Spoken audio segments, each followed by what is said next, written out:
Another day of great tennis action coming your way here at Melbourne Park for day 4 of the 2015 Australian Open Wildcard playoff as we greet you from Melbourne Park. It is ladies quarter-final day and 4 big matches we're going to be bringing to you on our live stream today. Great to have your company. We'll be watching Olivia Rogowska, the top seed from Victoria, starting the day very shortly against Alison Bai of the ACT, who did play the longest of the girls' matches in defeating Isabella Holland on Monday. So she is ready to go. She's told the Canberra Times she's going to come out swinging today against the top seed. Brett Phillips here, John Huvernars, Michael Teixeira, the team. Good morning, boys. Morning, BP. An excellent day of quarterfinals action yesterday in the men's. 4 of the top 5 seeds surviving, who will get through in the women's today. Yeah, we're about to find out. Always pressure on the top seed, Mick, but Olivia looks like she can handle it, and got a lot of good followers too, Olivia Rogowska, in her world travels, of course, on social media. That's true. With a lot of the players, we're finding that they're covering the world of tennis, covering who they are, and we want to explore them and explore the conversation. So hashtag AO Playoff will be following that today. Indeed. Let's take a look at the full schedule for today. It's going to kick off with Olivia taking on Alison Bai of the ACT, who's playing at the Wildcard for the first time since 2010. Daria Gavrilova is a very exciting player. Played a great match just behind us on court 7 on Monday. She takes on Abby Myers, back from injury this year from New South Wales. Olivia Tjandramulia of Queensland, who had a fantastic victory on Monday. She takes on Rodionova of Victoria, the 4th seed. And this one late in the day will be a beauty because they both played really well on the opening day. Madison Inglis of WA and Nathka Bains, who of course upset Anastasia Rodionova, who had to retire, but she was well on top of her, so both players go in with a lot of confidence. Blue skies, just a little smattering of cloud at the moment, but generally speaking, John, going to be a very good tennis day. We've been very fortunate so far this week, BP. Only the short interruption on day 2 with a little bit of rain in the late afternoon and then those gusty winds. But today a little bit warmer than yesterday, a top of 23. And how do you reckon you'll go pronouncing Olivia's surname? Well, I reckon I've got it out once pretty well. I think that percentage needs to just be switched around to 81%, and as we go through the day, I'm sure we'll be at 100% without fail. Looking forward to seeing her late in the day. Okay, social media. We want people involved, and people have been fantastic, Tash, right throughout the week. That's great. The conversation so far has been wonderful, so thank you everyone who's contributed so far at hashtag AO Playoff. Now, it's more than just a playoff. It's hashtag Australian Open. It's coming up in January. We want to talk to you. We want to know what your thoughts are, who you think is going to win. Let's have a quick look at what people have been saying this morning. We can see at Australian Open. That's where you want to. That's where you want to be. And first up, we've had a little bit of a congratulatory tweet. Nice. We like to pat ourselves on the back. John, do you want to give that? I think that's from our friend Amaryllis Psara. Nailed it, I'd say. So keep those coming through, guys. Also, just a quick reminder of hashtag AO Christmas. On the first day of Christmas, my true tennis love sent to me, and it's day 6 today. So on the 6th day of Christmas, make sure you send through your ideas through to hashtag AO Christmas to win yourself some Australian Open prizes. Indeed, the snow globe. You want to get it, folks. The snow globes. The Rod Laver snow globe. It's a must, absolutely. Even better with the great rocket Rod Laver. Let's take you back to yesterday, if you didn't catch the action. The men were on display for big quarterfinals. Jordan Thompson, of course, defeating Mark Polmans. JP Smith there defeating Blake Mott. Ben Mitchell had a really tough battle. 20 aces he served. He was in trouble in that 4th set, got through 6-4 in the end against Dane Propoggia. And Luke Saville, the top seed, well, we thought at one stage, John, there might have been a bit of an upset. We'll take a look at some highlights against Gavin van Paperzeel, the 8th seed. Luke had a few little injury niggles, didn't have it all his own way, and really had to fight hard to secure a spot in the semi-finals. Van Paperzeel came out very, very strongly, looked in formidable form early on, and he took the first set 6-3. And then it was compounded for Luke Saville when he was forced to undergo an injury timeout and have some treatment on his upper hamstring, maybe lower back as well. Just certainly some discomfort in that area. We thought Van Peperzale might have gone on and stormed to a pretty comfortable and upset win, but to Saville's credit, and calling on his experience and his class, he was able to find his way back into the match, into the second set, eventually prevailed in 4, and Van Peperzale just, I guess, psychologically crumbled as a couple of, well, dubious line calls went against him. It's interesting, 300 spots separating these two in the rankings, and he's made 9 quarterfinals this year on the futures, Gavin. So you can sort of see why yesterday that, just that struggle to go to the next stage and win a semi, win a final, and actually really take your rankings somewhere. Luke's been able to do that. That's the challenge for Gavin Van Peperzale and a number of the competitors this week here at Melbourne Park.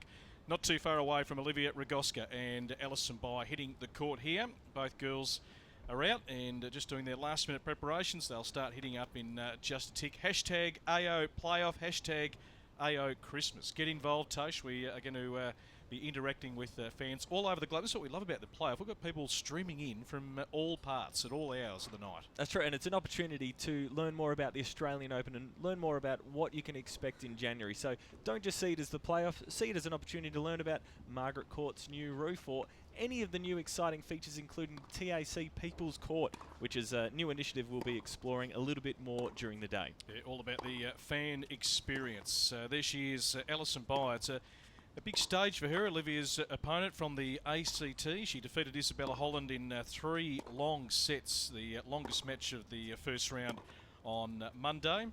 491 in the world. She's 24 years of age.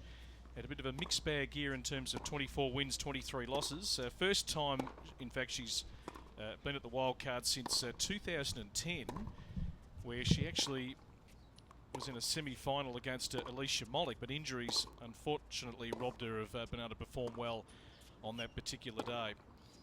And she was quoted in the Canberra Times yesterday, who are following her, that she's just going to go out there and take on Olivia, not hold back, swing hard, and be super aggressive. And that's sort of the game plan, the mindset you need when you come up against the top seed. She did it the tough way against Isabella Holland. You mentioned that match, her first round match, dropping the first set 6-1, so it took a lot of mental resilience for Alison Bai to find her way back into the match. 6-2, 7-5. She won the next 2 sets to advance. Did the 8th seed, but now faces the toughest opponent in the women's draw in the form of the local hope, Olivia Rogowska. Yeah, 5 quarterfinals on the ITF Pro circuit for Alison Bai this year in Australia here, and also one over in Seoul. So the bulk of those on the Australian Pro Tour. Was runner-up in Mildura, the first time in her career that she made an ITF final. And she has been around for a little while now at 24 years of age. So got as high as 397 back in 2011. So going to be a real challenge today. Olivia Rogowska on your screen there. Had an extremely convincing victory against Sione Mendes, a young 15-year-old from New South Wales on the opening day, despite Mendes winning her opening service game. From there it was very much one-way traffic. And Olivia certainly will be the hot favourite today. So the girls warming up here. Action to start very shortly at Melbourne Park. But we are building up to the first Grand Slam of the year starting January 19. Ladies and gentlemen, Serena Williams.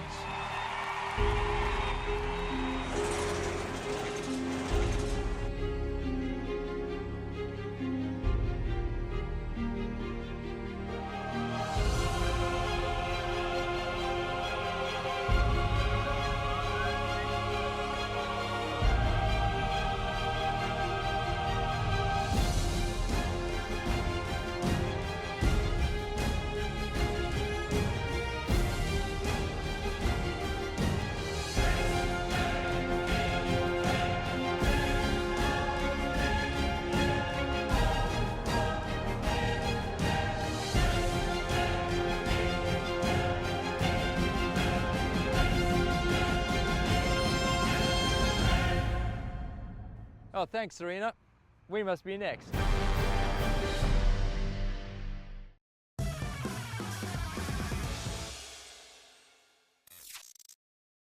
1995 semi-final was famous for all the wrong reasons.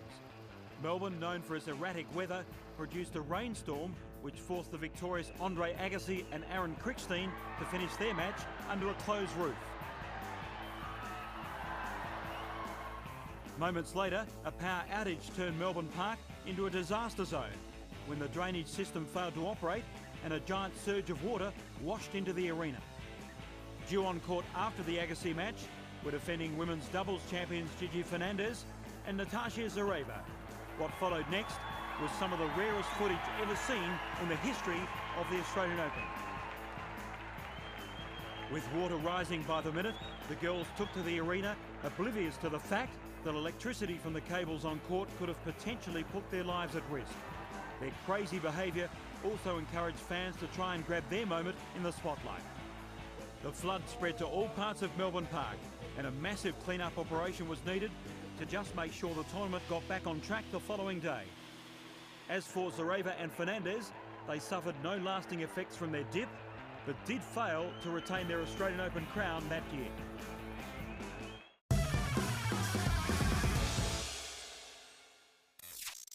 Yeah, we'll be bringing you many of the classic moments as part of the AO Vault as we build up to another big first Grand Slam of the year. Gee, it brings back memories, doesn't it, boys? An amazing day. I don't think we'll ever see it happen again, but it's just freaky. A flood of memories. Boom, boom. Now, I've actually got my PC up to the AO Vault. It's on the Australian Open YouTube channel, so make sure you check it out. It's just a couple of clicks away from where you are at the moment. If you subscribe to AO TV, you'll get all the updates on when we update the AO Vault. And guys, we've got our first Christmas tweet. And Rogowska won the toss and chose to receive. 6 games in a row. Keep them coming. Hashtag AO Christmas and Indeed. also AO Playoff as well. Just about ready to go here. Both the girls looking in pretty good nick. Alison Bye, the big challenge to see if she can upset the top seed. We saw Gavin van Papaziel yesterday really take it up to Luke Saville. And Alison, well, she's been quoted as saying she's going to come out and attack. Not always easy to have it all your own way and have it on your terms, as Sio Mendes quickly found out on Monday, taking on Olivia Rogowska.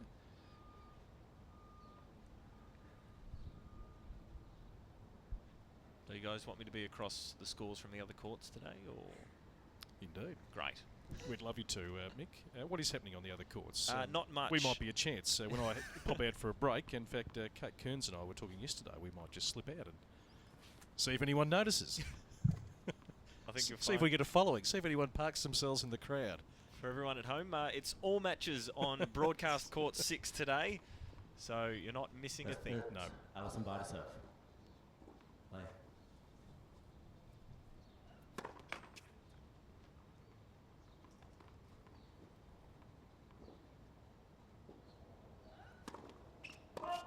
Love 15. Yeah, Rogowska winning the toss and electing to receive.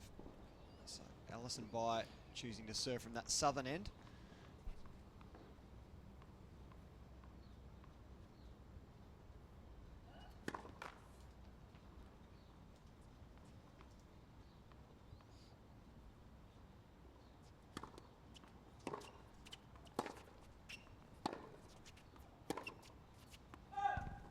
Love 30. So already some pressure here on the Alison Bye serve. It's a good move here from Rogowska. Just put her under pressure. Be interested to hear from our viewers what colour Rogowska's wearing there. You want to name that colour. Yes. Sure it's not what you think it is. Love 40. A bright start for the girl brightly clad. I've got an idea of what it's called, but I'm going to save it. Okay. Someone will tell us, John. One of our international viewers.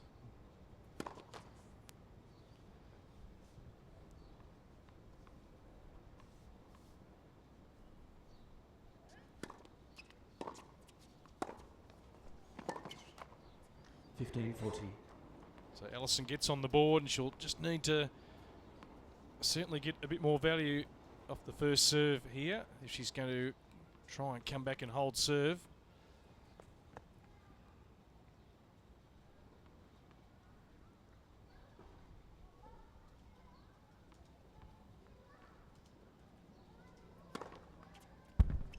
That's better. 30-40. Needs to get some free points.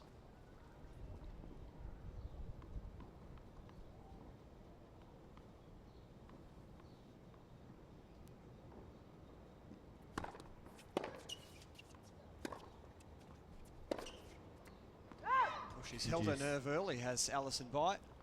Saved 3 break points in the opening service game.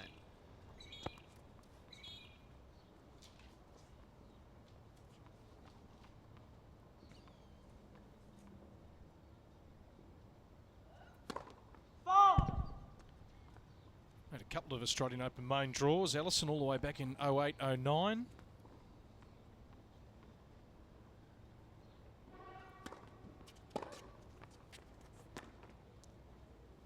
Advantage Rogowska.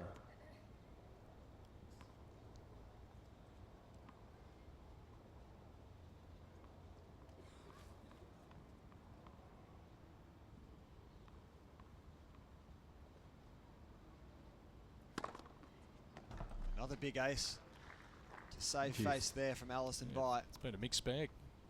A couple of aces. Olivia's had a look at a few second serves.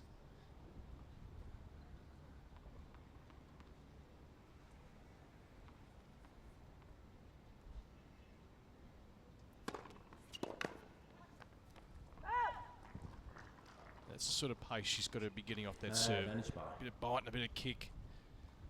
She seemed to have troubled Rogowska a couple of times already this game, so if she can hone the accuracy, then she's got the #1 seed in a bit of trouble. Once again, better serve. Needs to hold First game. her service games, and she gets out of trouble. At love 40 down at one stage. Ellison Bye holds in the opening game. Guys, just a quick update on AO Playoff. A shout out to Max, our Canadian friend, who his Wednesday night is looking like this. And I tell you what, Max, our Thursday is looking very similar. And now I've just had a quick look for Alison Bye on Twitter. I found Alison Bree, and really not complaining. Right, well, exactly. Who's her friend? Alison Bree. Some sort of Teletubby type arrangement. I wouldn't mind fairly friendly terms. Being that Teletubby. Don't forget to name that colour. We're looking for what colour Olivia Rogowska is wearing today out on court.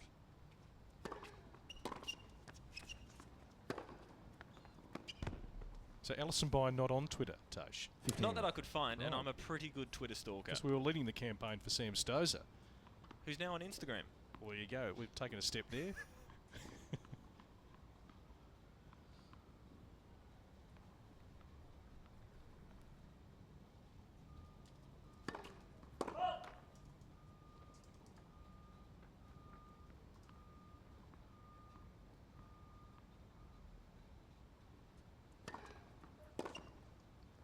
Really got up. 30. Some good kick in that serve. Tough to control above the shoulders.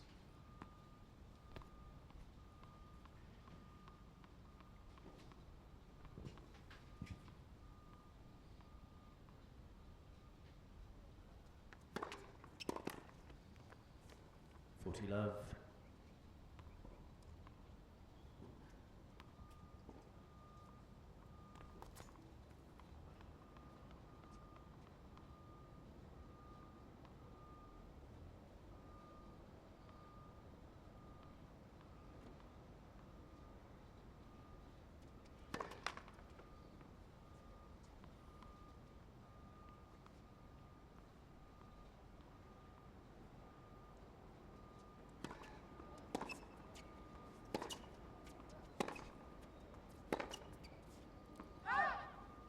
(40-15).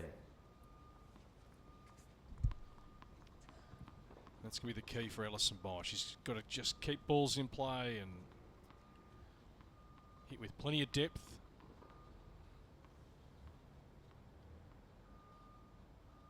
Draw the errors. She's drawn 2 errors. 40-30.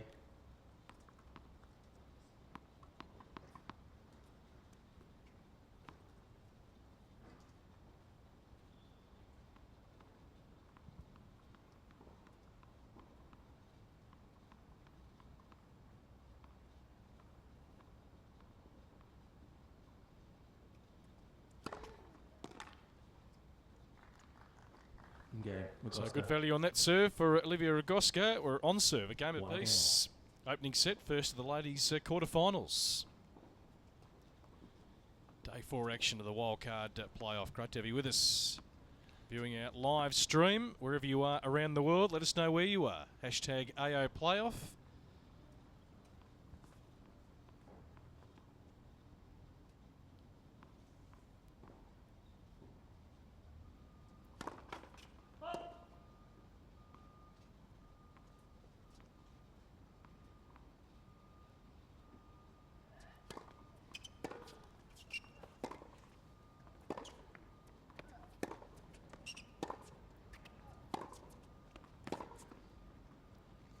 Good attacking tennis from Bai, just pushing the Rogowska backhand wide.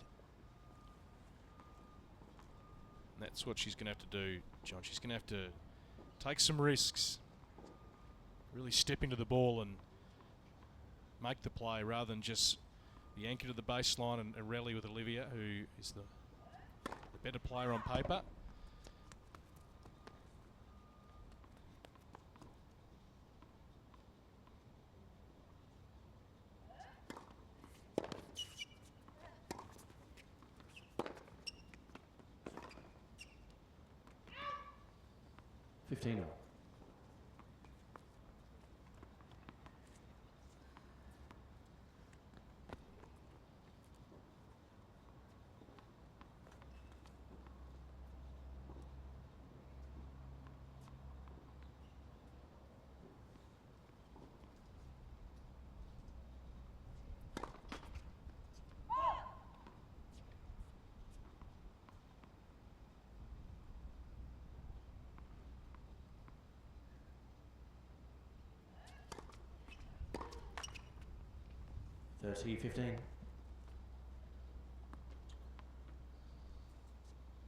Yeah, Allison, as I mentioned, had a really long match on the opening day against Isabella Holland.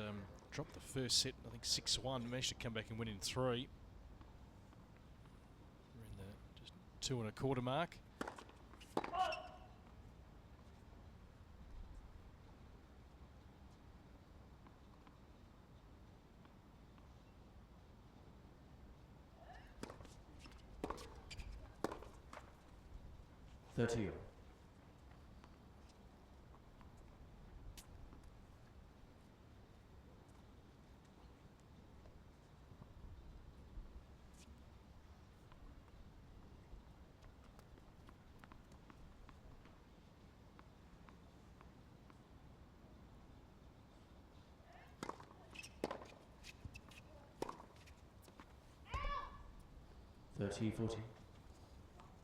Just got to be careful here, Alison Bai.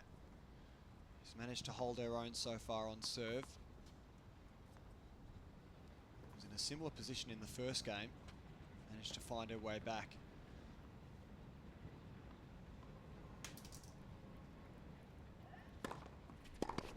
Nice follow-up serve once again. That's proving a real weapon in the clinching moments. Yeah, when she's able to sort of ramp it up and put a bit more pace into it, it certainly is a good weapon.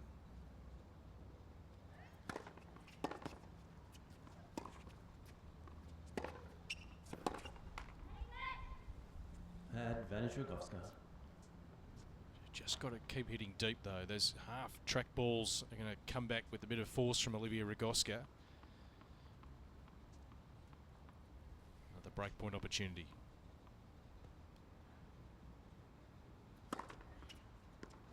Another big ace. So she's pulled that out 3 times already. Yep. Wide ace.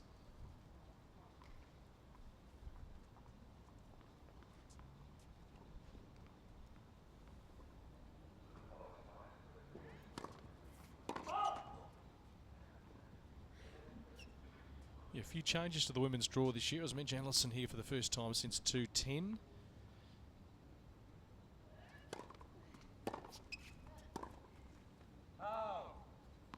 Advantage Rogowska. Another break point for Olivia Rogowska. This year, Tammy Patterson not back. Victoria Rajasic.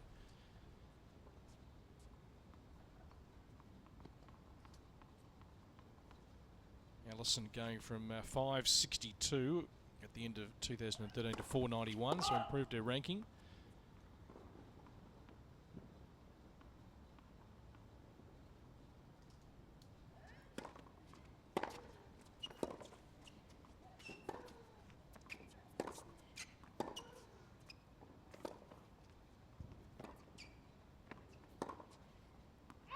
Go, Rogowska. She gets the break. And it's 2-1 in this opening set. Olivia Rogowska, the top seed, in a good position. Rogowska leads 2 games to 1. First to the quarterfinals. And guys, just been having a bit of a trawl through Olivia's social media and on Instagram. She is a prolific Instagrammer. Hello. Having fun at Halloween, cutting out some pumpkins. And of course, up on court, some nice rackets over in Wimbledon, which is just looking beautiful. And then having some nutrition before a match.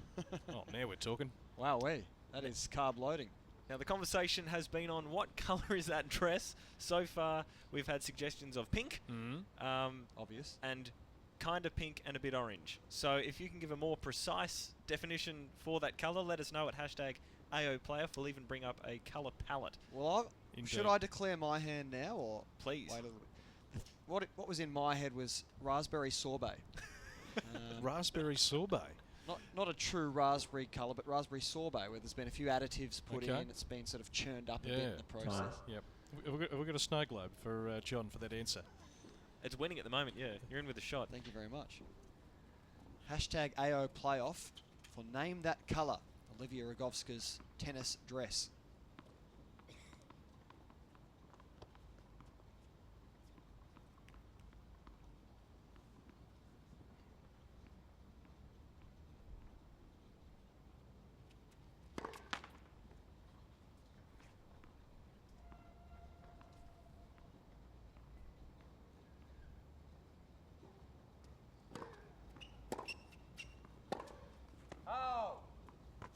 Love 15.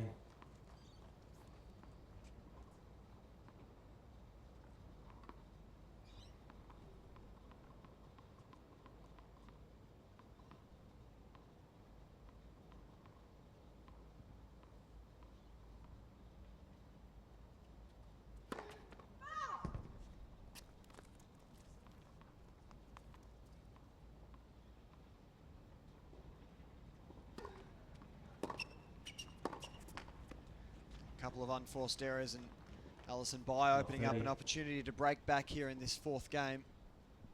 It's a quick one on Twitter. Daniel Moore from Canberra says he's no expert, but he believes the outfit is rose-coloured. So I think he's underselling himself.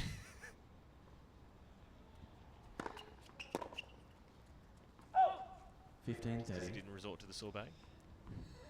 No, calling himself not an expert.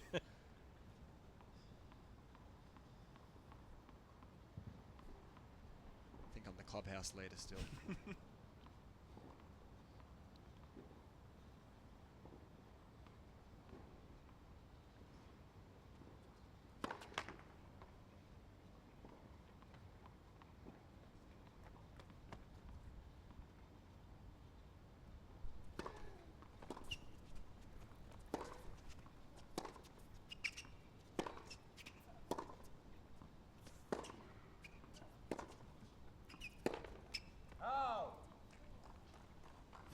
So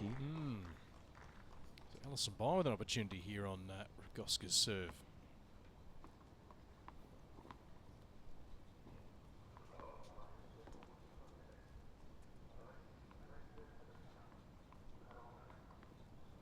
Sometimes tough when you're the favourite, just to actually get her in the right mindset, because Alison will be 30, very, very keen to put her best foot forward here. Well, just long on that occasion, BP, but one more chance to break the serve of Rogowska. I don't know if it's just a matter of staying in the point, playing the percentage shots.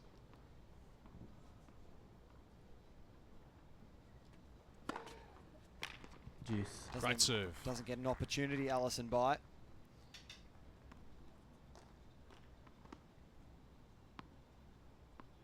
Both players have been bringing out the big serves on the clutch points. Just when they need it. Well, Serena Williams does it. Been doing it all her career. She's in trouble. Just get in the tee.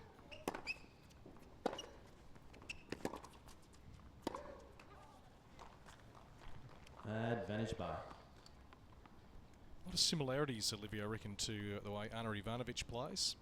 It's that sort of really crouched down. Sometimes it doesn't work to her favour. And if you just watch her service action, we know Ivanovic has had a little bit of trouble over the years with her serve. That really high ball toss.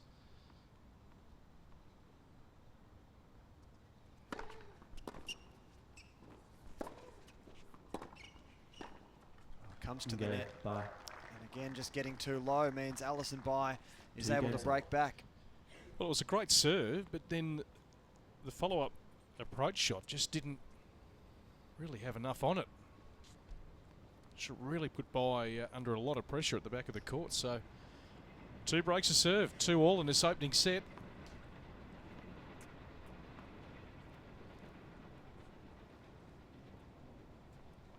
Should instill plenty of confidence into Bai's game now.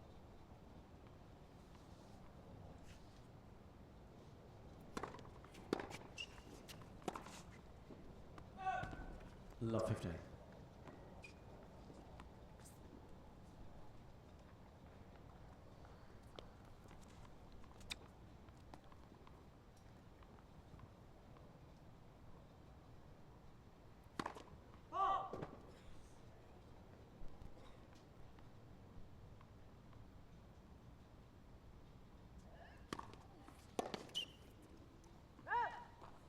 Nice second serve.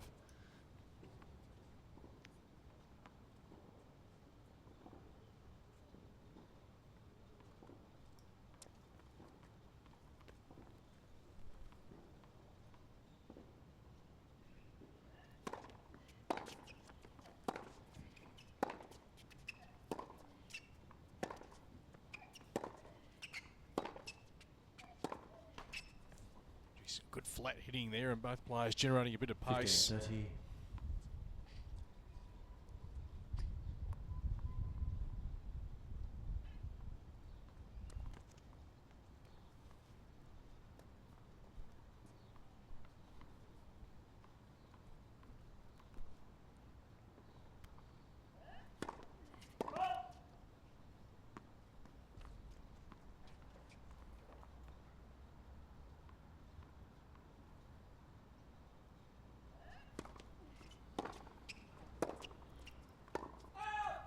15, 30.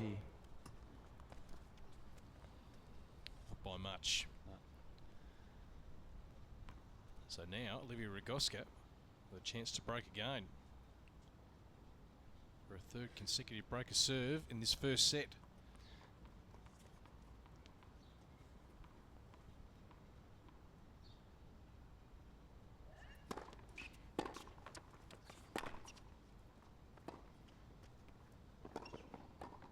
Right there with the volley at the net. Olivia is able to break again. Topsy-turvy opening set here at Melbourne Park. And it is the top seed leading it 3 games to 2 here in the opening set. Hashtag AO Playoff. Get involved. That's right. Also hashtag AO Christmas. We've got this competition running for the lead up to Christmas this year. And it's on the first day of Christmas, my true tennis love sent to me, and it's day 6 today, and contributions so far from Rodri at hashtag Shara family, and he says, on the 6th day of Christmas, my true love sent to me 6 games in a row, and now that's leading at the moment, so make sure you contribute, because we've got the famous Rod Laver Arena snow globes to give away. We've also got towels and merchandise, so day 6 of hashtag AO Christmas. Let us know your thoughts. And the snow globes endorsed by all of us here in the Combox. Very nice little Christmas present, let me tell you. 3-2 Rogowska. They're so versatile, the snow globes. You can use them as a paperweight or a doorstop, or... Would you say magenta for the outfit? That's the most recent suggestion on Twitter from Ryan. I think it's a viable suggestion. Tough to get past Hoovers. He thinks he's got it covered.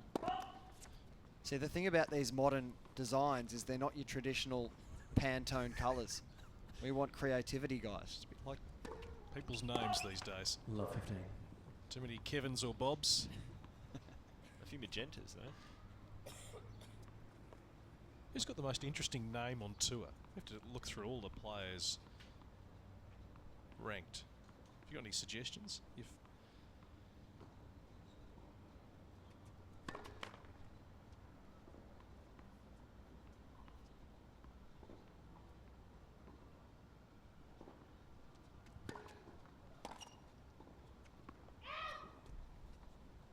I would say to that, it's not the most 15. densely. Philip Kohlschreiber for me.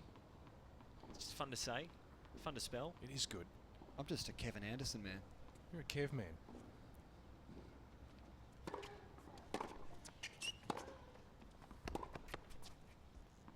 I would like 13, 15. Barbora Zahalova-Stricheva to make it to the semi-finals of the Australian Open when I'm doing a bit of radio calling, just so we can call her in full flow. Yep. With some long rallies. Every shot, her full name. Net for serve.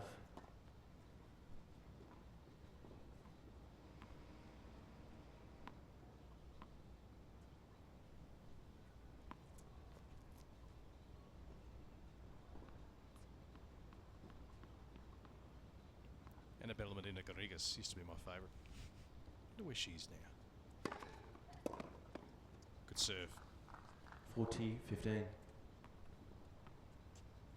It's the Rogowska serve that we always keep an eye on at this playoff. We're all keen to see Olivia try and crack that top 100, and she's been so close.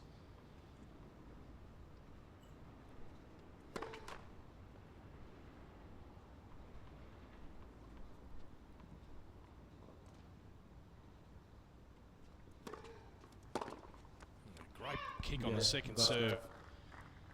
4-2 in this opening set. 4 games to 2. And that's where she needs to really get some free points in her games.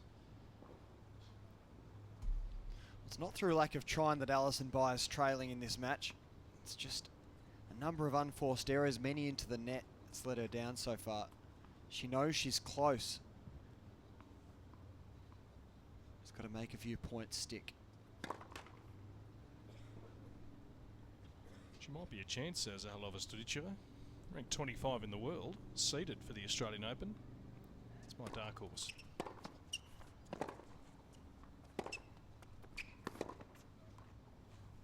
Love 15. Do you say Zahalova-Stricheva is the pronunciation? Well, I've heard a few different.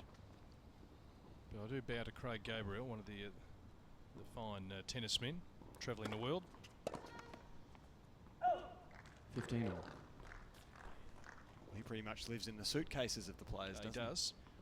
He's right there.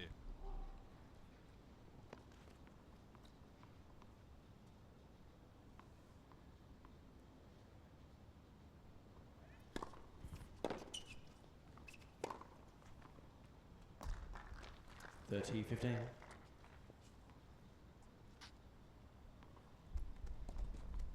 Well, I've resolved that it isn't magenta. I believe magenta has a little bit more of the blue hue in it, more akin to a light purple or a hot pink, somewhere in between there. Have you been doing renovation? 14, 15. Well, continuing on with the grand design accusations that have been put in front of me by Pete Mercado this week. But the answer is no. Okay.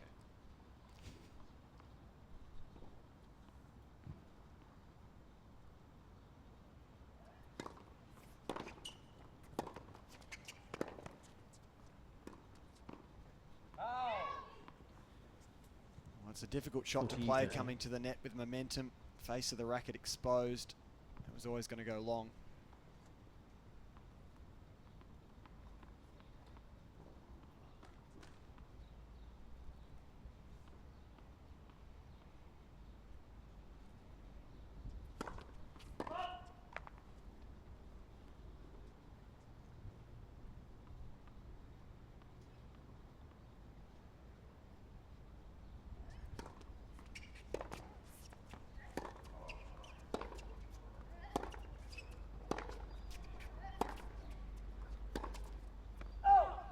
Go.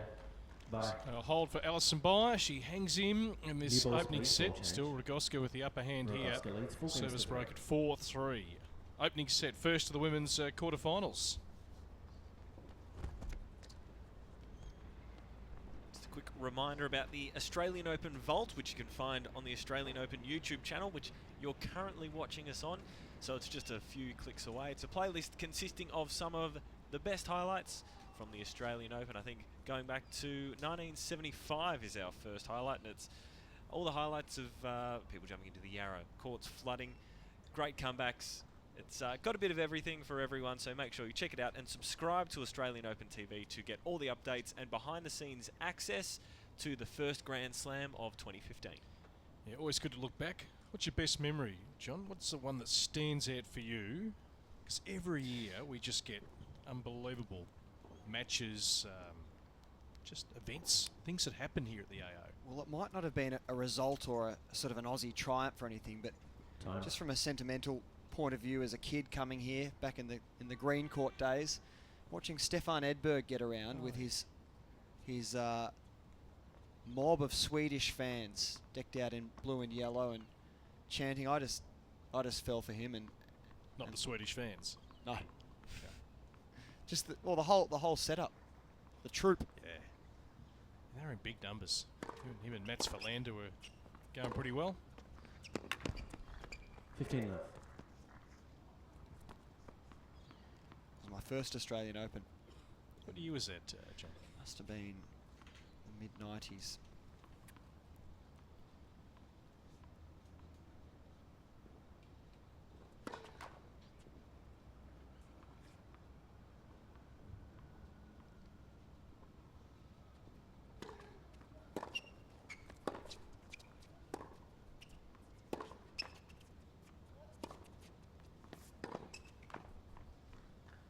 Got to say, for me, BP, my greatest experience so far is being an honorary member of the Wang gang. Jimmy Wang playing on one of the outside courts. Yes. And, they welcomed me into their collective, and it was great. I do remember that. He lost, but it was great. Bit of a cult following, Jimmy. Might just find out what he's doing. 30-15. I noticed there is just on the women's tour, trying to follow in the footsteps of Lee Na. There is Kian Wang, who's just ranked outside the top 100. He might be emerging.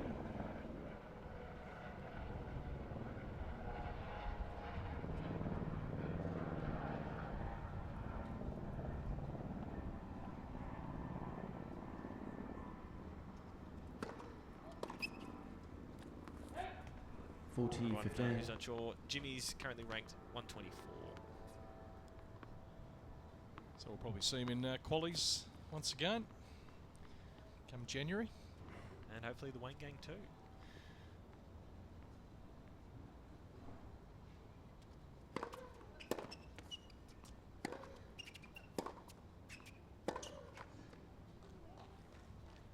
(40-30).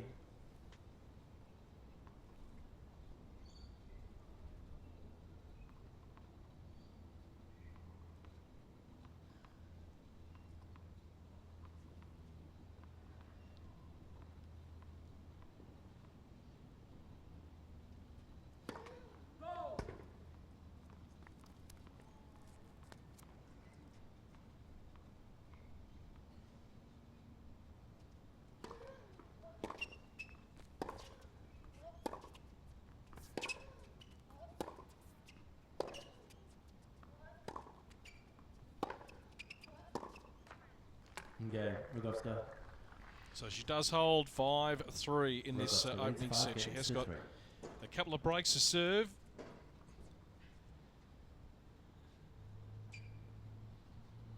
Alison Bye needing to just hold serve to keep herself in this first set.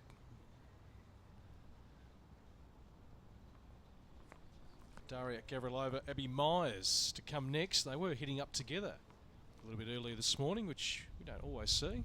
Two opponents for the day. 15 left.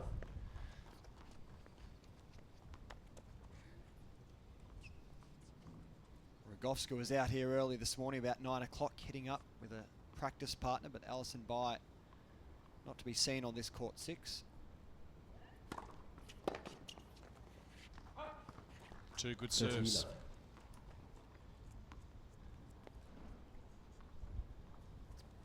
Needs to try and make her service games quick and efficient, get the most value out of it, and then try and make some inroads again. 30-15.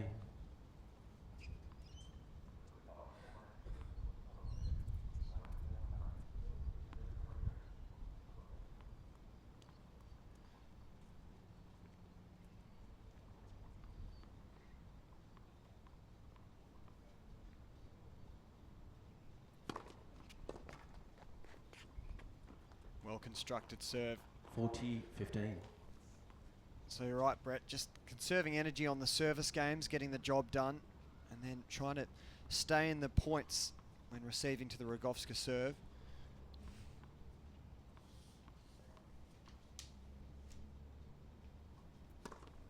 Yeah,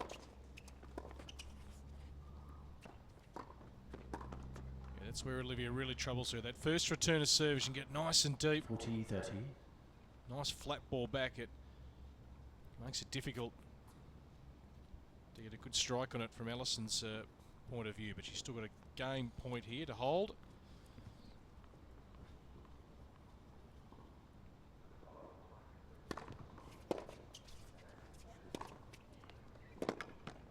The total opposite. So the ball came back with a bit more loop, and it's set up nicely for Alison Bai to put it away. It is still Rogowska, 5-4. She'll come out and serve for the opening set in just a moment. Just a quick look at hashtag AO Christmas, the 12 days of Christmas we're looking at, and it is day 6 today. Make sure you check out the hashtag AO Christmas. We're all across Twitter, and a couple of recent suggestions from Jane on the 6th day of Christmas. My true tennis love sent to me 6 tennis players to play an exhibition, or from Claire, Stefan Edberg, 6 titles from Aussie Open, Wimbledon, US Open. So well done both of those. In the running to win some great Australian Open prizes. You can too at hashtag AO Christmas. And let us know your thoughts on the match so far and the Australian Open coming up at hashtag AO Playoff. Indeed. Stefan Edberg, so he won 85-87 here at... These are the hairs on a tennis ball travelling at 234 kilometres per hour. The fastest serve recorded at the Australian Open. These are your hairs standing on end as you watch this ball hurtling like a burning meteorite through space. Get closer to the action at the Australian Open. Book through Ticketek. Not as good as identifying colours as you, John, though. Well, that's not so much a memory thing, that's just a matter of creativity. Sort of. I like to pair a couple of different themes, so raspberry, sorbet, and then you sort of right round the area.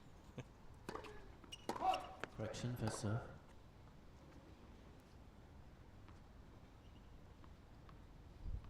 Should look up raspberry sorbet, see if you can get a picture. Do a On it. colour match.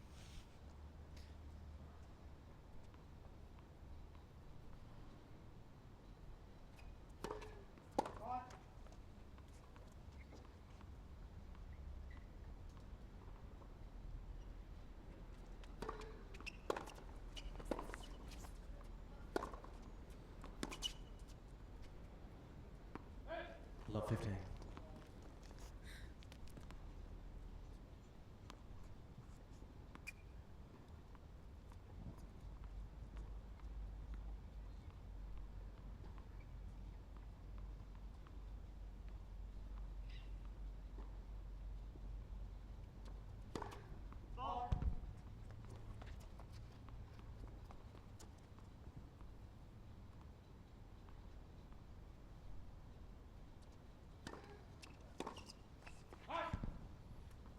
Yeah,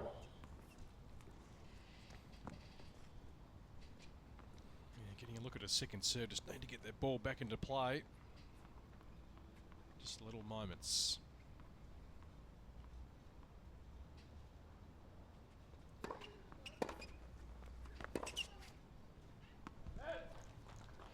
was a better return from Alison Byatt. Push Rogowska wide onto the forehand.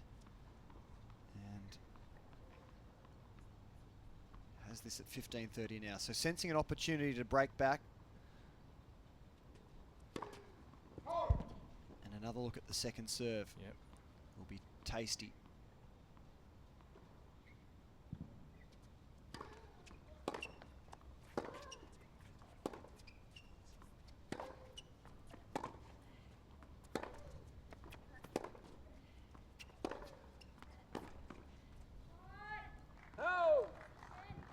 Doesn't seem to cover the court quite as well as Rogowska.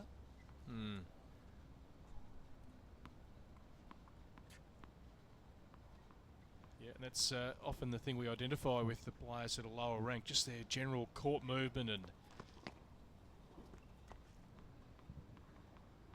their ability to really hustle and play with more depth, more pace. For the big winner down the line, Rogowska brings up a break point for Alison Byatt.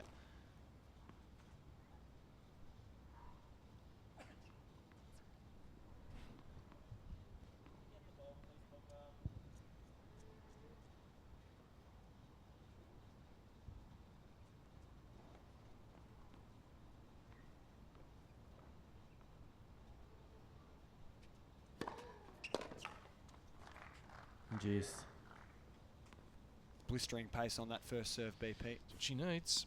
So we're still looking at two players here. One on the verge of trying to go to the next step, the top 100, and Olivia Rogowska.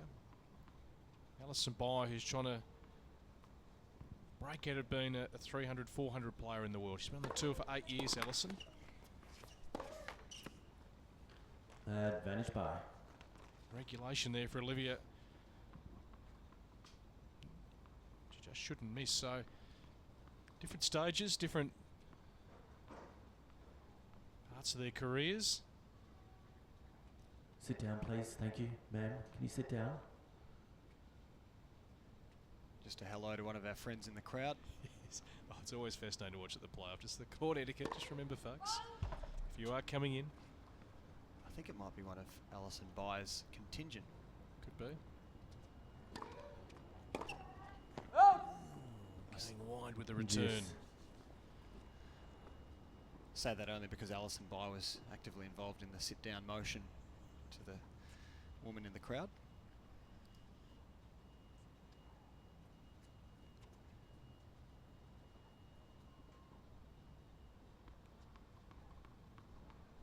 So a big turning point in this match, potentially.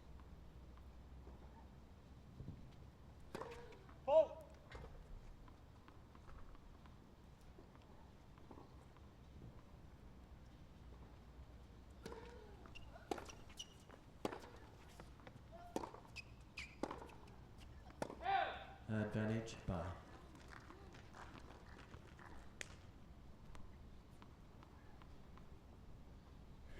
Opening up another breakpoint opportunity. So just the self-belief factor for Alison Byatt, just to keep urging herself on.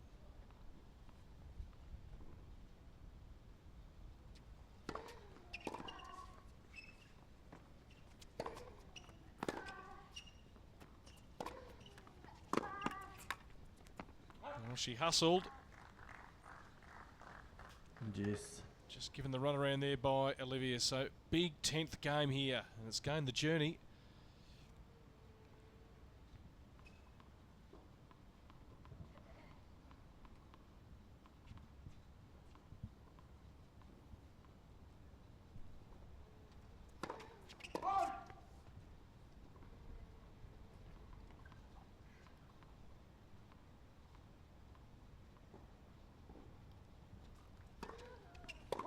Advantage by.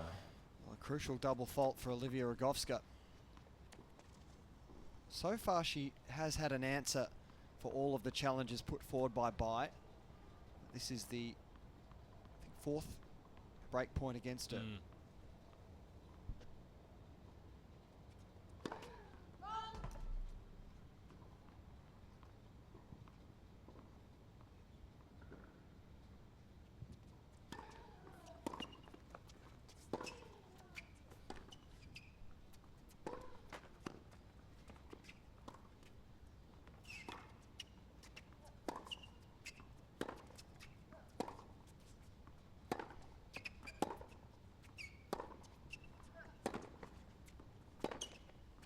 Wow. Nice. Thrilling tennis.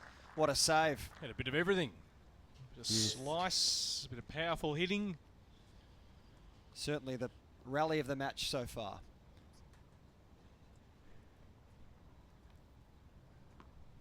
Gets herself out of trouble again, Olivia Rogowska.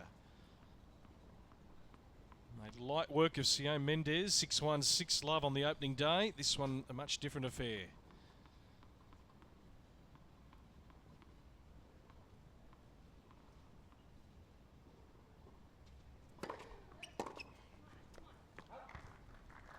Advantage Rogowska. And now a set point.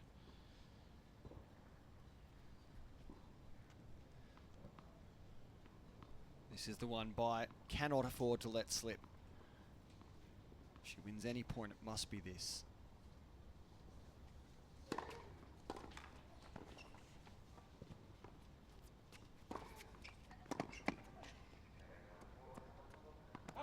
Game in first set, Rogowska. So well done to Olivia Rogowska. She gets here in the end. By 6 games to 4. A fight on her hands, but she does take the opening set 6 games to 4, the first of the women's quarterfinals.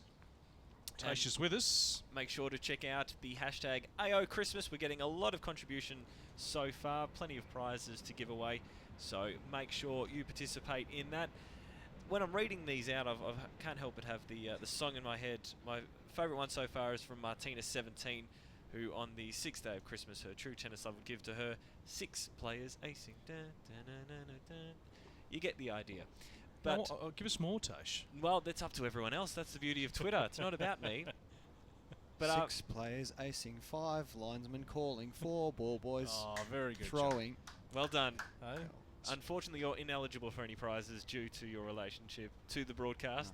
That's right. We'll look after you with a little snow globe. Thank you, mate. But I thought take a quick look to remind you all about what's coming up in January 19. Get ready for the Australian Open, everyone.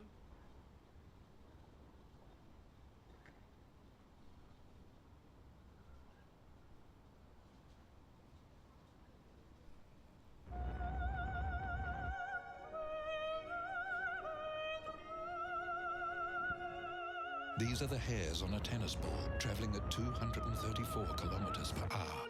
The fastest serve recorded at the Australian Open. These are your hairs standing on end as you watch this ball hurtling like a burning meteorite through space. Get closer to the action at the Australian Open. Book through Ticketek.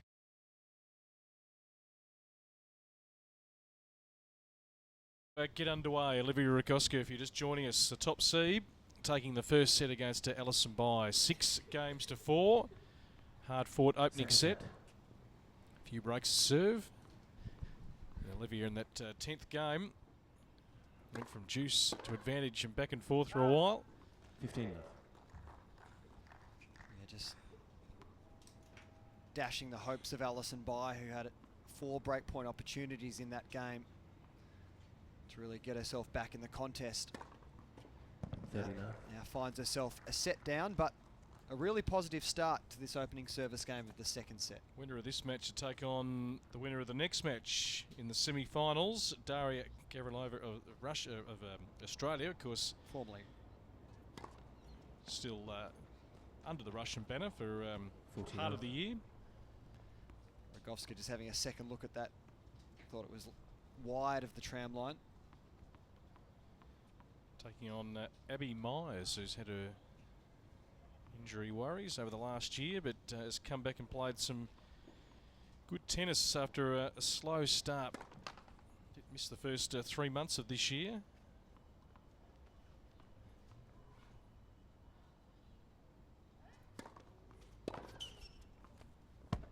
$40-15. Was declared good right in the corner.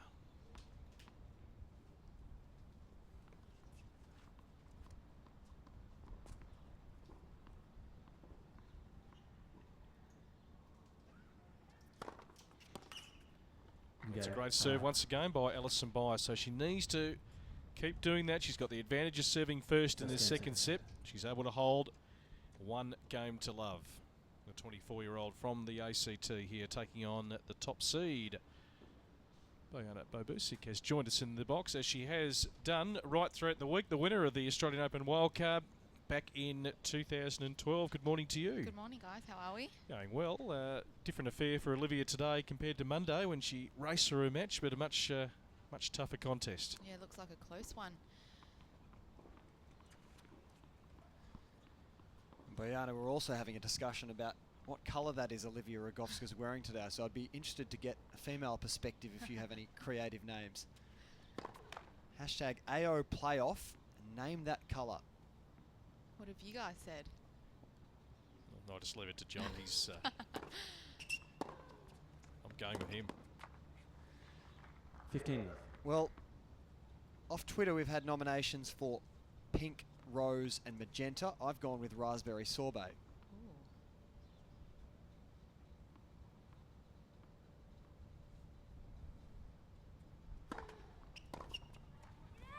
30 love.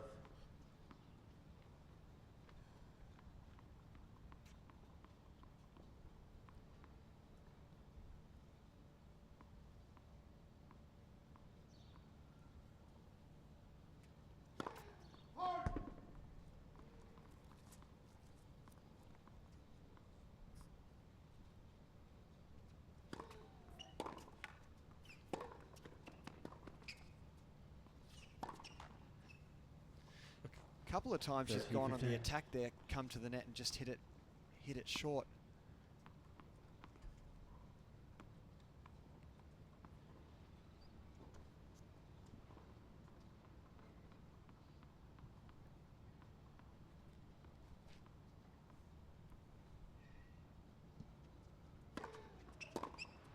Out. 40-15.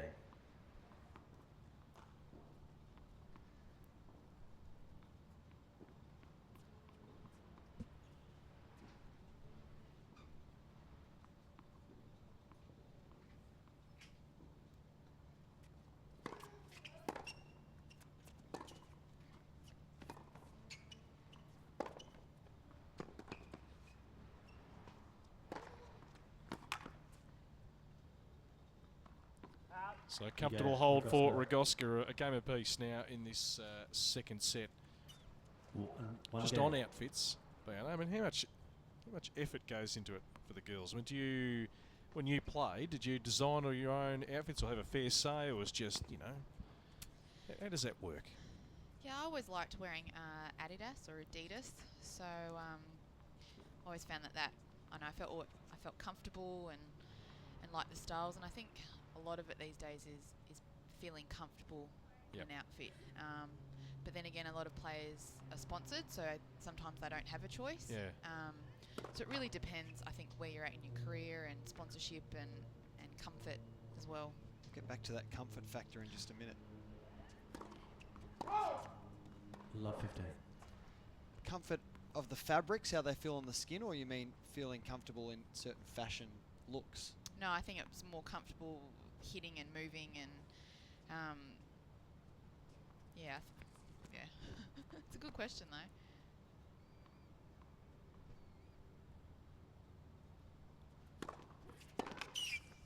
These days fabrics are quite the dry fit feel, so you wouldn't want to be playing in something that's heavy during the summer. Yep. So something that's breathable, light.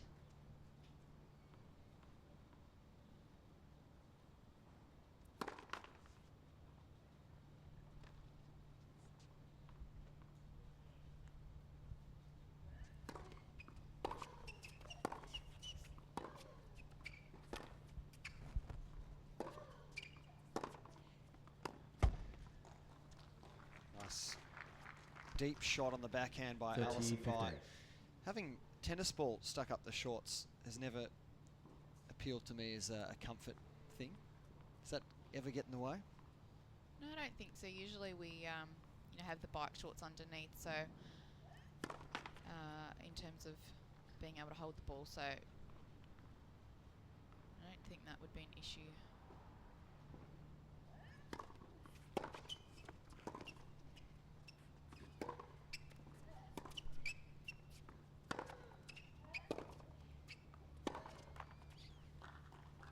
Well, no one's replicated Arantxa Sanchez Vicario, have they? No. That with the ball clip on the back? Invention, yeah. She invented that.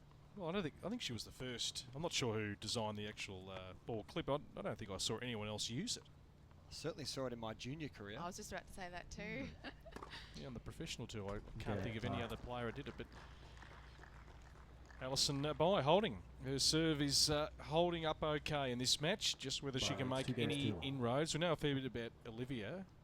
We're talking about Alison's journey down in the box a little bit earlier, and it's she's been on tour for quite a while. In fact, first time she's been back at the Wildcard for 4 years, so you've certainly got to earn your spot here. But we talked about Gavin van Pepperzel yesterday making a lot of quarterfinals, and she made 5 of them last year, and you don't get a lot of reward for that on the Futures Tour, but she did say that she was really going to come out and attack today, and I suppose that's got to be her mindset here, to take a few risks. And when we've seen her just crank the pace up a bit and really put a bit more bite and kick, she's been able to get some rewards. And I suppose for her to make that decision, when am I going to go, when am I not going to go, but you almost feel like from now she's got to go for broke.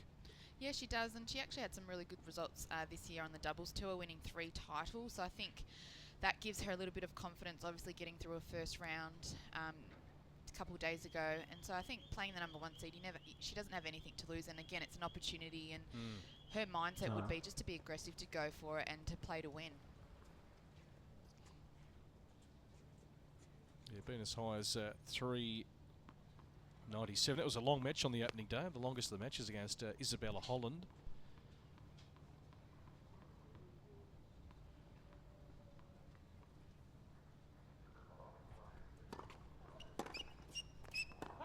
$15 love.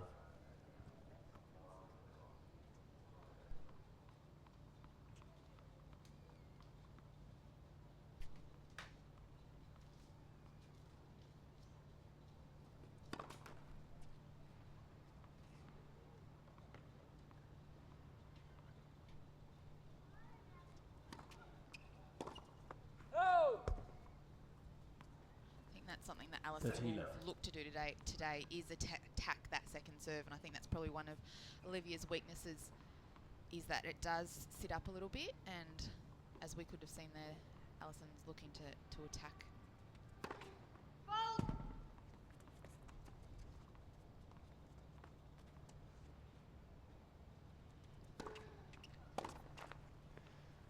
It certainly appears to have been her intent throughout the first set, but just letting herself down with a couple of the returns and some unforced errors into the net or just wide of the tram lines.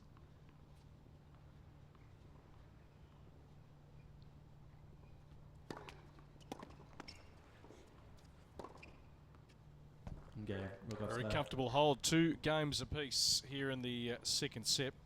A couple of other suggestions for you, John, just with the colour of Olivia's dress. From our crew, in fact, we're watching on very closely here. Coral. Yep.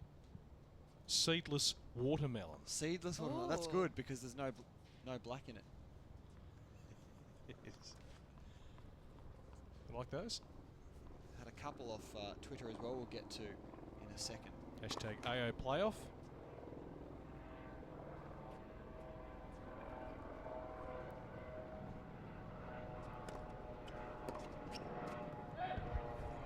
$15 love.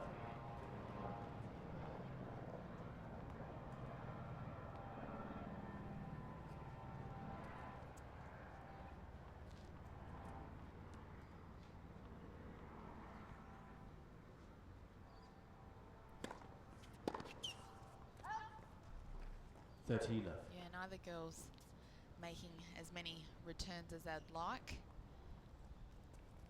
It's really important right now in the second set.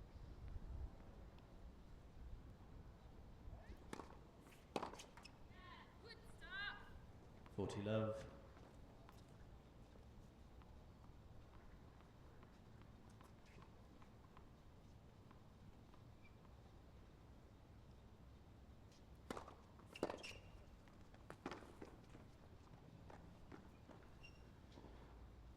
$40-15.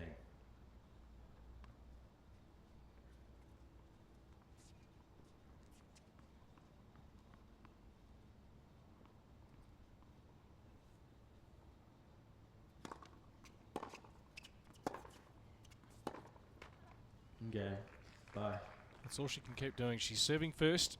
Alison Bains is going to keep holding her serve in this second set. come from a set down against Isabella Holland on day one. So 3-2 Alison Bai leading here in the second set. There was Rogowska taking the first 6 games to 4. Hashtag AO playoff. Hashtag AO Christmas.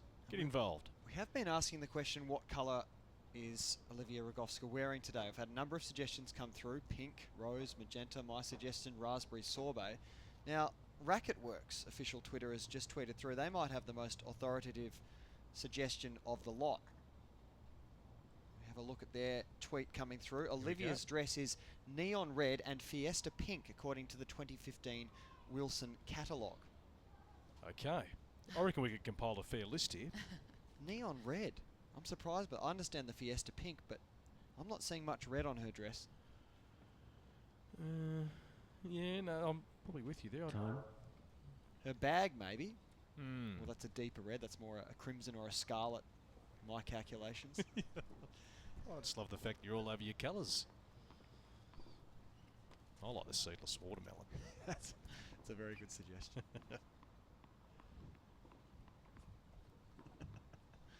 So specific.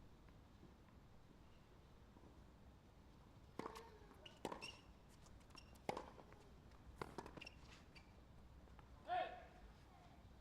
15 love. Good day of tennis, Bayana, coming up. Some good matches. We might get your thoughts as we take a look at those in just a tick. 30 love. It's a great serve. Both ladies serving quite well, and now it's just whether one of them can step up and look to break.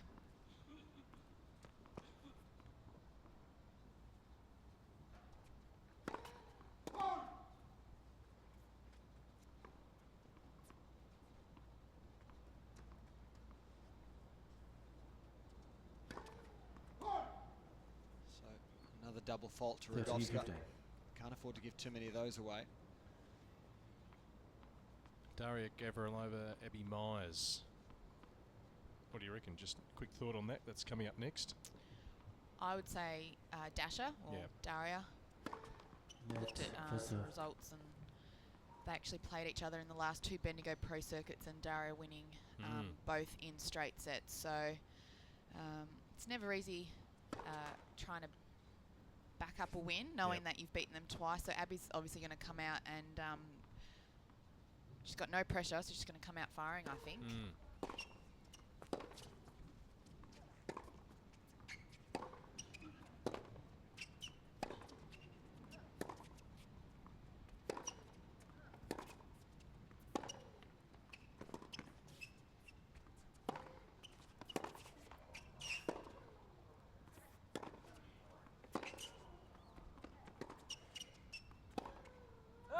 One of the best rallies we've seen, and this time Alison Bai hanging on in the point. So many times so far when we've seen those long rallies unfold, it's gone Rogowska's way because Alison Bai's hit an unforced error, but on that occasion, she held herself. Good exchange. Arena Rodionova, Olivia Tjandramulia. 18%. We've just gone down to 17%. I'm actually going to go for the upset today.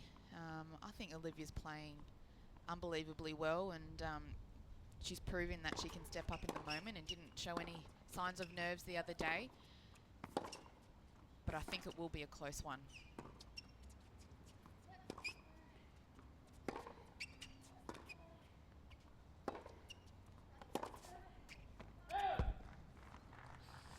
Game of inches. 40-30. And the one late in the day, Madison Inglis, the wildcard from WA, who was super impressive on day one, knocking out Alexandra Nancaro, taking on Nathan Bains. That's a good matchup, that one. Yeah, that's a tough one to pick, I think, purely because both young juniors, and it really depends upon how they turn up today, knowing that there's a real opportunity in terms of getting further in the draw. So that's a tough one, but I think will definitely be a good one to watch. 3 games. So Olivia eventually holding. It's on serve. 3-all in this second set.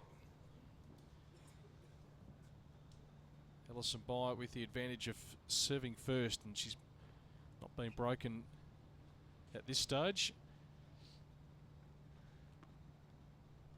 I know we were talking a little bit about Alison earlier on, and I have known her for quite some time. We played some juniors together and then went off and played World Uni Games together. And I know Alison's just completed her degree in economics or commerce, something along those lines. So potentially her schedule's been a bit hindered through exams the last year or two. So now that she's completed that, looking to play a full year next year, she could have some really good results, and it'd be good for her to play a full year knowing that she's got her degree behind her. Yeah, absolutely. How many of the tennis players are in that boat where they're sort of, the young ones coming through? I mean, she's 24, so compared to some of the girls, she's quite seasoned in a lot of ways, been around a long time now. But how many would be sort of combining doing something away from tennis? Or is it just, is it just full-on tennis? Yeah, I think most juniors would still be finishing up high school, whether it's homeschooling or in fact still going to school. I know for Madison Inglis is still in high school, but it's a decision whether they decide to continue their studies. But I would say that most of them would have a crack on the tour and then play it by ear a little bit. Yep. An imposing service game so far from Alison Bai, looking to hold to love.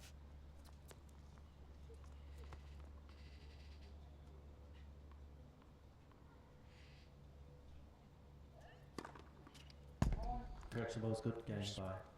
Been convincing on serve, holding to love. 4-3 in this second set. Hashtag AO playoff. And also, hashtag AO Christmas for our 12 days of Christmas competition. Plenty of giveaways. It's all happening on Twitter, where you can have your suggestion. Today is the 6th day of Christmas, so we're looking for, on the 6th day of Christmas, my true love sent to me. A camera?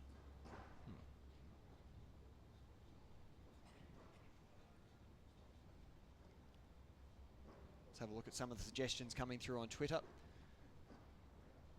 From Daniel Moore, on the 6th day of Christmas, my true love sent to me 6 superstar players. From Meg James, 6 serve and volleys, which has got some good natural rhythm to it. Love the serve and volley. And perhaps in the more traditional style of the song, from Unbelievable Beckers, on the 6th day of Christmas, my true tennis love sent to me 6 Serena slaying. 6th Serena slaying. Yes. Time. Nice. Creative. I think I've got a name for the outfit. Go on. Orange Skittle. Orange Skittle. I see what you've done there. Because you've picked up on the sort of dissolve gradient effect happening towards the bottom of the hem of the skirt. Just like a bunch of Skittles falling. Never quite know where the conversation's going to head here on the Wildcard playoff.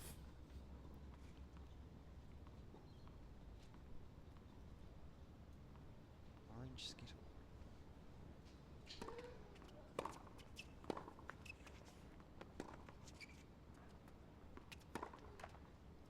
Yeah, I like how Alison's changing up her shots a little bit. Olivia likes to hit them hard and flat, and I see Alison throwing in a few slices, throwing in a few high, heavy balls down the middle, and it seems to be rattling Olivia a little bit at this stage.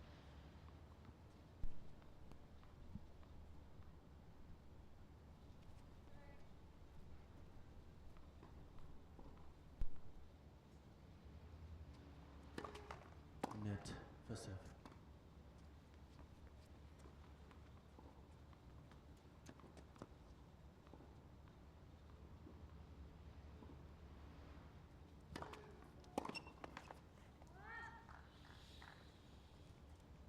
$15.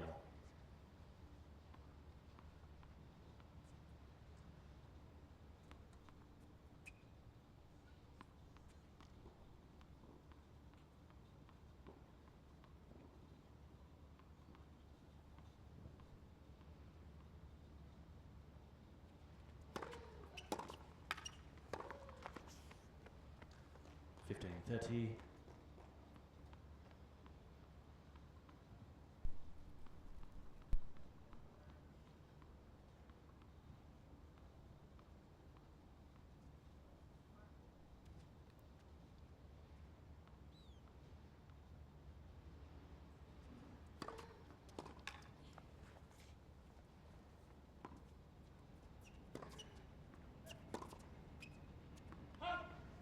Made the difficult shot and then squandered the regulation one.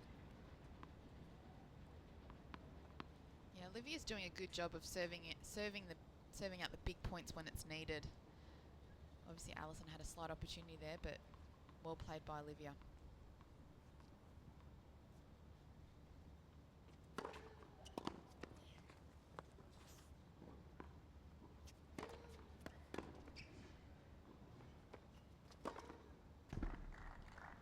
Take two. Effective. 40-30. Game point to get to 4-all. And the spot possibly getting closer if she can get a breaker serve, Olivia Rogowska, but got a hold here. She looks for a spot in the semi-finals, the top seed, but she's been pushed.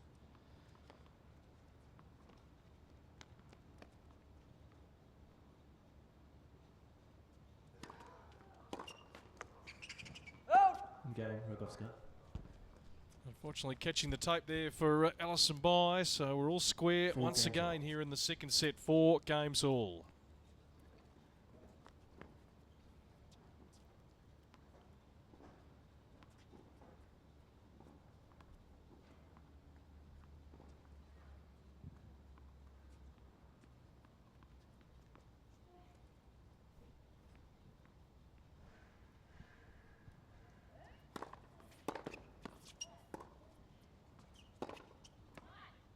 Great backhand. Beautiful backhand, got down low, used the pace. It was a really good serve from Bye, and Rogowska did well to get the early return, and then that second shot was just blistering. Cross-court backhand winner.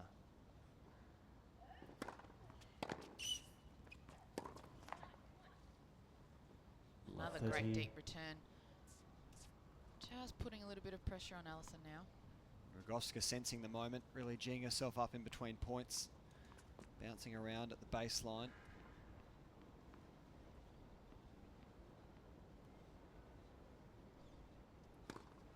Oh.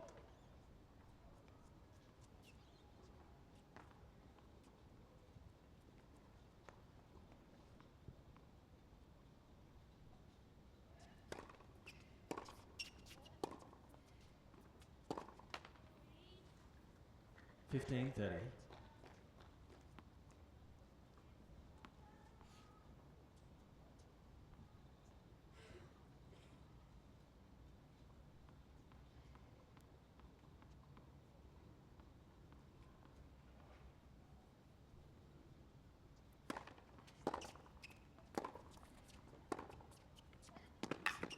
Yeah, too good there by Olivia. Again, getting down low on that backhand. She's able to change direction really well off that side. I was saying earlier about it, there's some similarities. I just watch her game and I watch Ana Ivanovic. I don't know if you see it. Just when, because Ivanovic gets down low when she sort of hits off both wings, and just the high ball toss.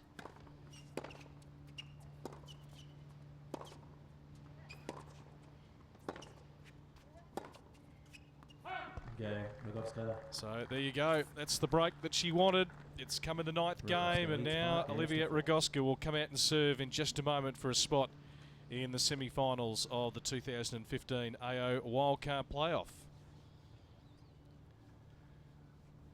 Heaps of nominations coming through for our 12 Days of Christmas giveaway.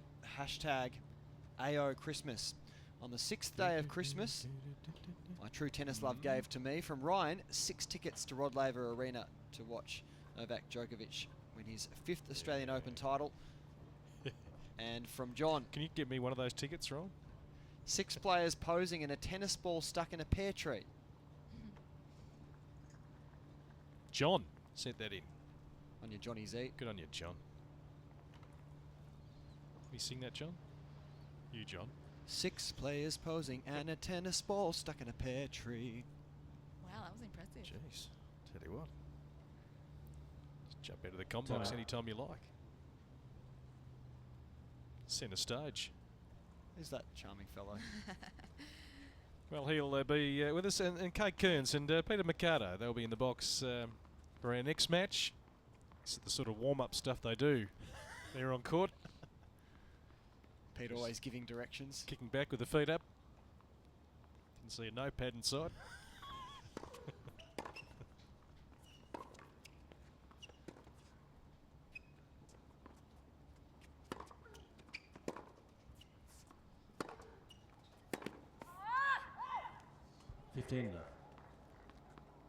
Yeah, I can see what you mean, Brett, with in regards to Olivia and Anna. They do both like to use that forehand to dictate the play, as well as getting down low. I even thought I saw a little Ivanovic celebration. With the little fist pump. It's a little twirl.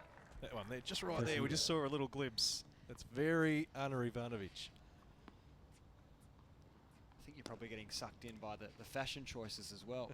That all adds to the perspective. I don't think the ball toss is as extreme though. Yeah, great first serve there. On her way now with 3 match points for Olivia Rogowska for a spot in the semi-finals. The top seed. Luke Saville went through yesterday from the men's side. Net. First serve.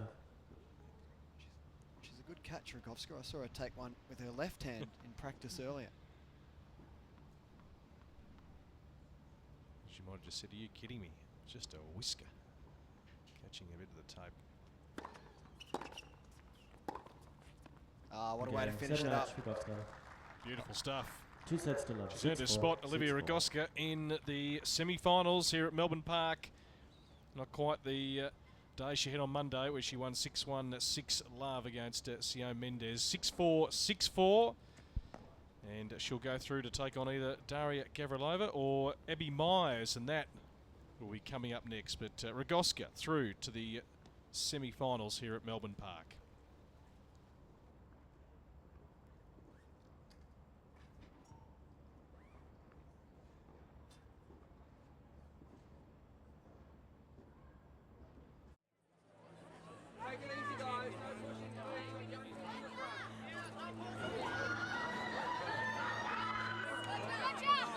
The problem in tennis is if one guy gets injured or something happens, there is no substitute, you know, the match is over.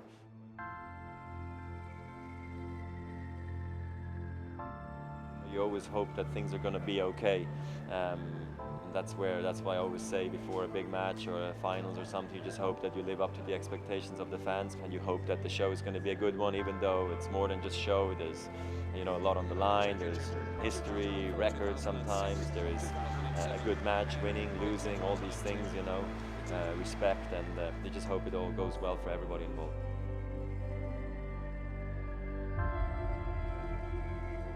Some matches I go into the match, I'm not nervous at all. Some other ones, I don't know why. I feel like this is going to be a bad match, probably going to lose and all these things, and I end up playing a dream. So there is no real feeling that is perfect to have before a single match, because every day we all do feel different, and it's the same thing for me. So yes, pressure is a funny thing. It's gotten to me in the past, it still will get to me in the future, but I'm not going to run away from it. I'm actually going to embrace it.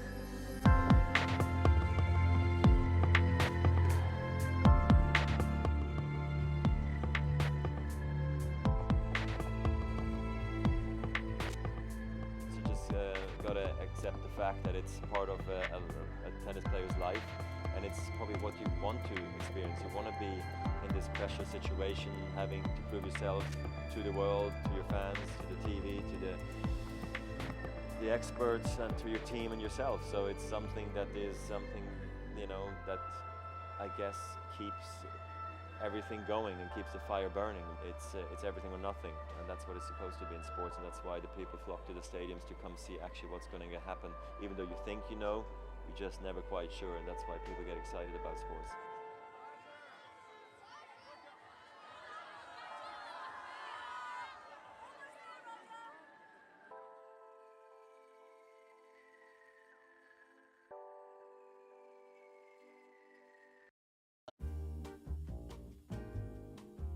The rules of etiquette are the agreeable terms of pleasantness that ensure your game stays fun. To decide who serves first, toss a coin or spin a racket. The person who wins the toss may choose to serve, receive, pick an end, or even make their opponent choose. The server should always announce the set score before the game and the game score before the point. This also shows that you're ready to begin the next point. If you cannot clearly tell whether your opponent's shot was in or out, it was in. You can only make a call if you know it's the correct call. The benefit of the doubt always goes to your opponent. You do not want to be tempting with tennis karma gods. Apologise if you win a lucky point or if you accidentally hit your opponent in the head. Probably best to apologise if it was on purpose too. Stop play and restart the point if a ball from another court rolls onto your court. Wait for the other court to finish their point before returning their ball. You can keep the ball against the back fence of your court if you just want to get on with it. Win or lose, shake hands firmly and thank your opponent at the end of the match. Nobody wants to grasp a limp, clammy palm, that's just poor form. Follow these simple steps to ensure everybody enjoys their tennis.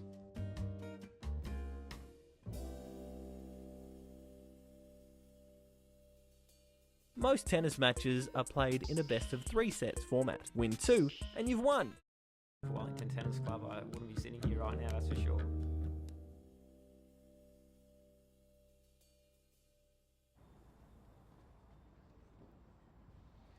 So back here at Melbourne Park, the first of our quarterfinals is complete with the top seed Olivia Rogowska through to the semi-finals. Players not too far away here. Kate Kearns and Bojana Babusic in commentary with me. Good morning, Pete. Hi, Pete. Hello. Good to be with you both. Reasonable crowd in. We're beating the rain today. It's not going to rain today. We're positive. I'm positive. Not until at least 6 o'clock tonight. Everyone's gone home. They did say chance of a shower this afternoon, but we won't talk about that. No, look, the sun's coming out again here. Actually, it's nice playing tennis this time of the day. You know, breeze hasn't picked up, cloud cover, enough warmth. Let's hope we can get through these next 3 matches. We will. I've got the power of positive thinking today. Here is the weather forecast. Afternoon shower or 2. Hopefully really late in the day. 23, 17 at the moment. It's not nice. Olivia Tjandramulia coming up. It's not easy before noon. No. If you haven't had a coffee.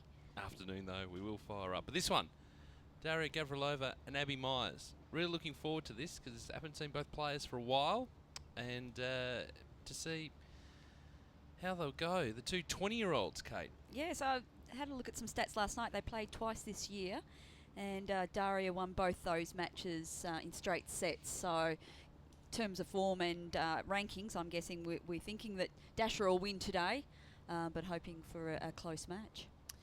Yeah, both of them struggled a little bit with injuries this year. Abby didn't start her year up until July, I think it was, and obviously Daria not starting her year till about a couple of months into 2014. So they've obviously had quite a good run towards the end back half of the year. Yes, but like you said, Dash has got 2 wins against Abby, but she does have a little bit of pressure on her knowing that she's beaten Abby in the last 2 occasions. So you'd think Abby would come out nothing to lose. Know each other's Dasha game very well. Has the target on her back. Yeah. Yeah, well, Gavrilova in the first round had a win over Lizette Cabrera in straight set 6-1, 7-6, and Abby Myers 6-4, 6-4 over Zoe Hives, who was the alternate into the draw for Storm Sanders. So the winner of this match to play Rogowska in the semi-finals. Sorry, Abby started her year in April and Dasha started her year in July. So do we know was it an injury that was keeping her out or some sort of illness? I want to say with Dasha it was her knee. She didn't Yep. play she ended 2013 in November and then had a good few months and started mid-year. So I know for her it was her knee. I'm not too sure about Abby. Okay, and Myers, I think, won an ITF event in Egypt in August. So that was her first ITF title. So that was a good start on her way back. And she'll be looking to have a good 2015. Give us an insight, Buena, into playing on the ITF circuit. obviously these players who are playing here today have spent plenty of time. And that's it. We don't hear too much about it. It just sort of runs in the background. Unlike the ATP, which have the ATP Challenger Tour, and there's plenty of content there. The ITF circuit, because there's so many tournaments around the world, tends to get lost a little bit. But the experience of travelling around, not playing in front of huge crowds, the prize money obviously not the same as what you get at a Grand Slam. What's that experience like? Yeah, well, I guess you have to start somewhere. And with the ITF circuits, you've the lowest ranked tournament are the 10,000s and the 25s. And so when you're first starting out, they're the ones that you target to play. 1, to get a lot of matches, 2, to start building on those or start chasing those points. So for Abby, who's at 570, currently sits at 570, she'd be looking just to play a lot of ITF Pro circuits to get her ranking down, for her to be able to play those WTA tournaments. For Dasha, she's had a career high of 128 back in October last year, and currently sits at 234. So for Dasha, she would be looking to try and get her ranking down in order to make qualies of the Grand Slam events. So they're both at different stages of their career, but those ITF circuits obviously go from 10 to about, I think, $75,000 tournaments. Yes. So that's where you build. That's where you build. Try get the points, and yeah, you don't want to hang there for a long time. No, but get some consistency in terms of wins. And confidence is a big thing. Yeah. Yep, and can slowly build that up. Well, both players are into the warm-up. We're not too far away from a start. We'll be back in a moment with this match live from the Australian Open Wildcard Playoff. Ladies and gentlemen, Serena Williams.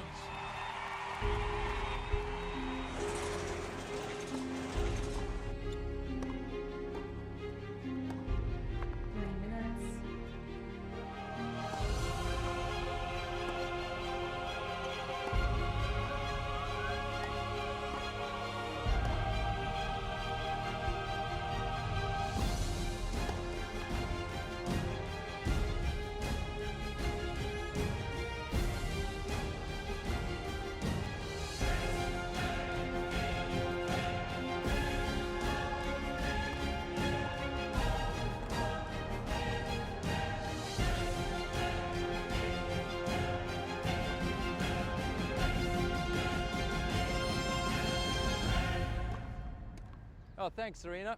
We must be next.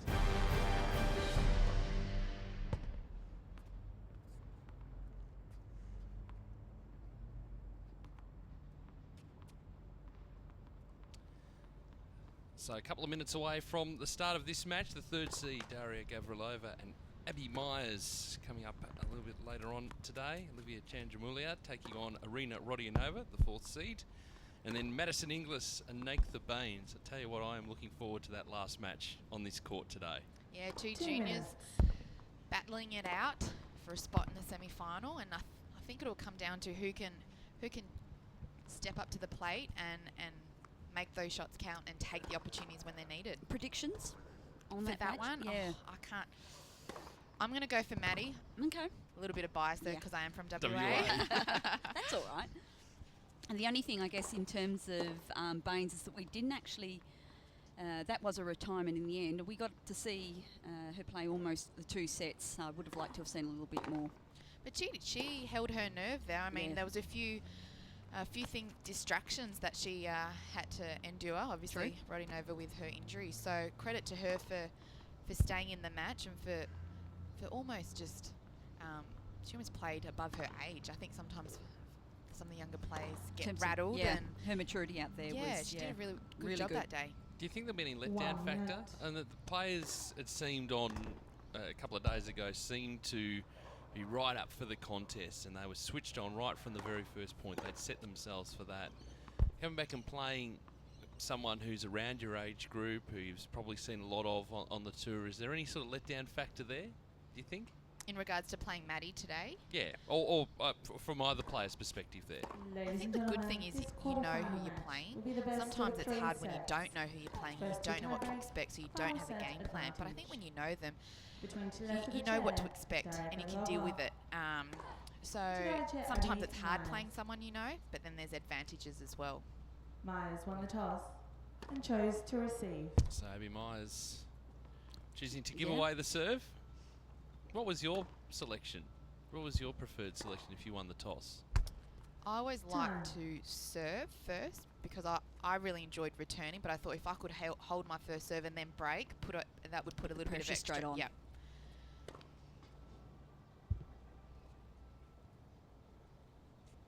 So overcast conditions at Melbourne Park today.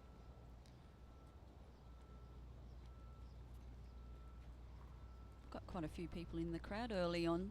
Well, it is free entry Yeah. down here over the next couple of days, right across the weekend. So if you are in Melbourne, make sure you wander through, because you can come and have a look at Margaret Court Arena.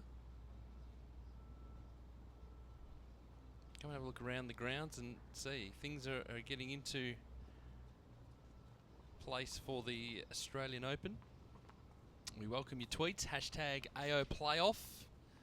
Werner's got control of the screen, which might potentially be a worry, but we'll see how we go. Daria Gavrilova to serve first in this quarterfinal. Let first serve.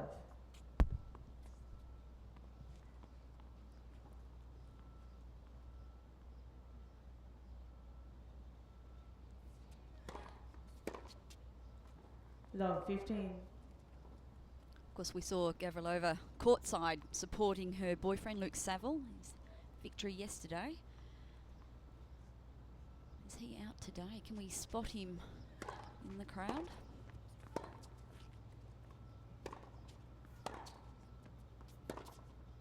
Oh. 15 all.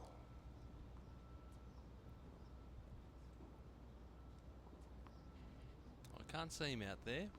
We'll only see a part of the grandstand.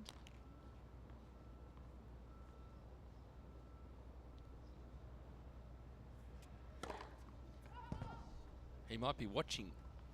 He could be training. Hashtag AO Playoff. Luke, if you're watching us on the live stream today. 30, 15. A few unforced errors early on from Abby. Maybe a few nerves.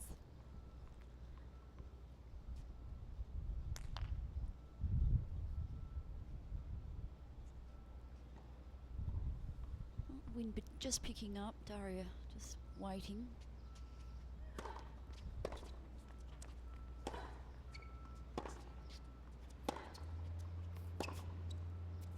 Ups 40, 15. You can see already with Gavrilova the intention. It's foot to the floor early. Talk behind her about getting into that first service game and holding serve. It's just making a statement.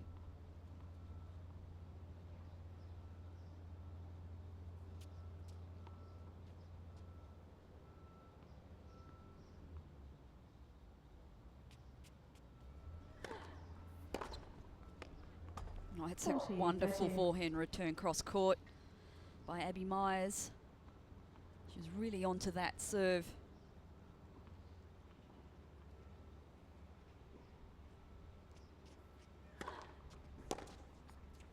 Oh, miss hit.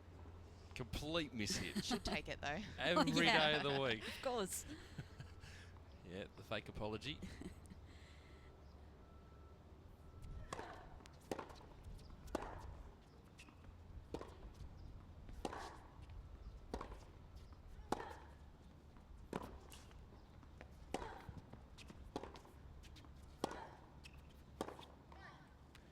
Were you ever genuinely sorry when you did that? Put your hand up? I don't think we ever are. Why would you be? Quite competitive. I've been pushing this point for many, many years. know, I've been shouted down by some colleagues, one of whom might be sitting next to me. I think it's part of having good sportsmanship, but I don't know if anyone would say that they'd be genuinely sorry. Yeah, I'm real sorry for winning the point. Oh, good start there by Gavrilova. Nice hold. Yeah, confident start. Only if you hit someone, I think. If you're in doubles and you hit someone along the way, then yeah, that's not right. But everything else, miss hit like that we saw in that game from Abby Myers, I don't think it's a problem. Though. Yeah, absolutely.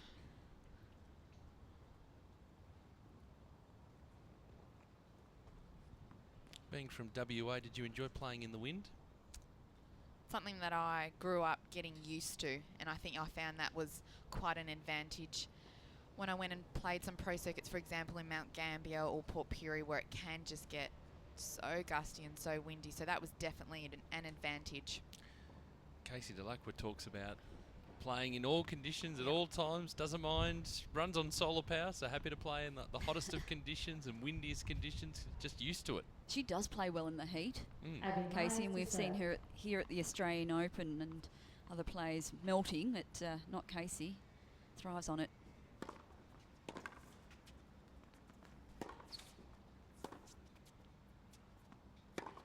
Well, she's going to be playing in Hobart as a part of her Australian Open preparations, and I can guarantee you she will want to like playing in the wind. It is one of the windiest courts you will ever play on.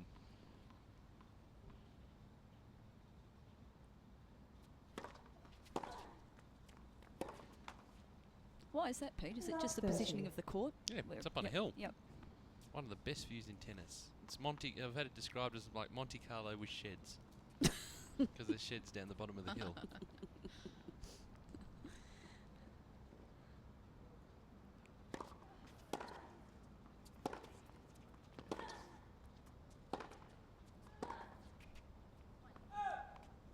$15, $13.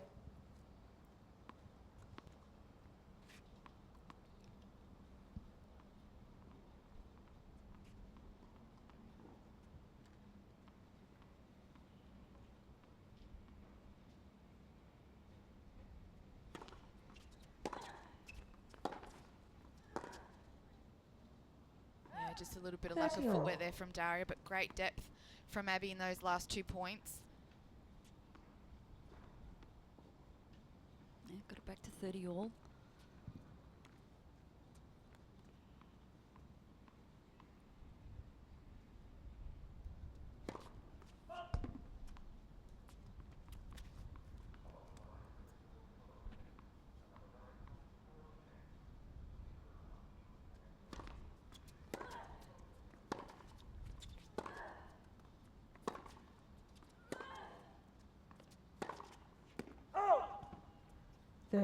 Just pulling wide on the forehand, Myers.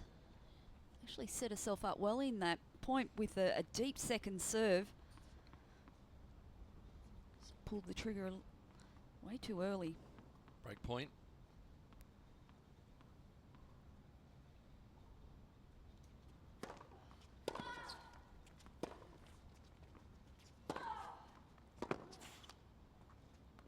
Gets it. So it's 2 games to love in the opening set. I think Abby started off with a few too many errors, I mean, Gavrilova has had to do much in these last couple of games. So Abby's really just going to have to hone down on these errors and make Gavrilova play a little bit more. Yeah, Daria's just having to get those balls back at the moment. Stays in the point long enough, she's going to win. And I know Abby hits quite a big ball, but she doesn't have to overplay it. She just has to create an opportunity.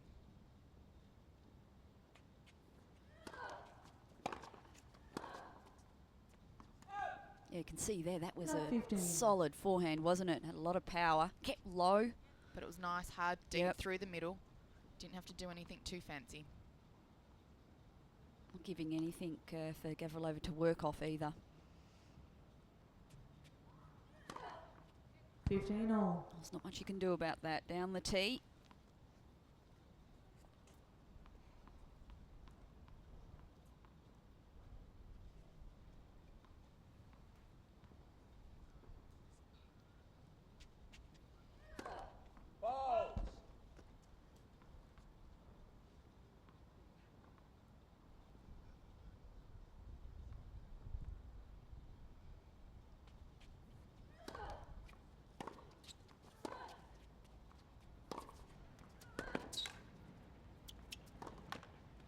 Bad luck.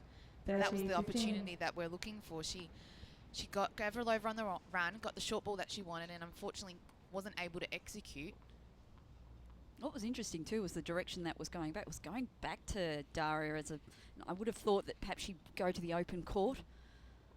Oh, maybe that's she overthought it too much. 40-15. But I think it plays on your mind a little bit when you have your opponent that makes you play that one extra ball and you feel like you have to try and do too much. That's credit to Gavrilova.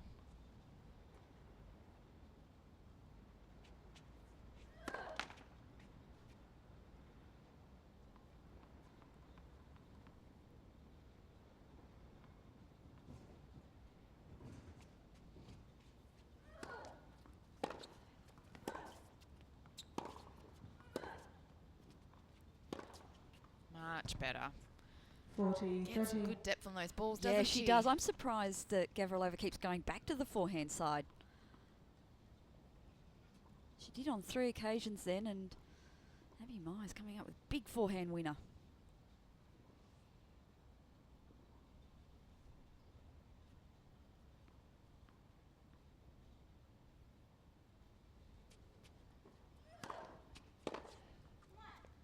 And off to a good start to the 3rd seed.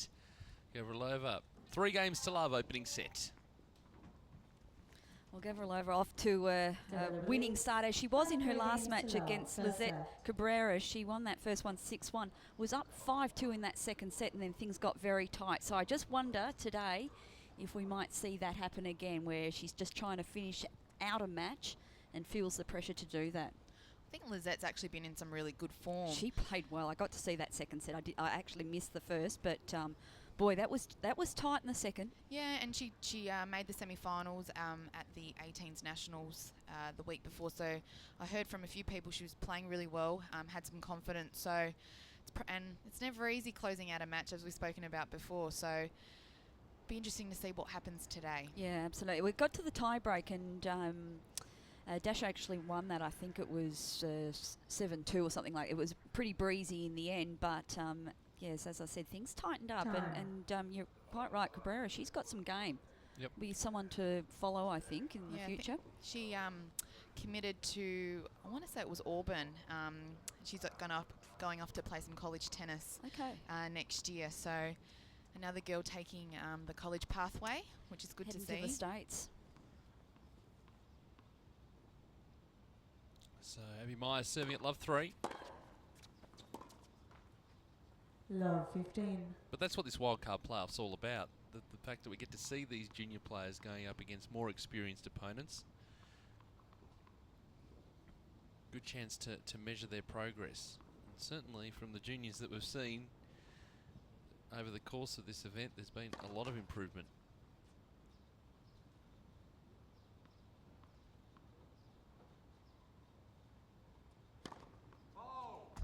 Love 30.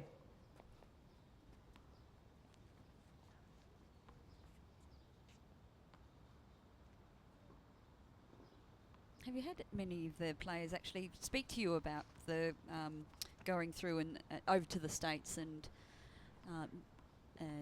you know, going to the colleges over there? If that's something they're considering.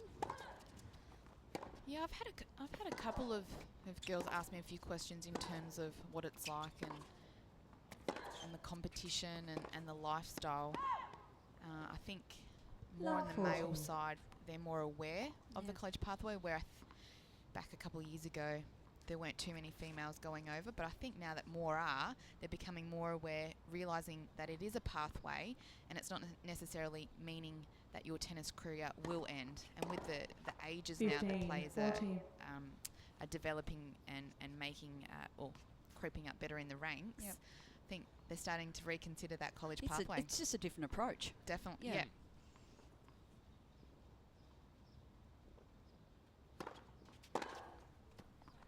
There are plenty of coaches out there that have gone through the college pathway as well, that are back here in Australia, and can pass on that advice too to those players who's sort of 14, 15, 16 that are showing a bit of potential in terms of guiding them towards that pathway. And again, it's an option. It doesn't mean you have to take it, but I think it's worth considering, for definitely, sure. Yeah. Throw a degree in there, and that looks good to me.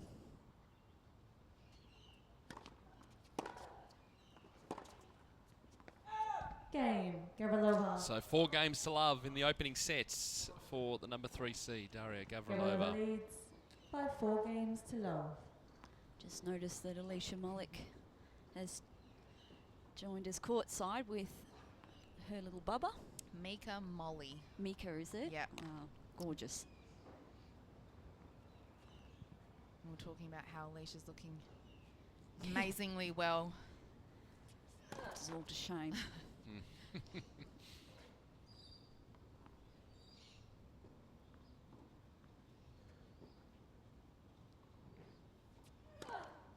Out. Love 15. Still be out there playing. Is she hitting regularly, Alicia? Do you know? She's playing some pennant back home in Perth, Division 1 women's, every now and then, and we've had a couple of hits as well. So I know she still loves being on court and keeping up to date with all our juniors. She's our Fed Cup captain.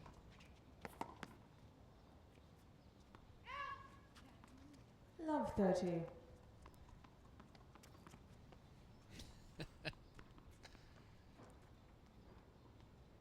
There's Nicole Pratt. Exactly. Just been working with Dasha. Not taking much notice of Dasher at the moment.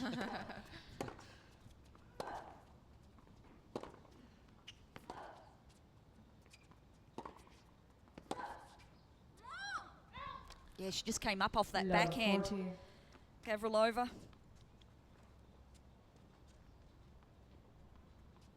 So break points here for Abby Myers to get on the board in this opening set.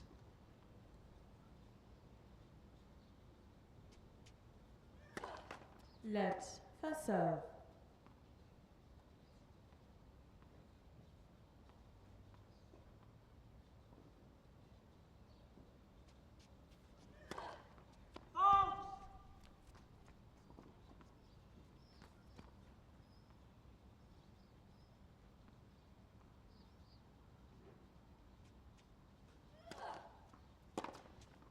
Game. And that was begging to be smacked down the line. 4 games to 1. Abby Myers getting a break back in this opening set. And that'll do her confidence the world of good. Yeah, it just gives her a way of getting into this match. A little bit of confidence. Yeah, break back. Nerves would have settled a little bit. And now she's just going to have to keep working hard for a point. Started getting a couple of forehand winners in that game too. So, like, as you said, Pete, her confidence would have grown with that break back then.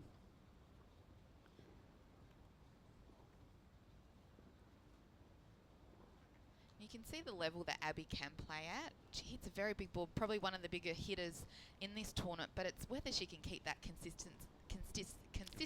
Sorry, a bit of a tongue twister. Yeah, whether she can maintain that level, and if she can, she could be a real threat. But it's building that experience, particularly going up through the road. Talk about the ITF tour, playing those bigger events and being able to string those points together. So it's not a training thing, it seems. It does come with experience. It's a match play thing. It's getting out there and playing a whole heap of matches.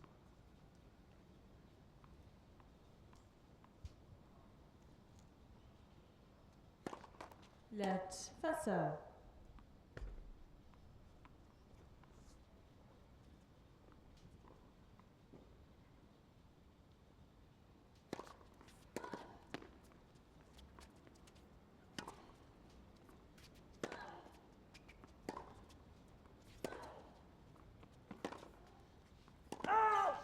Love 15.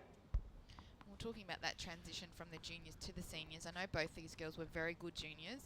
Abby had her career high was 52 junior ITF back in 2012, and Dasha was number 1 back in August 2010. So both still making that transition.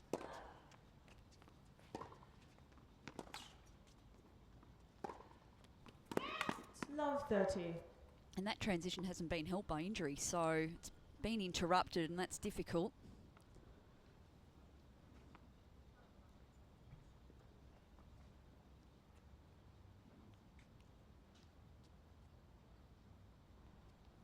Abby really needs to hold serve. Hasn't been able to do that so far in this match.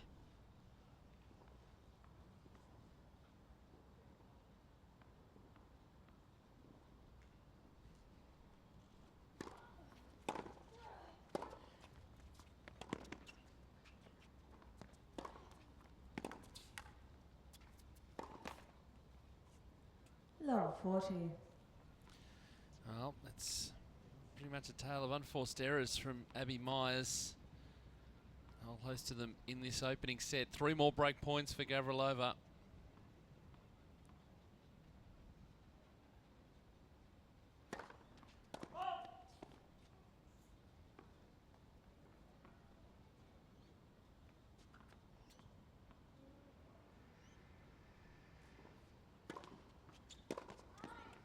Oh. 15-40. Yeah, I think Gavrilova thought that that ball was wide, that serve was wide, but the call will stand. Still another 2 break points.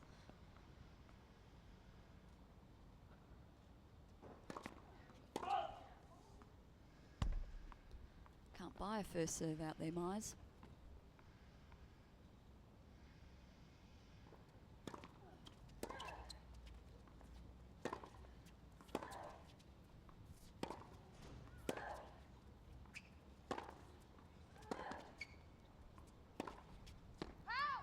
Game, Gavrilova. So Gavrilova gets the break.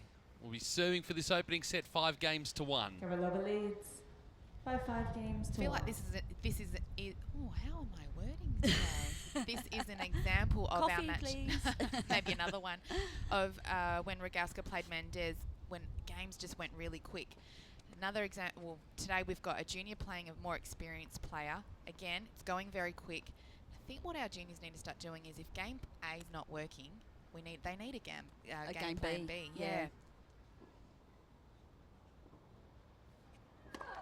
Because there will be times when your game clearly suits the other player, or when you've both got the same style of hitting or the same style of play. You need to find a way to break down their opponent.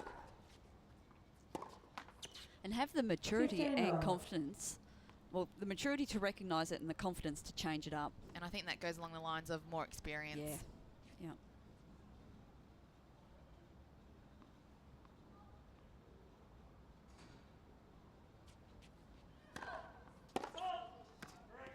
Oh, corrected call That's late. So it'll be a first serve.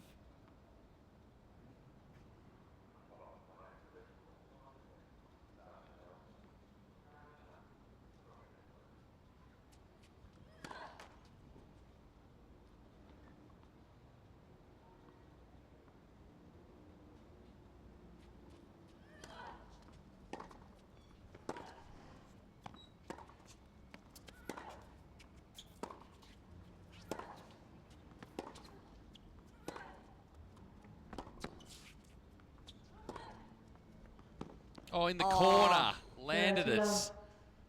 That is a wonderful backhand by Gavrilova, but set up with some lovely forehands too. She was really dictating play on that point and got the opportunity to put that backhand away. That's not easy to do by any means, but that's a lovely, lovely shot. No, but where Abby Myers is missing those, Gavrilova is sticking them. Yeah. 40 love. Now completely into this match. It's on her racket. It's 40 love. It's 3 set points. Gavrilova wanting to play quickly. It's worked for us so far in this set.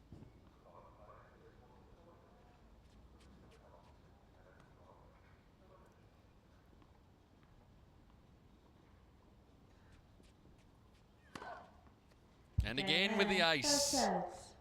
6 games to 1. Emphatic from the 3rd seed, Daria Gavrilova. New tennis balls for this second set. Well, there have been plenty of great moments at Australian Opens gone by, including the Yarra River.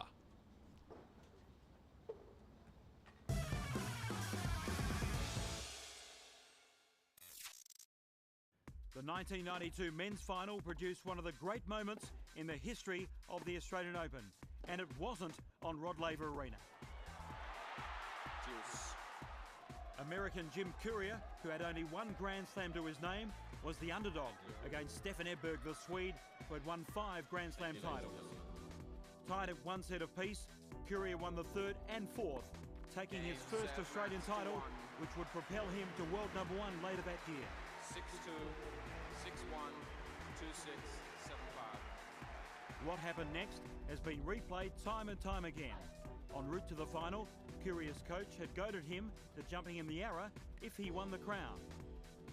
As it transpired, Curia won and did indeed jump in the arrow, followed by his jubilant coach. It was a moment of madness that made headlines across the nation. The following year would see the same two players in the final and the same victor. And yes, the water must have gone to his head, because Curia jumped into the murky waters of the arrow once again.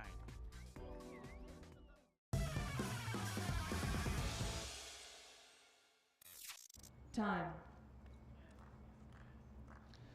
So the opening set to Daria Gavrilova, 6-1, the third seed, and work now for Abby Myers to do. Second set, Myers to serve. New balls.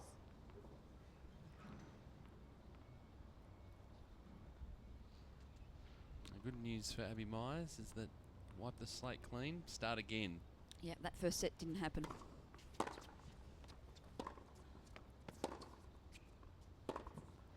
And from Abby's point of view too, the only way is up. And she knows she can play better.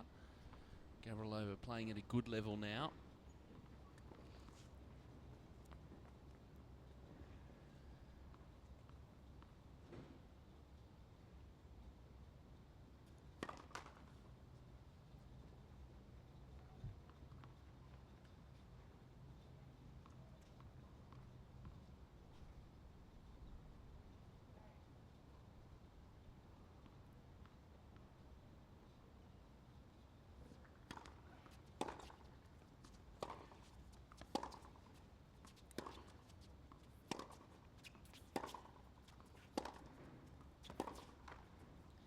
Just like Abby, to try and change it up a little bit. The hard flat hitting seems to be playing into Daria, and she's loving the pace and she's dictating the play. I'd love Abby to throw one up high or bring Daria forward and see what she's got, because at the moment she's just playing right into her game. 15-30. Certainly helps if she can get some first serves in. First serve percentage. I haven't seen the stats, but I can't imagine they'd be very good for Abby Myers. Dasha getting to see a lot of second serves.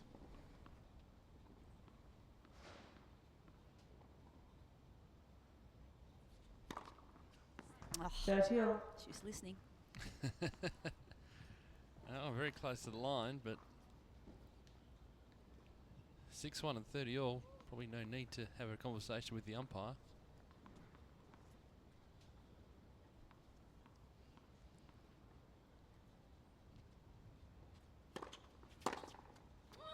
Oh, bang. 30-14.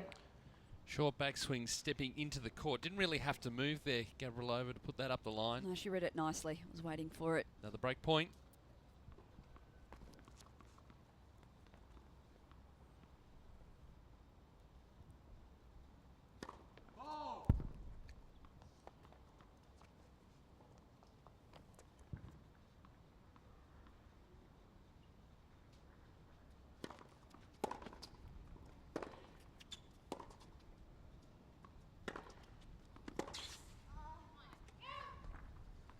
Juice. And just little opportunity, small opportunity just to get back in. Points like that. Even though it's an unforced error. Wouldn't mind seeing her try and hit a kick serve or something different in this serve rather than that hard and flat one.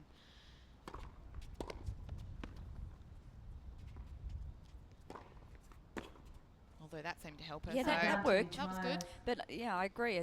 Just a change of pace, something out wide that sits up a little.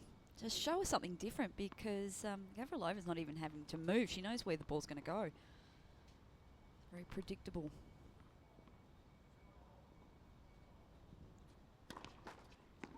Could see there she was trying to kick it out wide. Yeah, she's starting to think.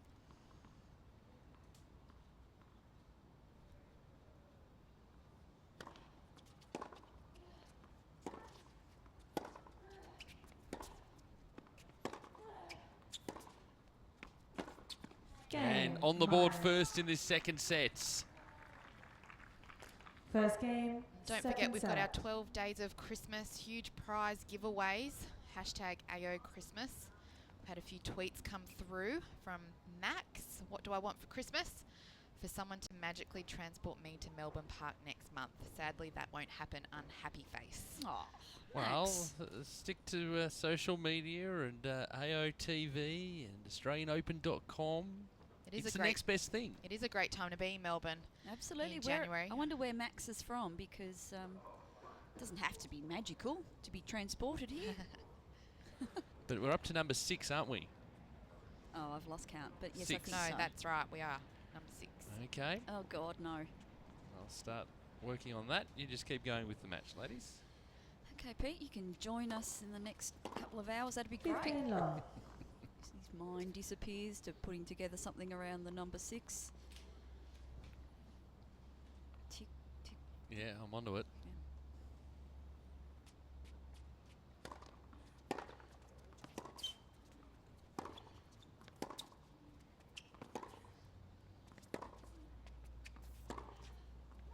Oh, now getting it going. 15 all.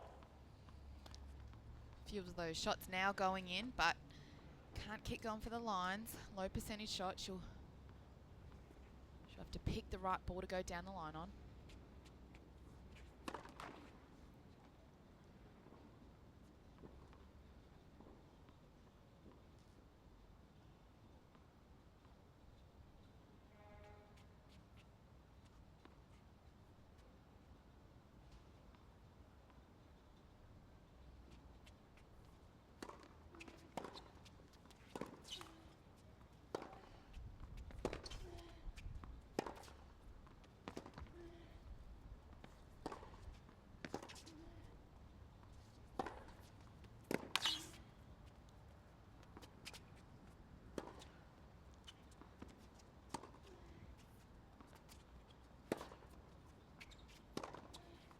A little bit of an experience there from Abby Myers. That floating ball 30, 15. took a few steps back too many.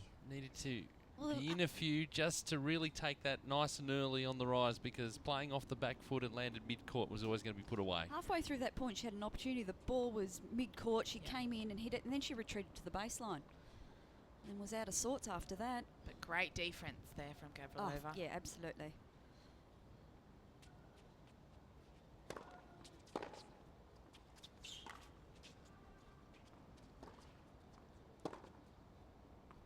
No. 40, 15. In the corner again, Caught it's the good. line.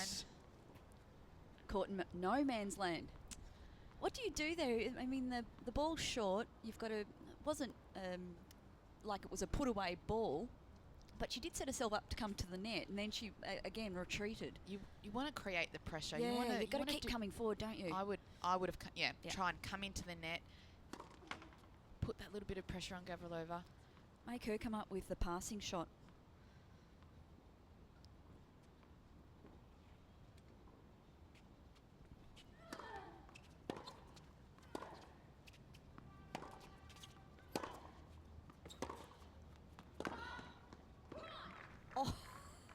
Beautiful, right at 40, forehand. 30.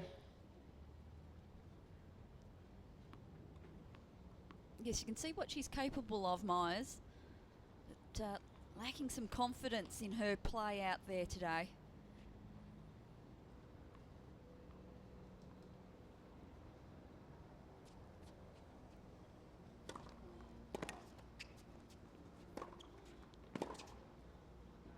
Good pressure again from Gavrilova. All square in this second set. It's 1 game all. Or 1 game all. Okay, Pete. What No, have you come up I'm with? trying to think of things here while I'm commentating. It's very difficult to do About 2 things at once. 6, the number of fingers on your hand. Your hand. Mine? Yes. No. No, that's not An right. extra digit? That's not right. I can't think of anything for 6.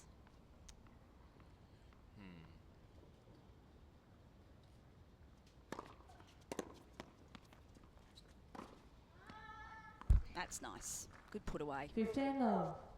Yeah, it looked like she had that mentality of coming forward and not looking to hit a winner, but looking to maybe get an opportunity to put a volley away.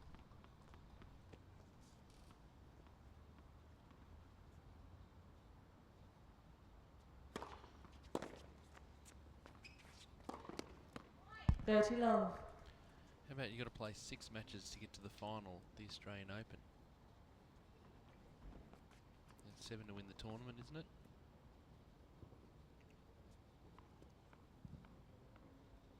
That's right.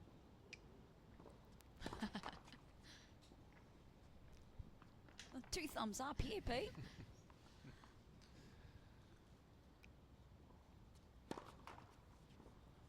$30.15.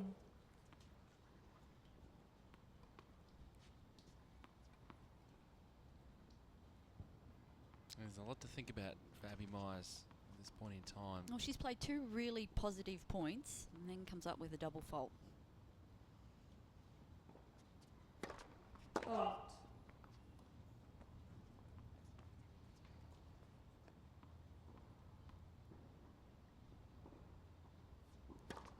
Let second serve.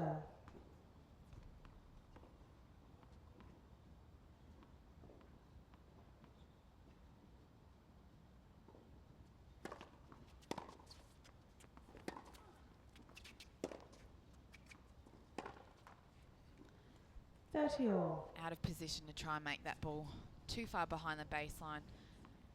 Trying to hit over the highest part of the net. Yeah, the ball had actually dropped quite short.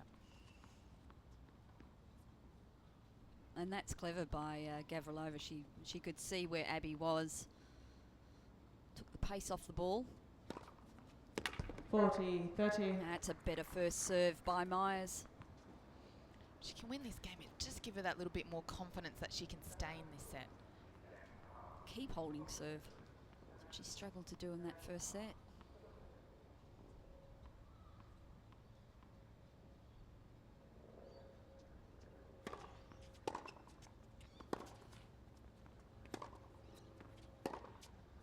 Oh, it's too big again. Just hasn't been able to find any rhythm today. No, and she hits quite a flat ball. I feel like she needs to get a little bit more rotation on it, give herself the opportunity to stay in the points. Yep. But it's just too flat at the moment. There's no margin in a game.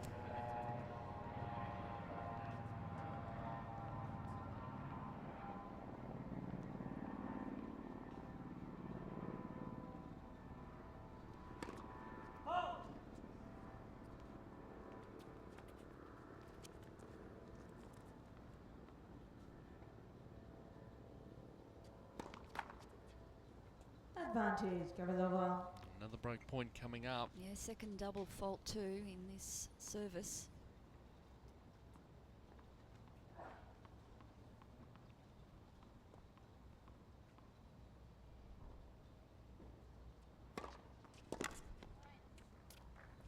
Juice.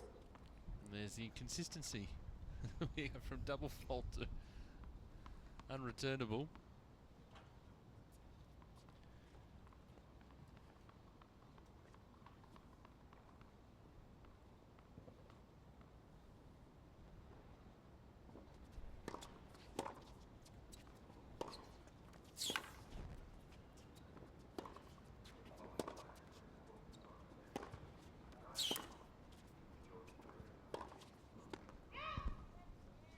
Advantage, Gavrilova. She's got a great defensive game, Gavrilova. Just having to slide to get to some of those balls. You could hear that in the court effects then.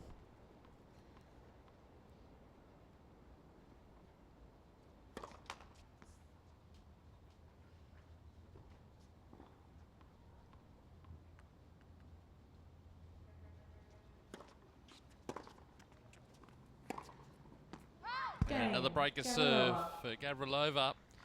6-1 the opening set, now 2-1 with a break in the second. She's been working pretty hard, hasn't she, Boyana Abby Myers in the lead up? She has, yeah. Back in December, doing some pre-season training. Abby tweeting, "Sand dunes, love pre-season training. Thanks at Nathan Parnham for putting me through it. Hashtag pretty sure I'm dying." That's tough work. There it is. Wonder where that was. I know she's from Sydney. Must somewhere on the beach or maybe Bondi. I'm not sure. I've seen some social media from Casey. Loves a bit of beach training. So it's nice to keep things Did you used to mix? different. Did you mix it up in terms of your pre-season training? What you would do, or? Yeah, I did. My last couple of years, I actually had to do a lot offloading because of my feet and my hamstring. So a lot of it was done in the pool, on the bike, and some boxing, which I quite enjoyed. So I think it's good to keep it different. Yeah, change it up. Keep things fun. Otherwise, you just get bored, I think, sometimes.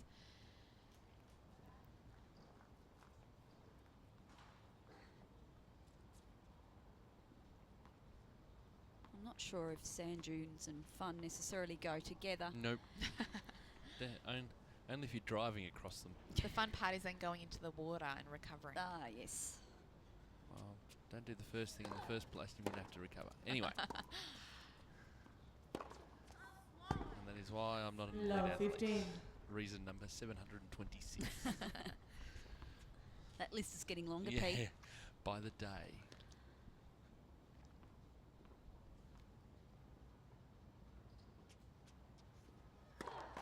Forward.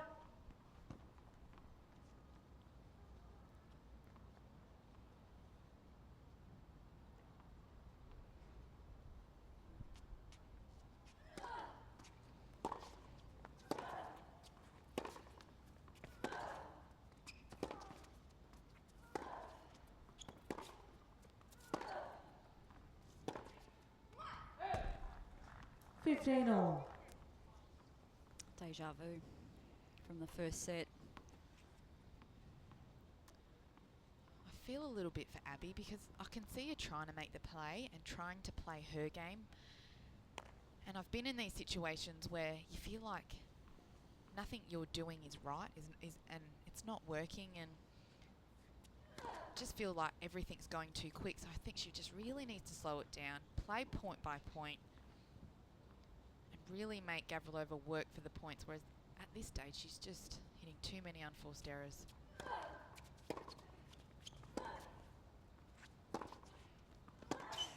$15.30. You can see she's trying to fire herself up. She is, yeah. So she's not. She's trying to keep positive out she there. Is.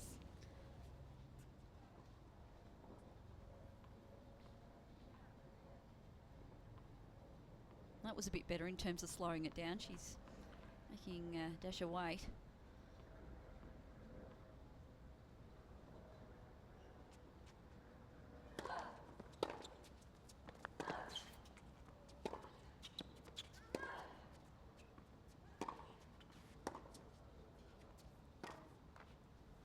And with someone who hits the ball so flat, that's not bad tactically from Gavrilova. Just throwing in the low slice, it's forcing Abby to hit with a little more loop on her shot, not really used to, and also bringing her forward. Not going to get to the net all that much in this match.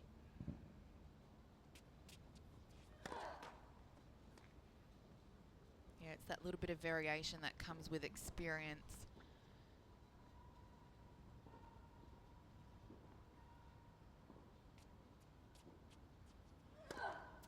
Oh, 30, 40.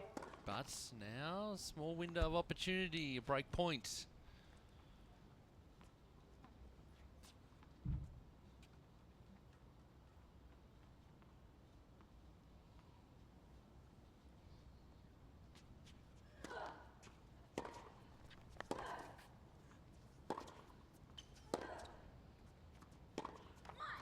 Choose. Again, probably not the best of footwork on that shot.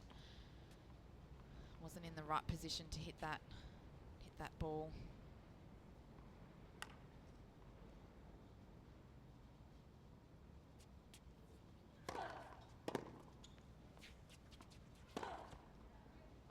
Oh, that's aggressive play from Gavrilova.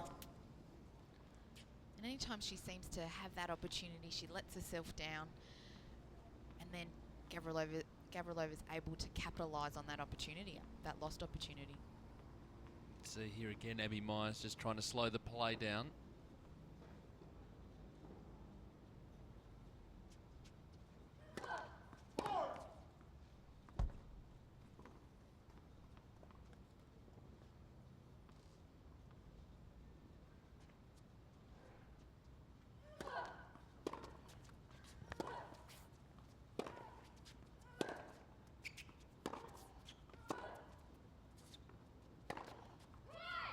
well played. That was better. Her feet got around that ball. She was inside the baseline. Oh, it was right in her hitting zone too. Yeah. That was the other thing. Yeah, Ball set at up shoulder nicely. height. Done that plenty of times in practice, I'm sure.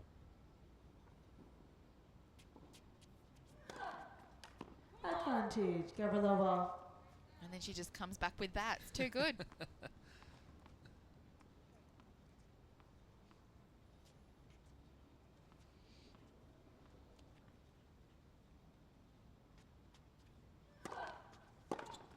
Game. And Gavrilova. holds for 3-1. Just go back to that last serve. Gavrilova leads. When you're sort of by 2-1 3 in a games tight to 1. opening set, that's too good. But when you're 6-1, 3-1 down, that's just plain annoying. It's just plain frustrating. It is frustrating because you feel like, just when you feel like you're getting back into it, Yeah. it's gone again. Yeah, but smart play from Gavrilova. And she is reading what's going on out there. She knows that Myers is happy behind the baseline. She knows she likes to receive a hard, fast ball. Yep. Clearly this match She's is not changing for it up. everyone. No. Sometimes you just need a little bit of a snooze. Some Snooze, you energy. lose, isn't that what they say?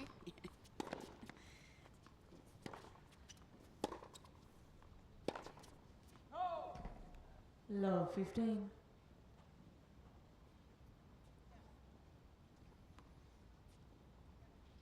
wonder if someone can jolt that gentleman just to say the match is going on. Mm.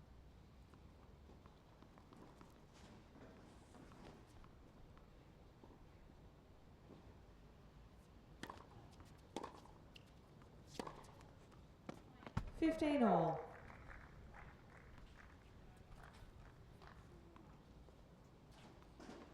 It's looking a little grey out there. Hope that's not a sign of... I think it is. means Seen Pete shaking his head. means nothing. Move on. If we ignore it, it might go away.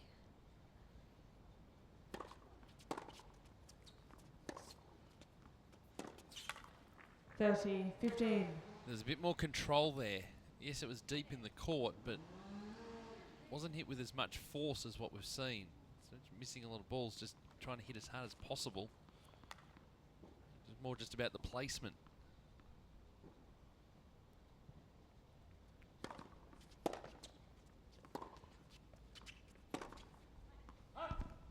Forty, 15.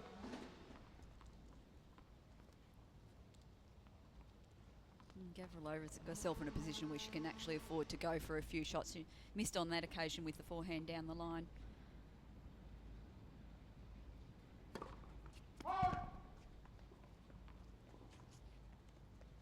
She shouldn't change things up too much because what she's doing at the moment has worked. That's a good serve. Myers. Oh, good hold there. Yep. Still down a break though. It's 3-2 to Daria Gavrilova leads in this second by set. 3 games to 2. We haven't Second mentioned the set. great doubles results that Abby Myers has had with partner Jessica Moore. They've won the last 4 out of the 6 pro circuits towards the end of this year, and obviously a very good combination. I know they started out as a trial for the first 2 tournaments up in Queensland, and then they had some really good results and thought they'd stick together. So. And Abby's been tweeting out too. There've been plenty of good support. She has. There we go. There we go. Feeling very humbled by all the support shown to us over the last 6 weeks. Thank you so much. And it's a great shot of the girls there after a tournament win. And we've just noticed that Luke Saville has arrived courtside. There he is. Looking very relaxed. Yes, I wonder how that hamstring is, or the lower back. I'm not sure. Was it the hammy in the end? Did we get a take on what actually happened yesterday? Time. Anyone heard? A few seats up from Nicole Pratt. So 2 cams just sitting together. Well, if he walked pretty easily up those stairs, so... There he is.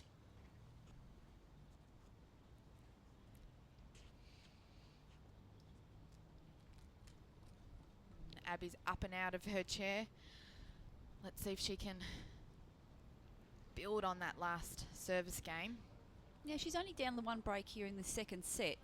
And there has been signs that she's played, you know, she's been able to actually put a few points together, which I think is important. A couple of winners off the forehand side, building on her confidence.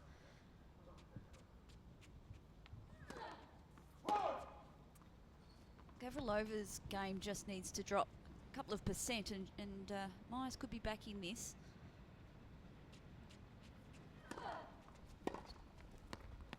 $15 long. Of course, that has to happen. There are no guarantees. Dash is playing really good tennis.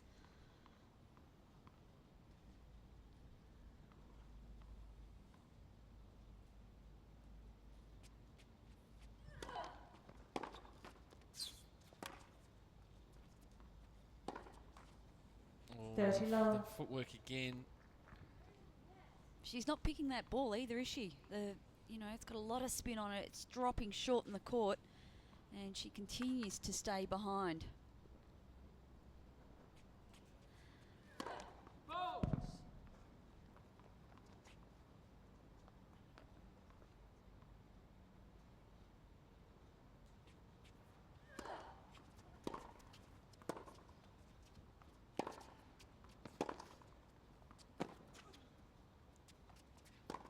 Yep. Easy put away, easy half court ball. Great first shot by Gavrilova to get that return back. Got very low, almost like Radvanska. No one's like Radvanska. Oh, she's interesting to watch. Very entertaining.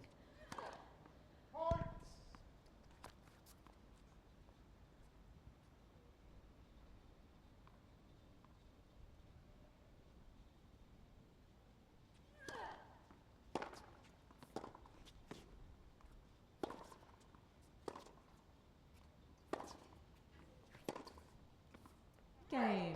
Gavrilova. 4 games to 2 now in the second set.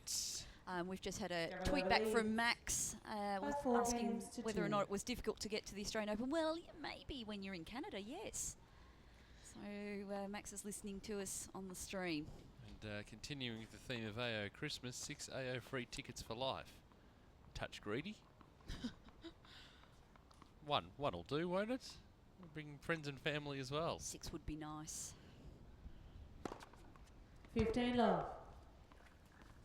Max, keep listening, because what I'm do later is actually go through Peter's bag and find his wallet, and then I'll get some credit card details so you can book a flight if you like. Good luck.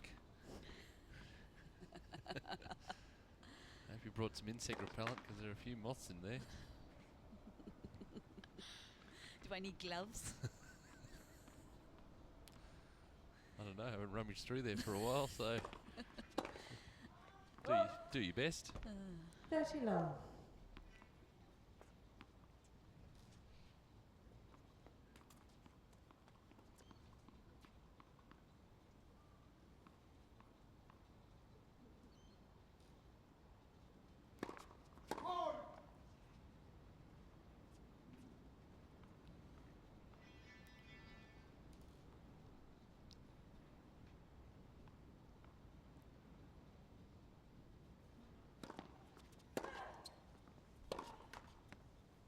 $30, 15.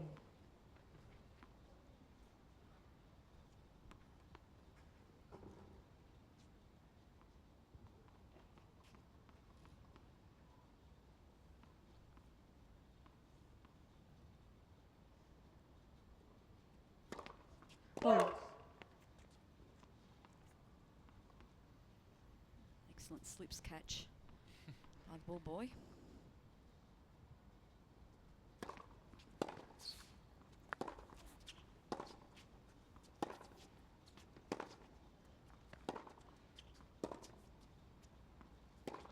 Oh, and again, that backhand. 30 all. Error coming from that side. Just not hitting through that backhand enough, finishing it too short, not enough follow through. She had the right idea though, stepped up to it. Yeah, what she's trying to do is right. It's just the execution at the moment.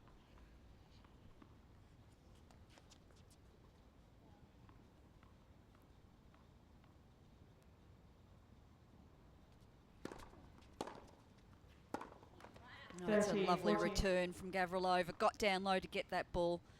She's reading the serve of Abby Myers really well today. She's right on top of it.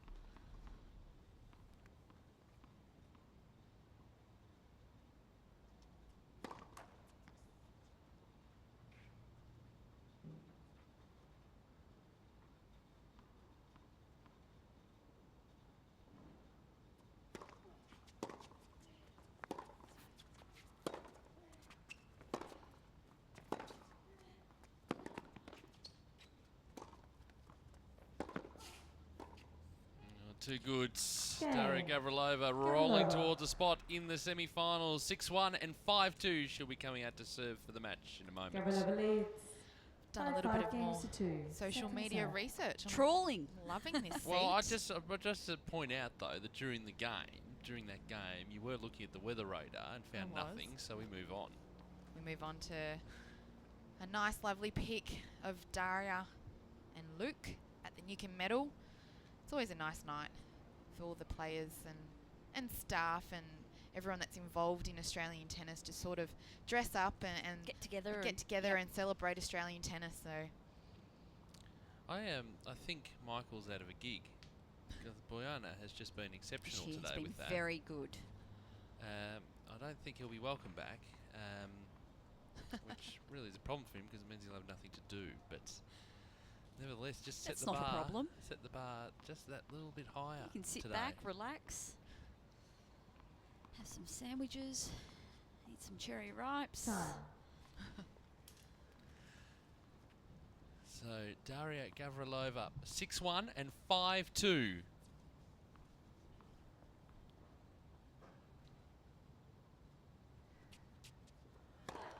Let first serve.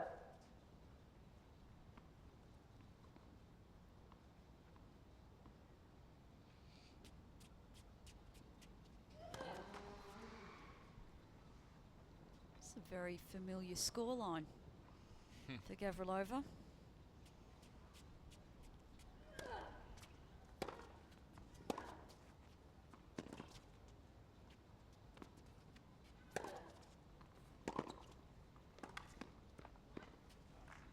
Love Do you 15. think she's thinking about that? it'd have to play a little bit in the back of her mind, I think. This is where she was 2 days ago. But you can see she's got a little bit of confidence. She's not afraid to come forward, especially in that last point of that last game. Which actually we First serve. didn't even comment on, but that was a superb point she played. Perfect point. Yeah.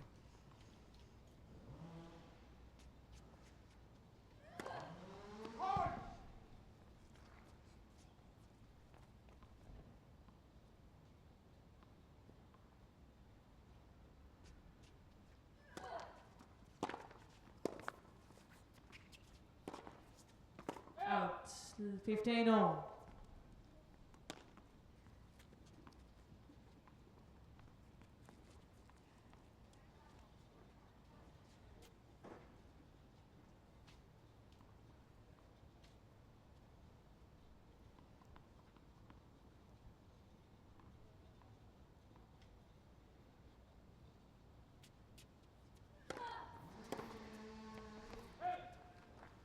$30-15. Abby's going to try and stay in this match.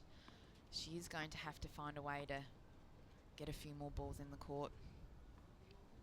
Yeah, giving away too many free points.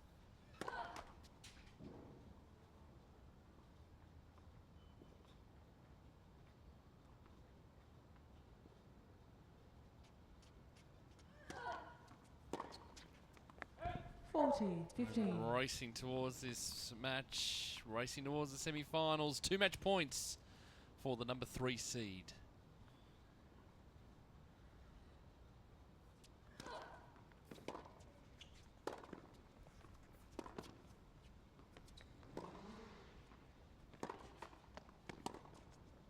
It's comfortable in the end. 2 sets to love. Daria Gavrilova 6-1, 6-2. through to the semi-finals of the Wildcard playoff. 6-1, 6-2 over Abby Myers.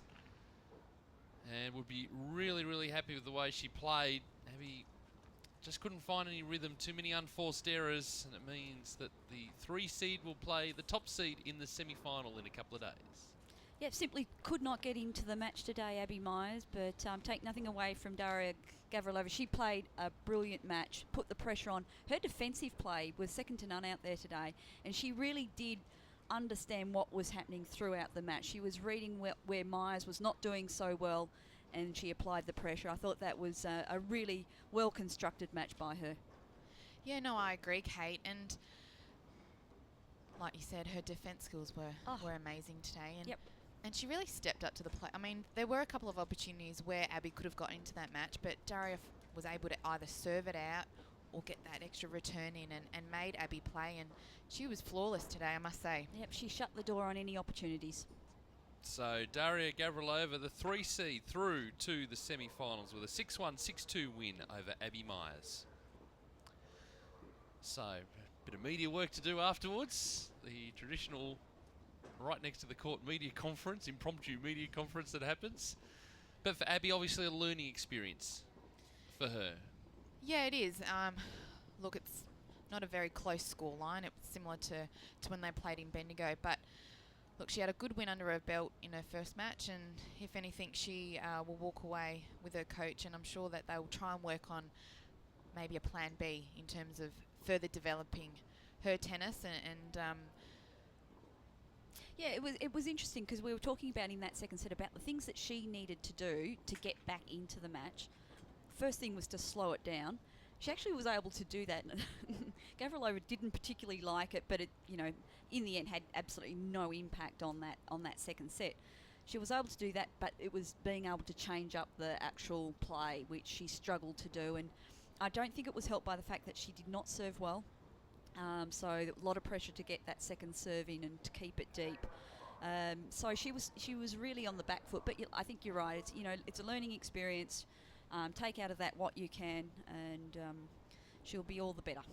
Interesting matchup though, Gavrilova to play Rogowska, the top seed and the number 3 seed. I reckon that'll be pretty close. That'll be a good match to watch. I think both have great defensive skills, but then are able to also, not afraid to move forward. So I think one will be who can serve better on the day and who can take those opportunities. So that match complete. 2 more to come. Here's our next match. Olivia Tjandramulia of Queensland taking on the 4th seed Irina Rodionova. And that match not too far away, live from the Australian Open Wildcard Playoff.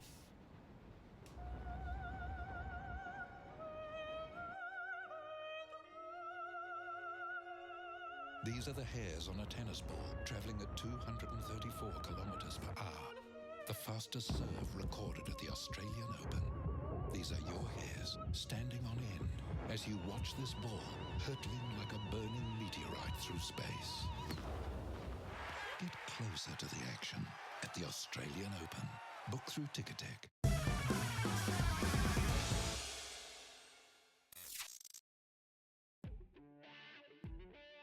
It was the first year of the new tennis centre at what was then known as Flinders Park, and Australia's own Pat Cash, the 1987 Wimbledon champion, was attempting to win his second major title.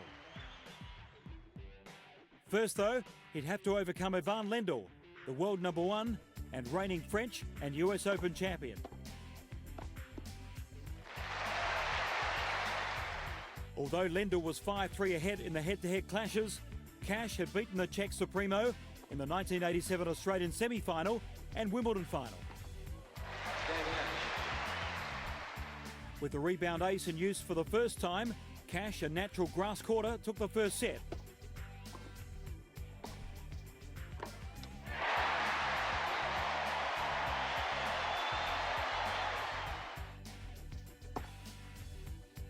Before his opponent bounced back to level the match.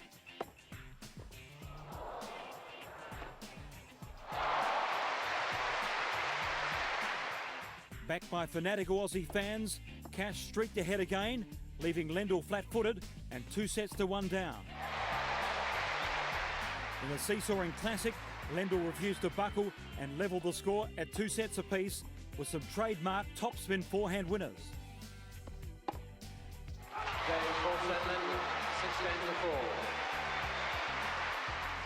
The decider was a one-sided affair, with the Czech outgunned by the Aussie. His awesome net play securing a berth in the first final at the new state-of-the-art tennis centre.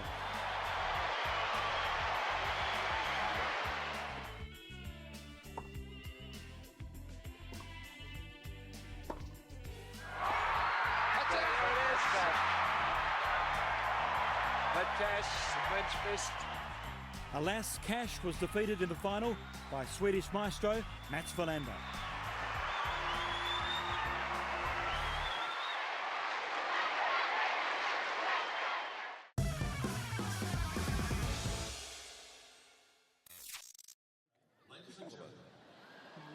Would you please welcome to his own arena, Mr. Rodionova.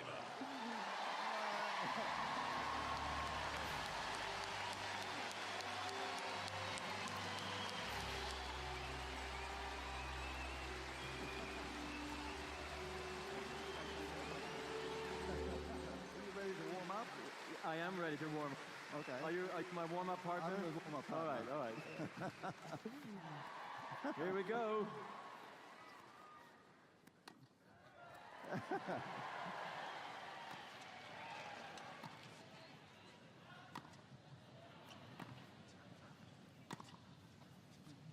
Uh-oh.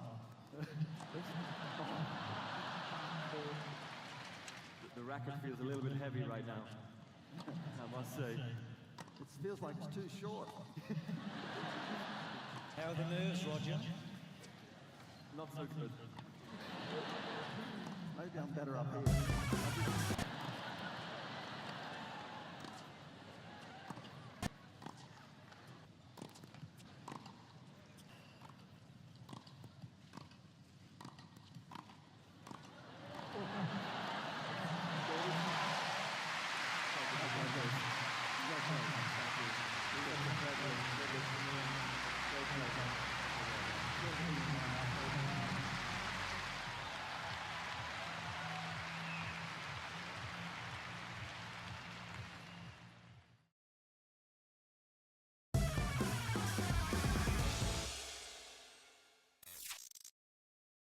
The 1976 final was an all-Aussie affair, pitting the reigning champion John Newcombe against the unseeded Mark Edmondson. With hot winds swirling around Kooyong, Newcombe, who had already won 7 majors, took the first set in a tiebreak and appeared to be en route to defending his Aussie crown. But then the wind began to change direction and Edmondson levelled the match. Oh, great shot.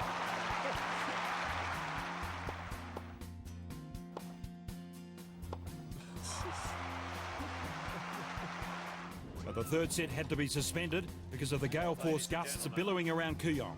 Because of the weather conditions, play will be suspended for a short while until this blows over. Thank you. It's virtually impossible to play with the things blowing across the court. Thank you. When the match resumed, the set went to the wire, but it was the outsider ranked 212 who sent shockwaves around centre court.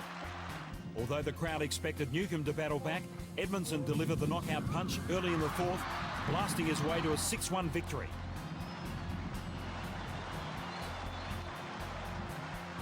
The former window cleaner was so excited to have upstaged the former world #1 that he promptly dropped the trophy.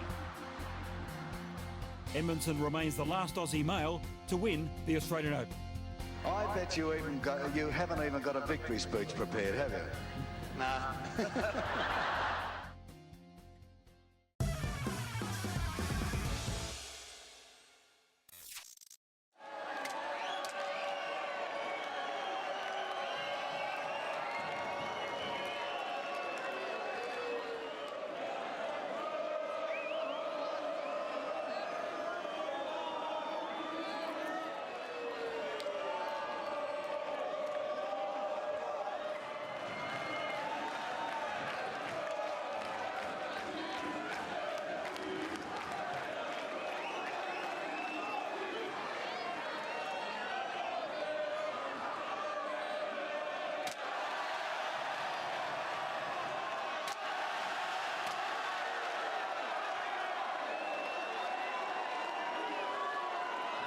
Time.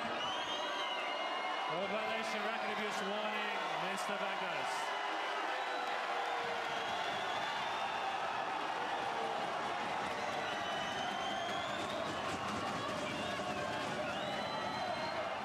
Something that can get him back and get him to win another Grand Slam, and I feel that Wimbledon is the big opportunity, and he's going to have to serve and volley to do it. He's taken Stefan Edberg on into the Federer cavalcade after dispensing with the services of Paul Annacone, who was with him for several seasons.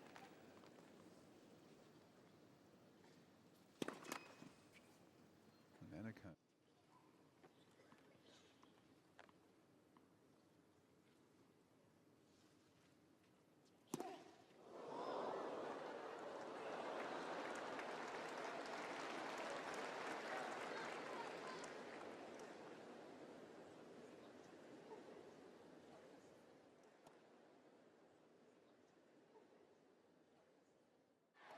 you played wonderfully well, but there was a serve in the middle of that match. It actually landed over in the crowd. Can you just take a look at this? Can you talk us through this? What happened here? I want to have good communication with the fans.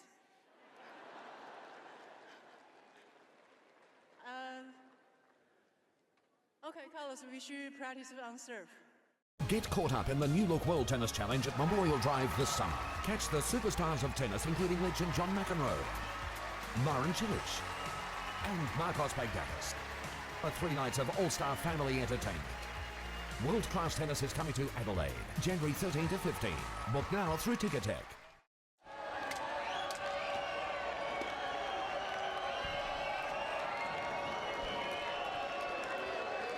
So we're just about ready to go for our next ladies quarter-final. If you're just joining our live stream for the first time today. Ladies and gentlemen, this Australian Open Wildcard playoff quarter-final match. First of 3 sets. First to tiebreak, final set advantage. There you go, the words of the chair To umpire. the right of the chair, Olivia Tjandramulia. Olivia To Tjandramulia left of of chair, Queensland Irina taking on Rodionova. Irina Rodionova of Victoria. Of course, Irina Tjandramulia won the toss seated here and chose at to number serve. 4. Olivia, her current ranking is 954. She has got as high as 670 at one stage. We'll certainly tell you a little bit more about Olivia throughout the afternoon. She's just 17 years of age and certainly been talked about as a good prospect going forward. And Irina, I think we're all pretty familiar with her work over the last few years. Has got as high as 157 in the world arena, Rodionova. And we'll start the favourite, but doesn't always count for everything. If you're just tuning in, Olivia Rogowska is through to the semi-finals, and she'll take on Daria Gavrilova, the 3rd seed. So the number 1 and number 3 seeds have got through to the last 4. Both been able to do it in straight sets. And our final quarter-final a little bit later on, Madison Inglis, the Wildcard up against Nathan Bains. John Huguenard's back in for this one. Ready? Afternoon, BP.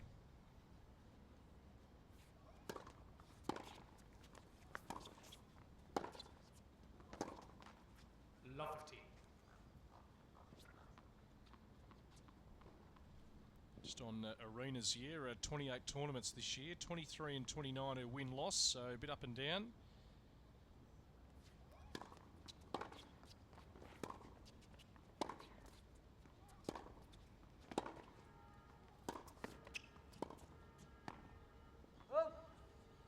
Runner-up in Japan, a couple of semi-finals, one in Japan, one in Burnie at the start of this year, and a quarter-final at an ITF event in Glen Iris, right here in suburban Melbourne.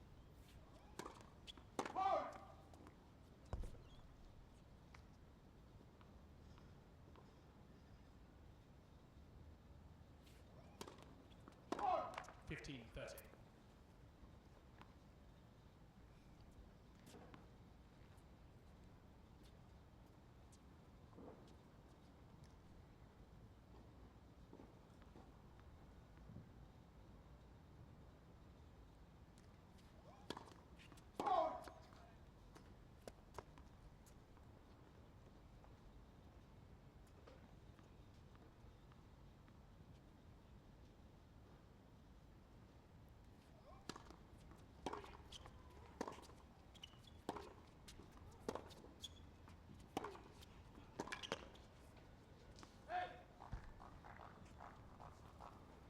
$15.40. Of course, Arena defeated Sarah Tomic on the opening day, 6-love, 6-2, and Olivia Tjandramulia had that great victory against Jess Moore, a real hard-fought win, 6-7, 6-3, 6-4 to earn her spot here in the quarterfinals.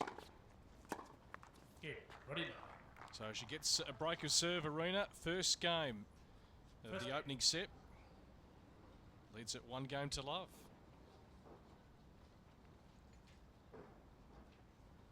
Well, there were a number of hurdles that Tjandramulia had to overcome in her first round match. Brett, we saw it 2 days ago. Looked like Jessica Moore was going to cruise to an early first set victory, but Olivia Tjandramulia actually found herself up a break at one point, and then it got back to level pegging. They took it to a tiebreaker where Jessica Moore was able to win the first set, but Rodionova to serve. Tjandramulia had plenty of fight left in her and won the match in 3. Fault.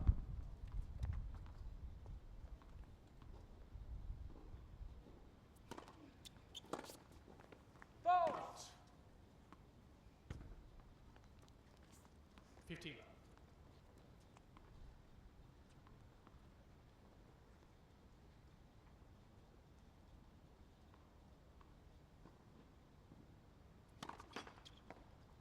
Rockhampton up in Queensland is home for Olivia. For those abroad, up 15 love. sort of central part of Queensland, massive state, of course.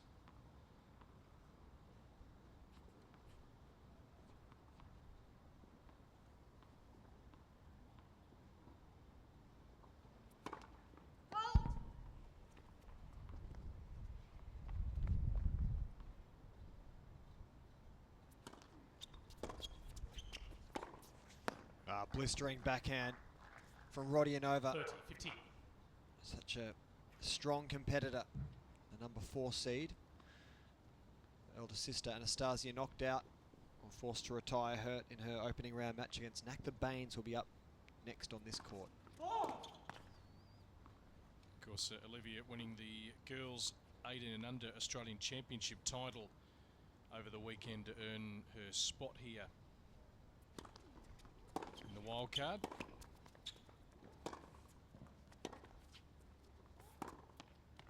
That's a great shot too. So both girls 30. exchanging some wonderful moments of tennis. It gets it to 30 all. Tjandramulia finds herself down a break early on in this first set.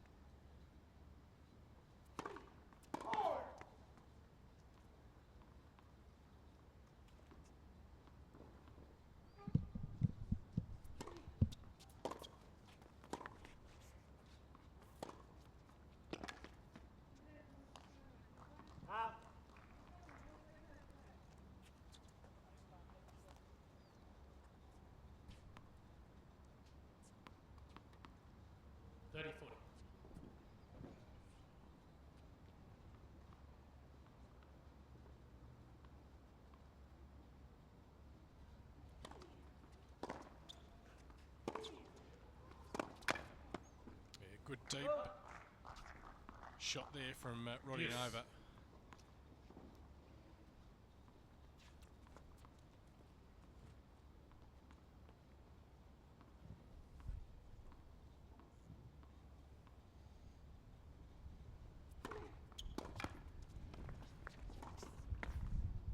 Advantage, Rodionova. Great penetration on the first serve. Brings up advantage for Rodionova. Wind certainly just picking up.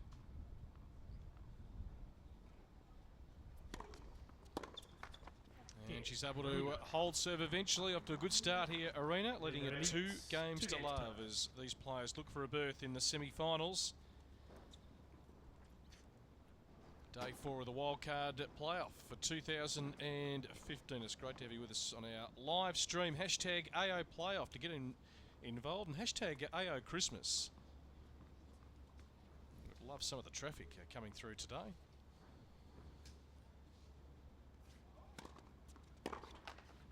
$15. It's been peak hour traffic on the AO Christmas hashtag. Yes.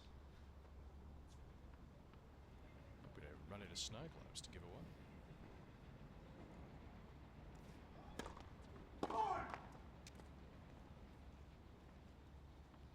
Peak hour traffic over in the cafe. Johnny, we're just over there before. Busy time, the December showdown, and there's some traffic lights in that cafe. Got all types in there. Players, including the juniors, plus Tennis Australia staff, and then tradies and other labourers getting Melbourne Park ready in preparation for a big summer of tennis.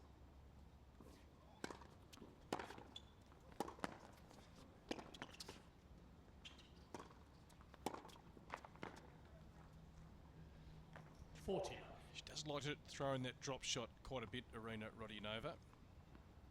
On the hard courts, got to be so precise and pick your moment. And they've brought Tjandramulia to the net. 40-15.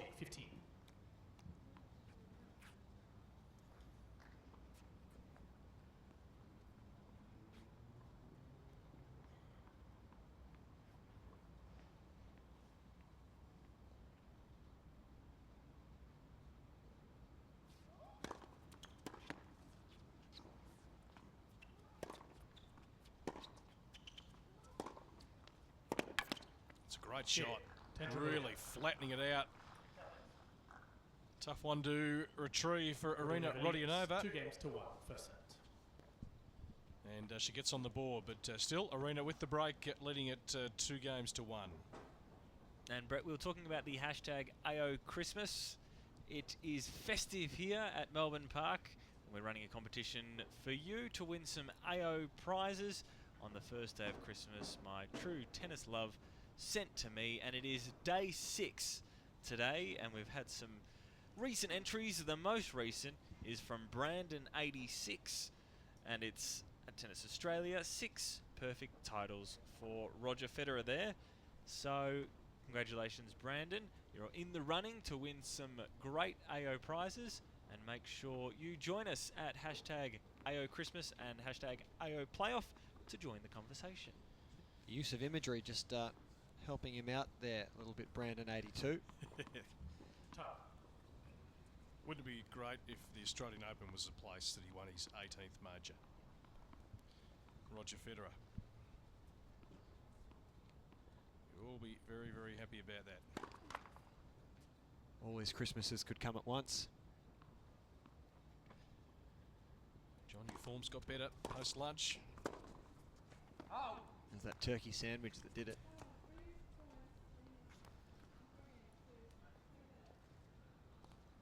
Love 15. We'll get a bit of commentary from Arena throughout the afternoon. You'll pick up on that.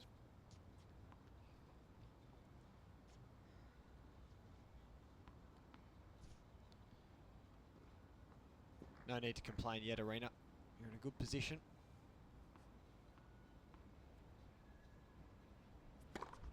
Oh.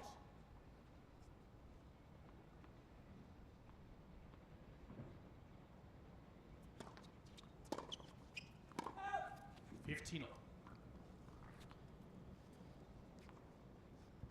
Tjandramulia on your screen there. An interesting journey. Indonesian born, of course, in Jakarta, but has grown up in Rockhampton.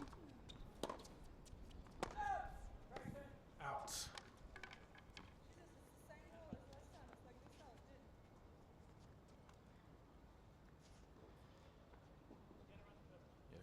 It's a tough one here at the Wildcard without the use of any technology. So it's 30-15. The human eye combined with the chair umpire. The lines people are going to make the calls.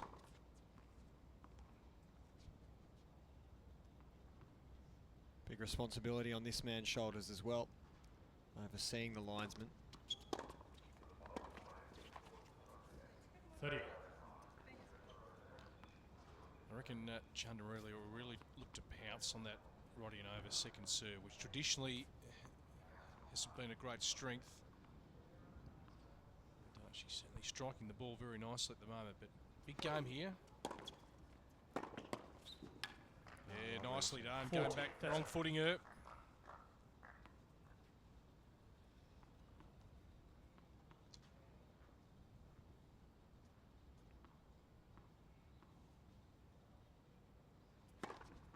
Good. Rodionova. Well, they're born competitors, these Rodionova girls. Rodionova leads 3 games to 1. They like to win at all costs. And Rodionova turning a bit of frustration into some fierce intensity on the serve. Upper break. Big job for Olivia Tjandramulia.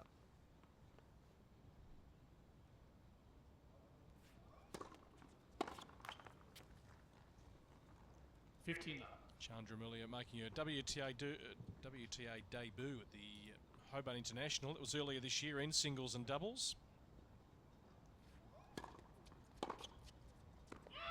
39.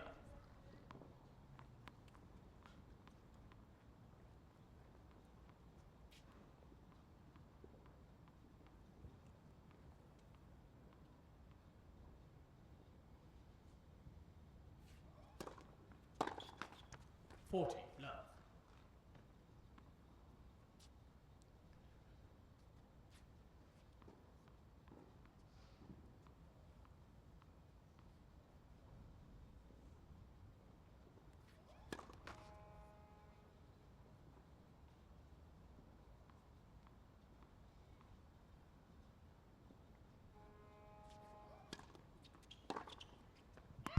Yeah, Tjandramulia.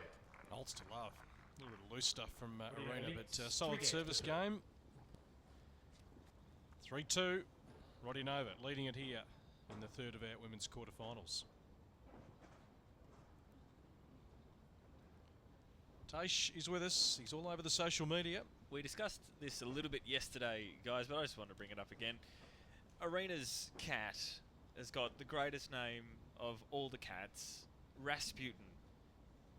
As far as one of the characters of Tsarist Russia in the early 20th century here with Tai. And yeah, if you think that's the best cat name you've ever heard, let us know. Hashtag AO Playoff. Hashtag really clutching for conversation. Yes.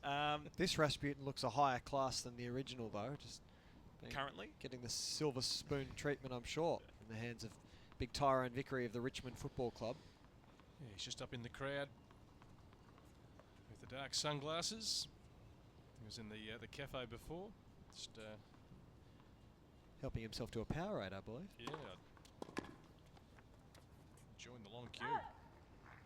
15 love.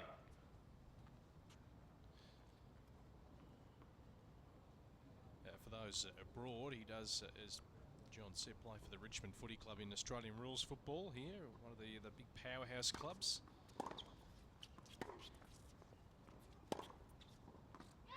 Who play at the famous MCG, just behind us here. I think Arena met Ty doing some fitness work with the Richmond Footy Club going back 2 or 3 years ago.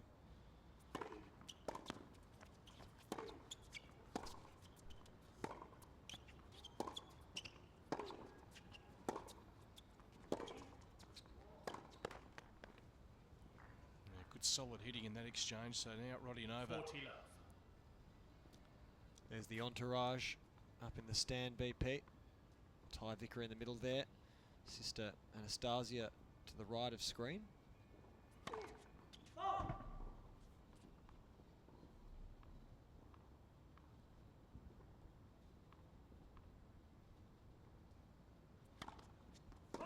40, 15.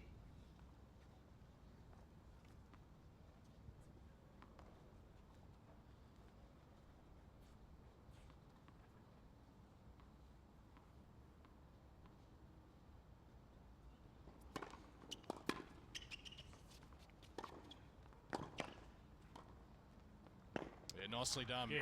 Really good soft hands at the net, so just continues to have that service break. Rodionova leads 4 games to 2. First set. And it's got the upper hand in this opening set.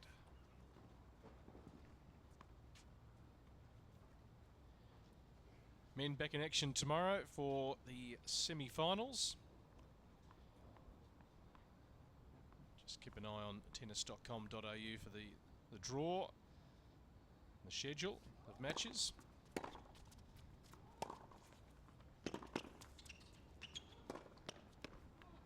Good decision to go back across court with the backhand. 15 love.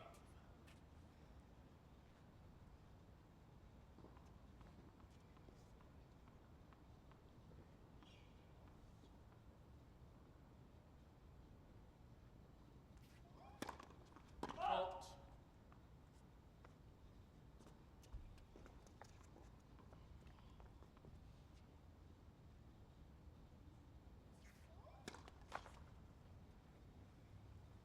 $15.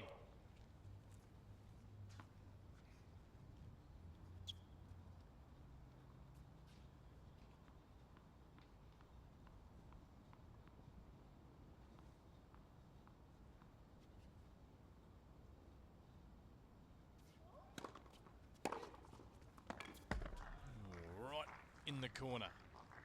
15-30. Well struck by Rodionova. 8-year age gap between these two and about 600 ranking spots. So Always interesting to watch the younger player taking on the more seasoned player and how much of a gap there really is. 30. And often it's just that ability to keep as many balls in court as possible and to have a couple of weapons.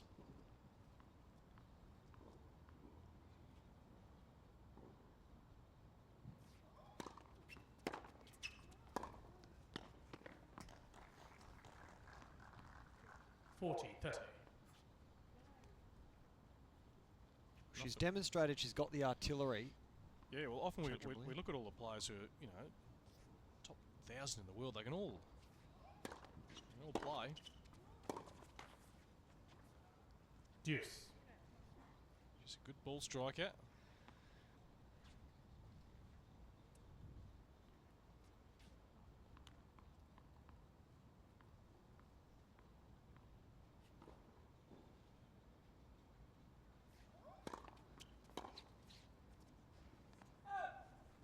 Advantage, Tjandramulia.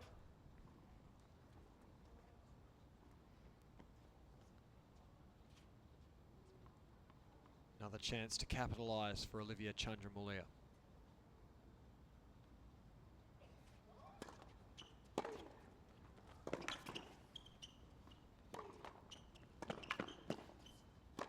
it was good hustle by Olivia, but Arena had it covered. Deuce. Just that first initial strike. It's a good angle. And it really put Tjandramulia on the back foot.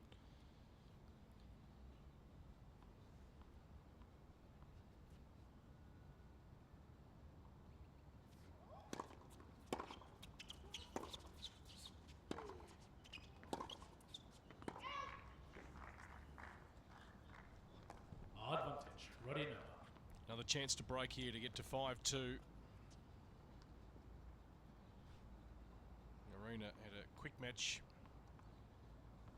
on Monday against Sarah Tomic, 11-2.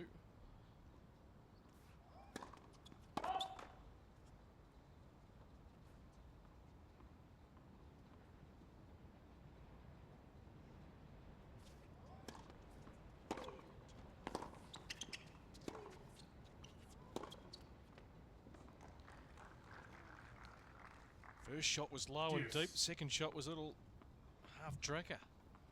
Set up nicely. Just the difference in shot there. She opened the door up for Tjandramulia to put it away.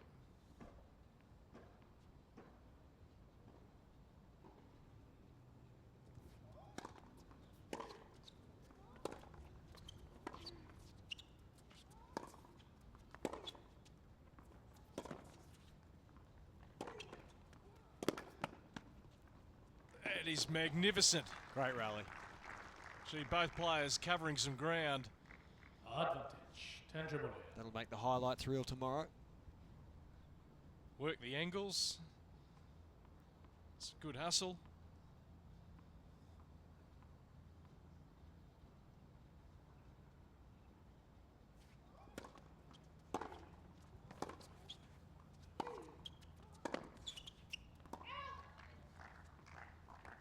We were outside just before. Joe and I listening to Daria Gavrilova have a chat to the media courtside after winning through and what it would mean to win a wildcard, and she said, well, you can see by the quality of tennis this week, it means a lot. Players fighting tooth and nail to get through.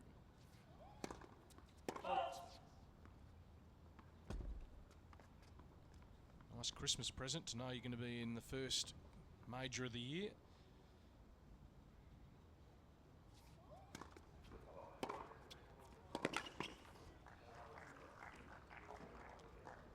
Advantage, Rodionova. Really pouncing on that second serve, Rodionova, when she has the chance.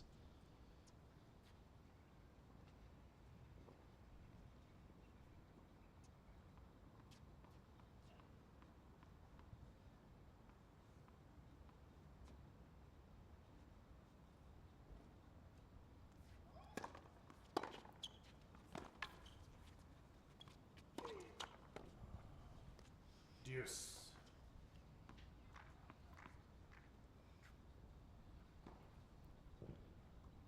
obvious frustration when you miss a regulation forehand.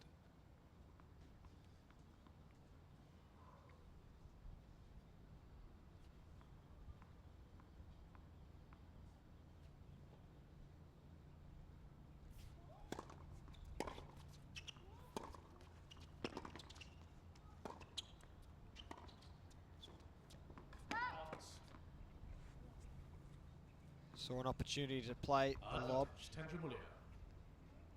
but just not placing it right on this occasion, Rodionova. So Tjandramulia, another advantage.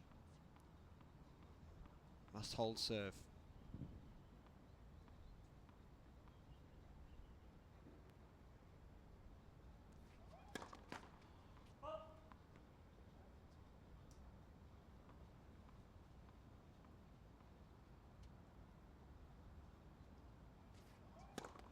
Net. Second service.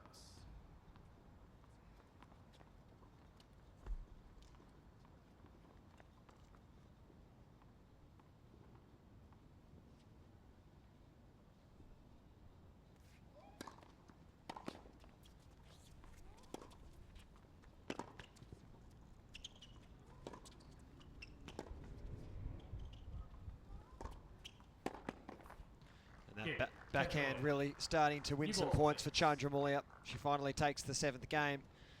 Rodionova leads 4 games to 3. First set. Yeah, that's the start of play. Frustration for Arena. Chance to rethink at the sit down. That backhand is deadly from Tjandramulia. It's good, She's isn't used it to effect on Yep. a few occasions.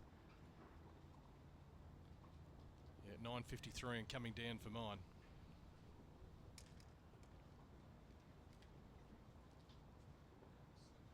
Just 17 years of age, that girl on screen. So a long journey in front of her, but she's been talked about as certainly a girl with a lot of potential. No guarantees. There's the Rodionova camp.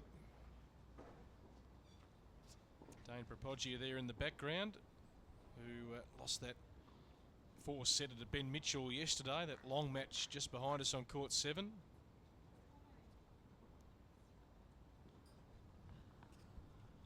Well, Rodionova so far untroubled on her service game. She's won 100% of first serves in. Struggled a little bit more on her second serve, at just 3 from 9. Let's see how she goes.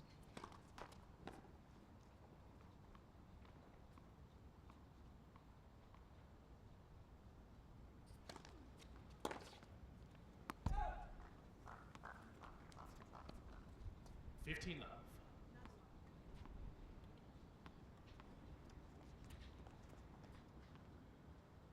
Got some big news to share with you in just a tick. It's just come through here at the Wildcard.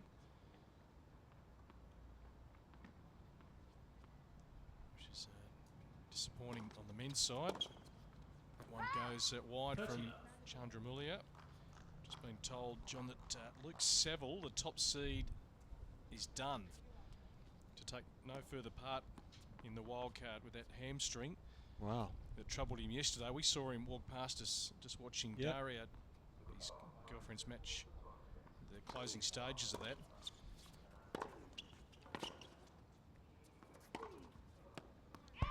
So the top seed is out. So I'm not sure what that means. It means a straight walkover, I imagine. So just the one men's semi-final to be played tomorrow. We'll get absolute confirmation on that, but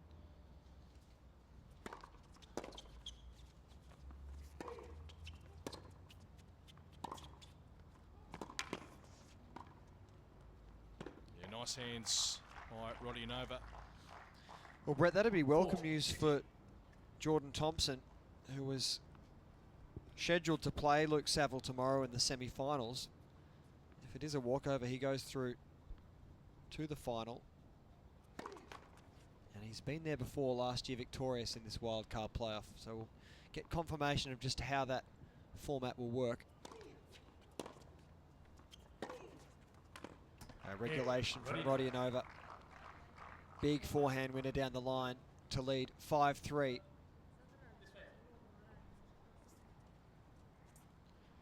Yeah, Yeah, really disappointing for What are Saville. the And leads? 5 games to given that the injury started to trouble him early in the first set, Brett, and he managed to still get through a pretty tough match with no problems, I'm sort of surprised that it's forced his withdrawal from the rest of the tournament.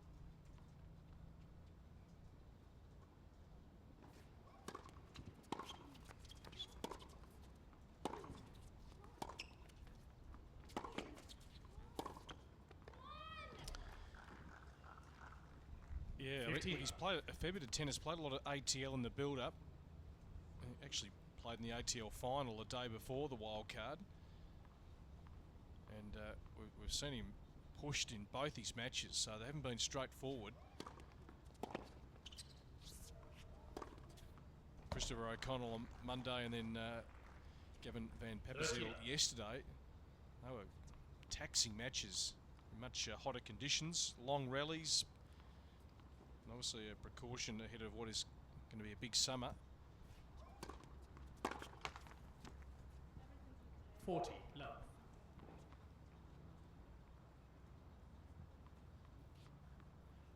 Good response so far from Tjandramulia.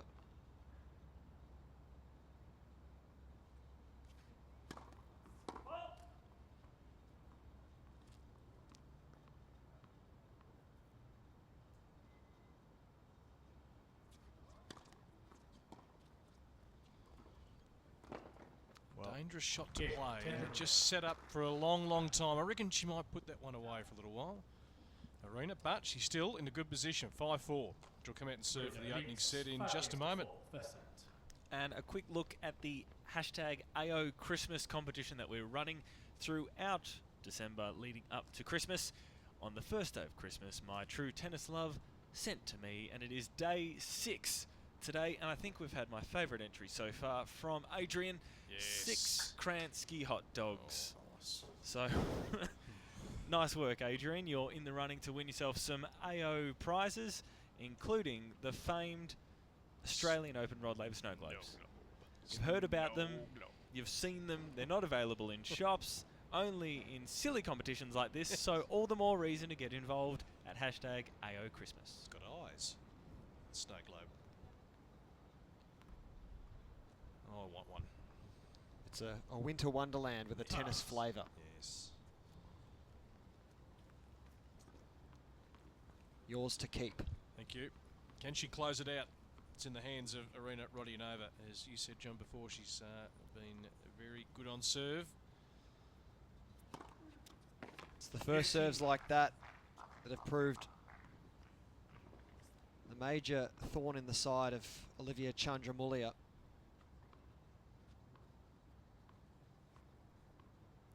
Now serving at 11 from 12.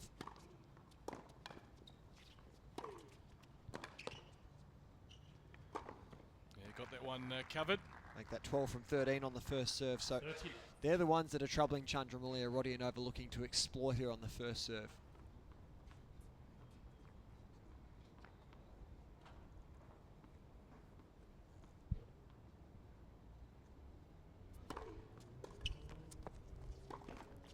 Oh, unlucky. 40. Well, it was another great first serve, so she'll take that one. Here we are, 3 set points for Arena Rodionova.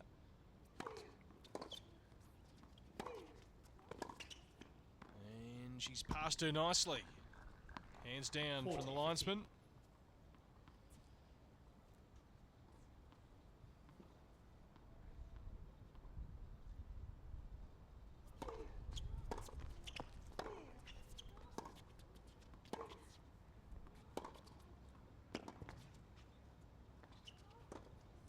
Just when that slice comes back from Rodionova, 40. A bit of pressure at the back of the court, but it's set up for an eternity. She's not going down without a fight. Tjandramulia needs to save one more set point here on the Rodionova serve. Next, first service.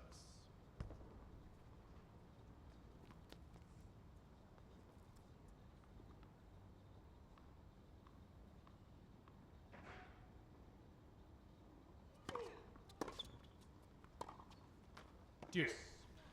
Well. Looked like Rodionova was cruising to take this first set at 40 love, but 3 big plays from Tjandramulia. Has it back to deuce. Chance to push for a vital break. That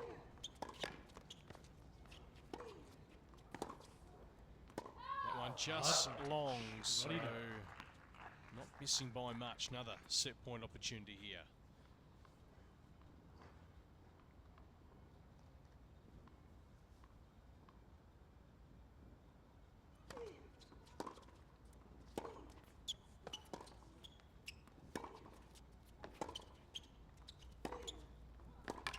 Beautiful by Rodionova. And she gets there, got that early service break and was able to keep her nose in front for the remainder of the set. Rodionova, the 4th seed, takes the opening set here, 6 games to 4.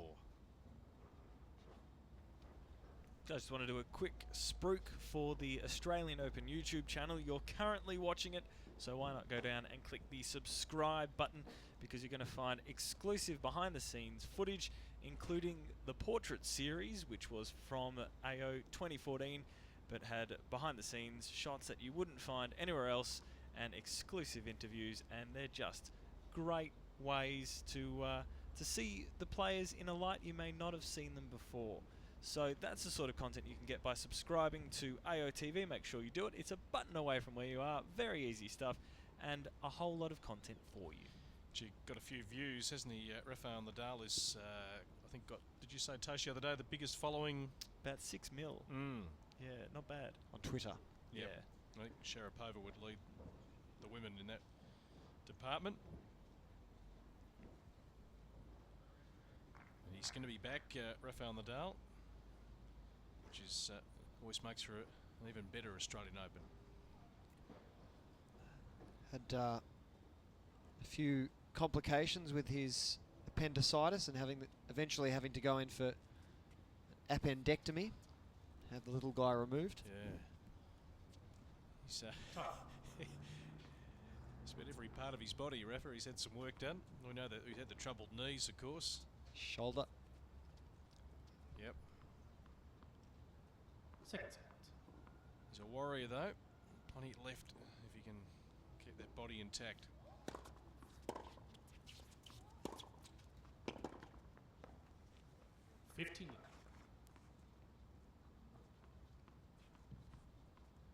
So just waiting more news on Luke Seville. That breaking news just a little while ago. If you're just tuning in, the #1 seed in the men's out with his hamstring.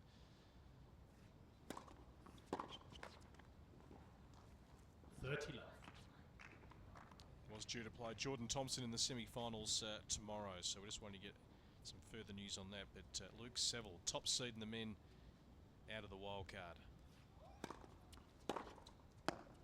30-15.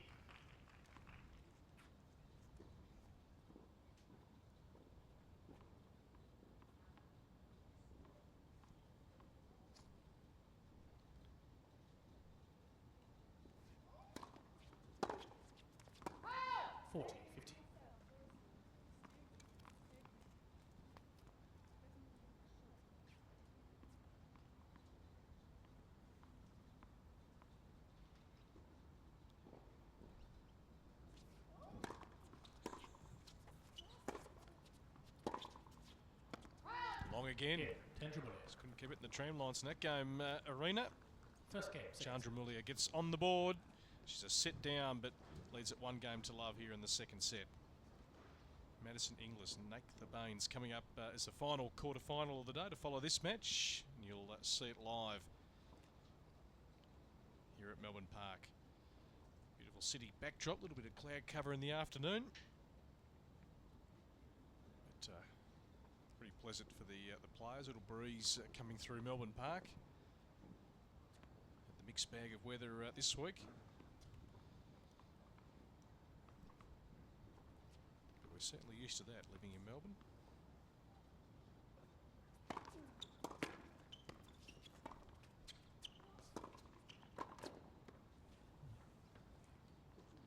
Taking a few more risks with her game, Rodionova. So many times what she's trying hasn't paid off. although in a good position to try something new.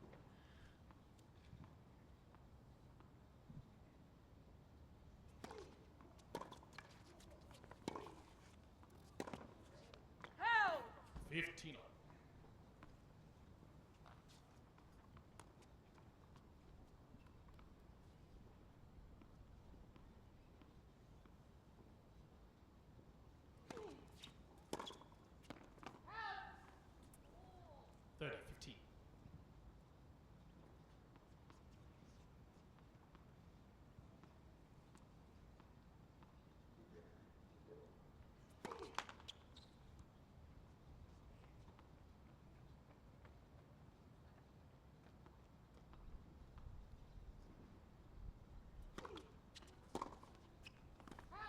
$40, 50.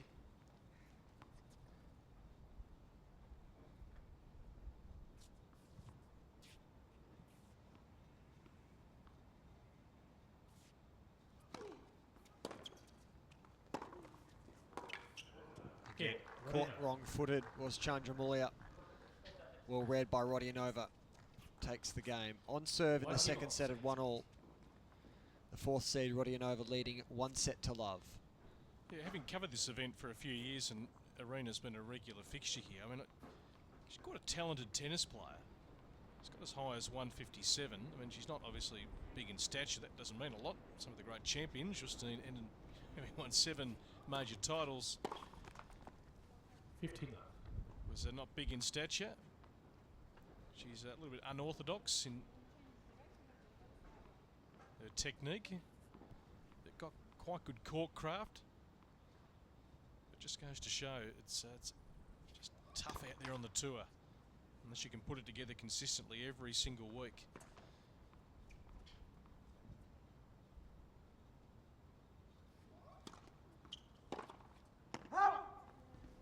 $30.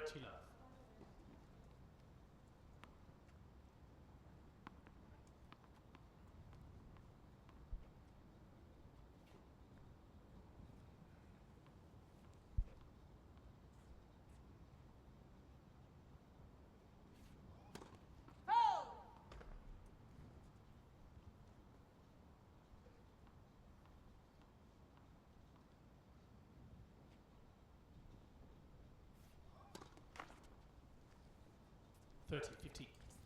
Third double fault for Tjandramulia.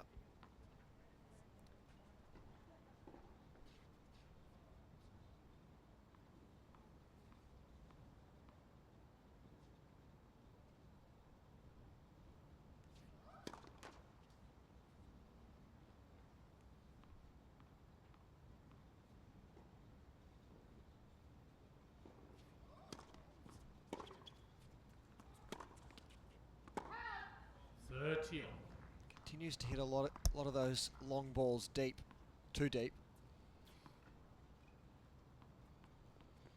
She was hitting it much flatter in the first set. Yeah,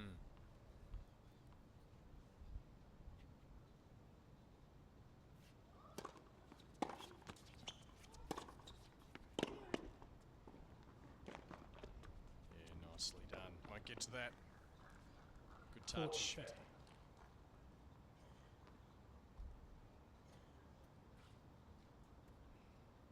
Serving first.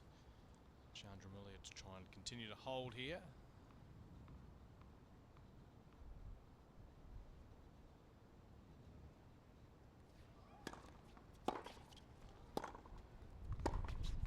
Yeah, it's nice and deep. Really painting the lines. She holds 2 games to 1 here in the second set. Arena Rodionova taking the first 6 games to 4.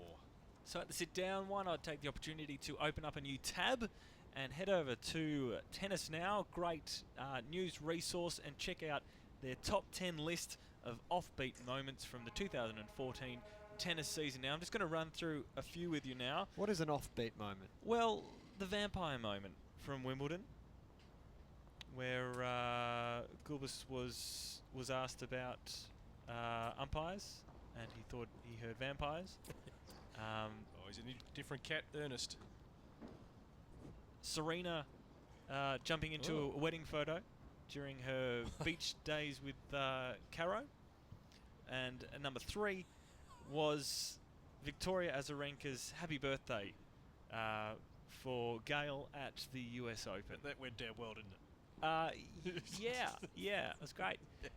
So they're three of the moments. We'll run through some of the others a little bit later on, but send through your favourite oddball moments from the tennis calendar to hashtag AO Christmas. Let's keep that going.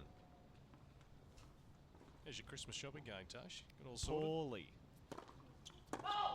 Locked in here for December, aren't you? Everyone's getting snow globes. It's just raid the Australian Open. Wrapped shop. in towels. Yes.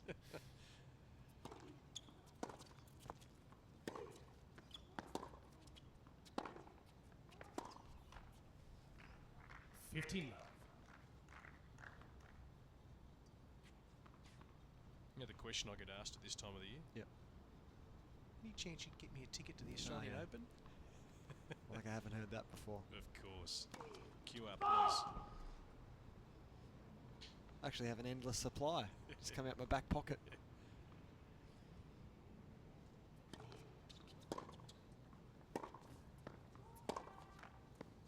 Yeah, 30. Some unforced errors here from Tjandramulia. Regulation forehand errors. Pronunciation is impeccable today, Brett, as well. It's gone well beyond 100. Beyond 100%.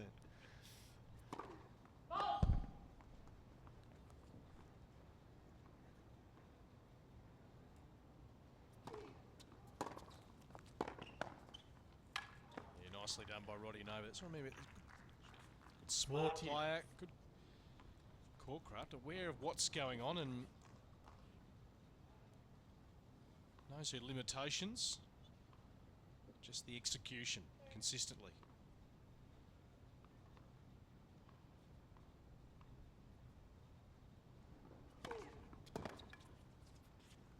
Out. So hold a serve for Rodionova. That's the why it continues to go in this second set, 2-2. 2 games off, second set.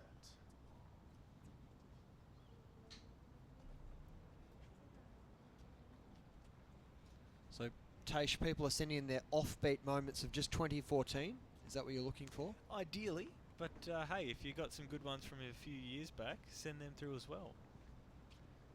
Anything strange, quirky, unusual that you've witnessed in the tennis world, send us through on Twitter.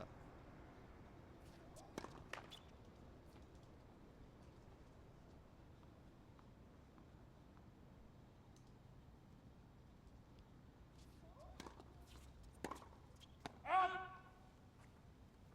15 love. It didn't make the list, but mine is Donald Young getting a warning for yelling out "son of a biscuit" earlier on in the year.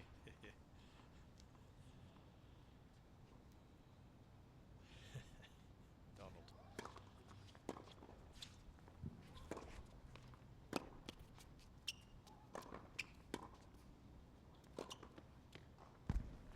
Beautifully done. Nice put away from Tjandramulia. He was going to be the next big thing, Donald Young, at one stage. He was world #1 junior, I'm pretty sure.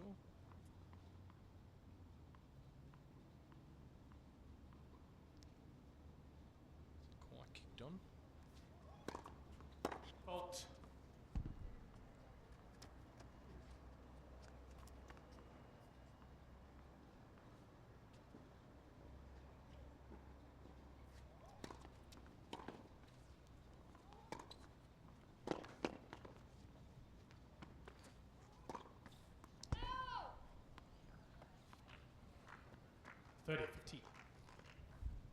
Sometimes it's a shot where you've got too much time to think about it. There's the one you don't execute.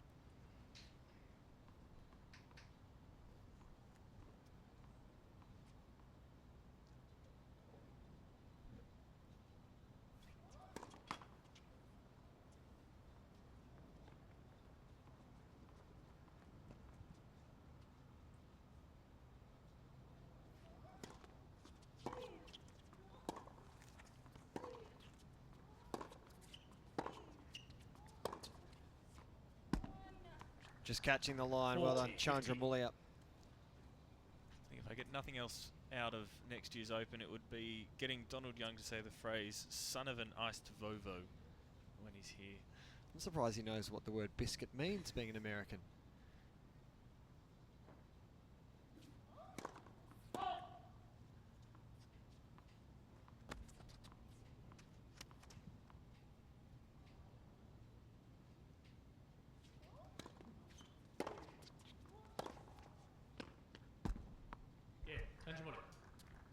She hits with really good depth and really go through the air quickly. Arena thinks it might have been out, but tough for us to see at the other end of the court. Linesman had the hands down pretty quickly. Having a few conversations with herself is Rodionova during this match.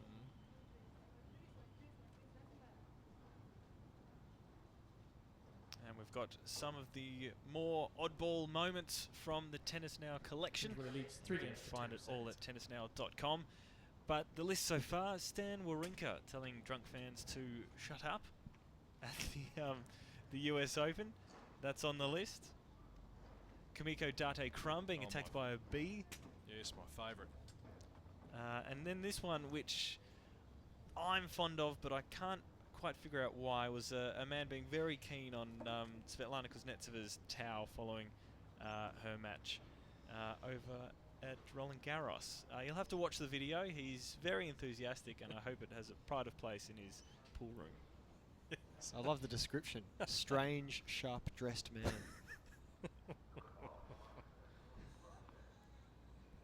No one dresses sharply at the tennis, do they? The strange ones. Yes, stand out.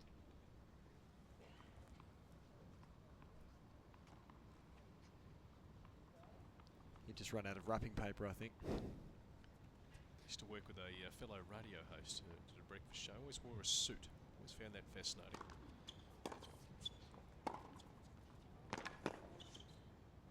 The beauty of radio, you barely need to wear pants. Exactly right, Tash. I can't begin to tell you what sort of wardrobe I've brought to the table for the last 20 years.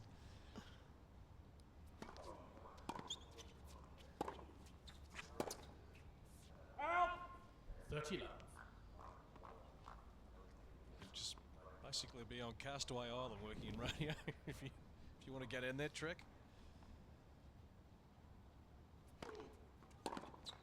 40 love.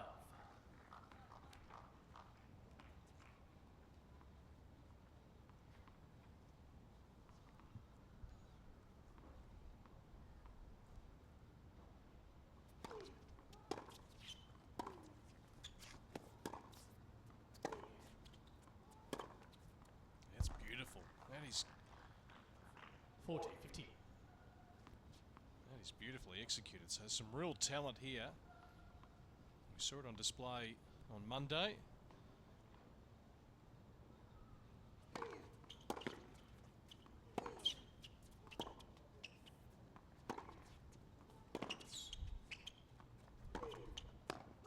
Yeah. Big follow-up winner from Rodionova. Hard to split in this second set. Games on serve. 3 games on, second set.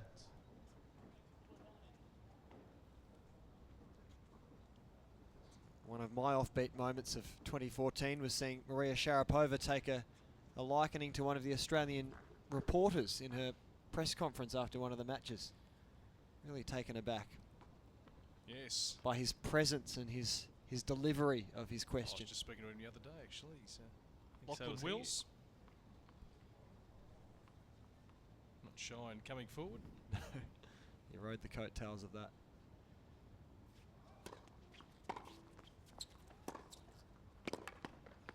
Gee, she really hits that ball nice and flat. That's hard to retrieve. Really rolls the wrists over nicely, gets over the top of it. Just flies through the air.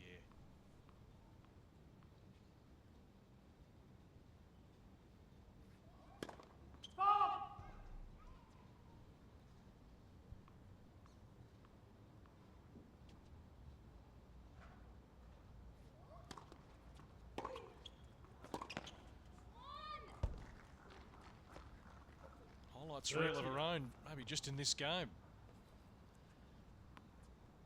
She's going to go down. She's going to go down swinging. 953. She's ranked in the world at 17.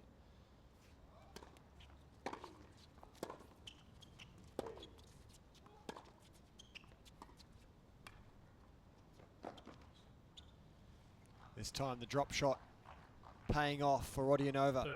30-15. He's used it 4 or 5 times. Yeah, well, credit to her. I mean, if it doesn't come off, most people will probably put it away, but she will keep playing it. Just comes down to the execution.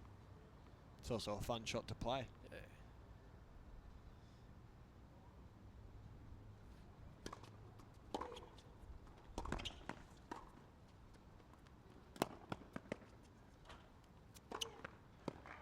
Well set up by Rodionova. 30. Really engineered that point to suit her. Took Tjandramulia out of the frame and then an open overhead smash to finish the point.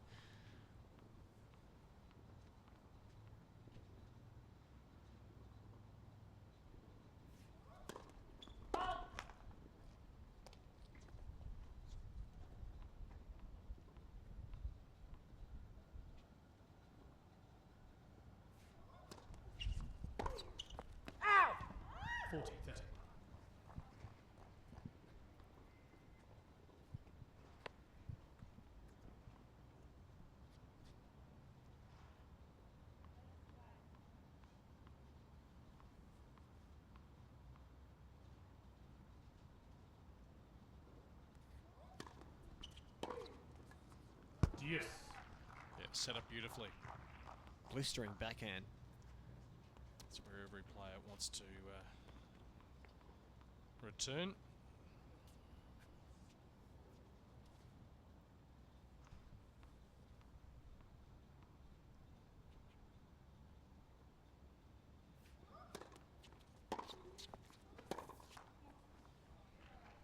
So now a chance for a break point.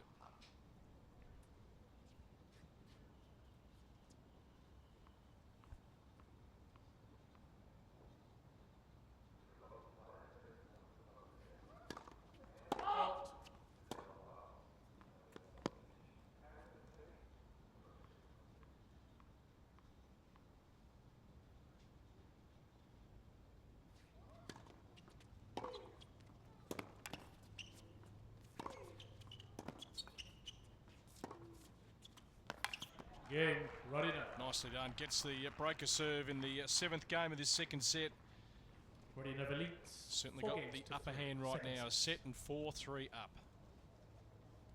Now just to finish off the tennis now oddball moments of 2014, we had Michael Jordan at the Roger Federer-Marinko Matosevic match, the one where Marinko got hit in the bum by Roger, and then finally Maria with Floyd Mayweather at the Sporting Awards. I can't remember which ones it was, but yeah, giving out an award, The and then ESPYs.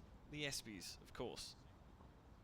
And just the realization that she's quite tall, which we didn't need a reminder of. But what you do need a reminder of is the 12 days of AO Christmas, the competition we're running through up until Christmas, where you can win some AO prizes and something for, well, if you don't mind some six-packs, here is 6 six-packs from Venus Serena, at Venus Serena. So congratulations to you in the running to win some prizes. Keep those entries coming in at hashtag AO Christmas. Now that takes a bit of creativity and a lot of work. Yes. To find not only photos of the top 6 players, but the top 6 players with six-packs showing. I wouldn't be surprised if Venus Serena has a file.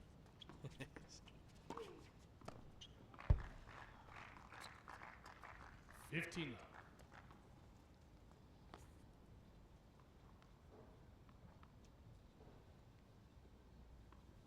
I reckon that's our clubhouse leader at the moment.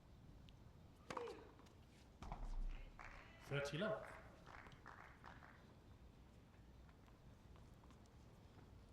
Rodionova up a break in this second set. Senses victory isn't too far away.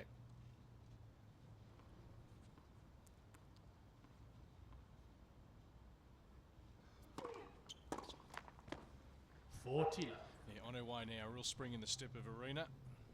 Just confirming that news. Luke Saville out of the men's. We mentioned a short time ago. Top seed, injured. Jordan Thompson straight through to the final. Last year's winner.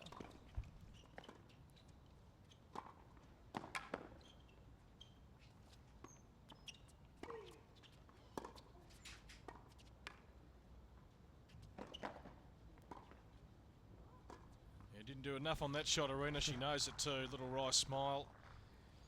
40-50. It was a fun point to watch. Probably should have put her away earlier on. So just the one men's semi tomorrow. That's it for Friday if you're coming into Melbourne Park. Yeah. Rodionova gets the job done. And he's just one game away from taking this match, the quarter-final, and winning a spot in the semi-finals on Saturday. And to take on the winner of our next match, yeah, Madison Inglis and Nathan Bains, both wildcard entries into the playoff. So she's certainly well on her way. Hashtag AO Playoff to keep the conversation flowing on Twitter. If you jump on there, you'll see the photo of Ty Vickery and Anastasia Rodionova. We're just sitting out in the crowd here, sister and boyfriend of Arena.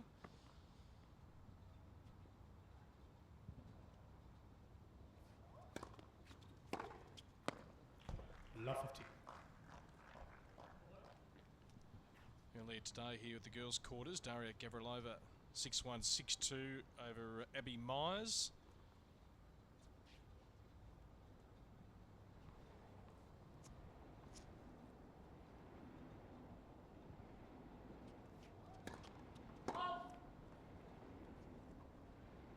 Takes on Olivia Rogowska, 6-4, 6-4, defeating Alison Bai earlier today. That's one semi.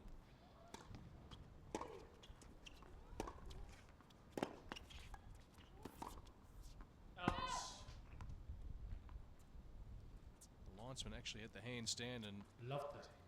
The chair umpire overruled. Quick call. So Tjandramulia with an uphill battle if she's to stay alive in this women's quarter-final.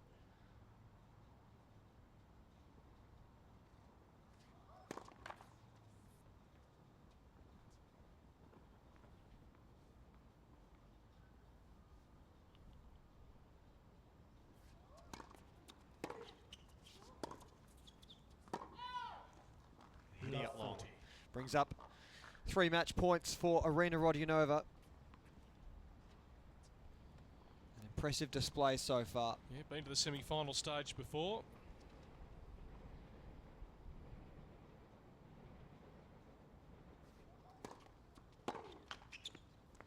$15.40.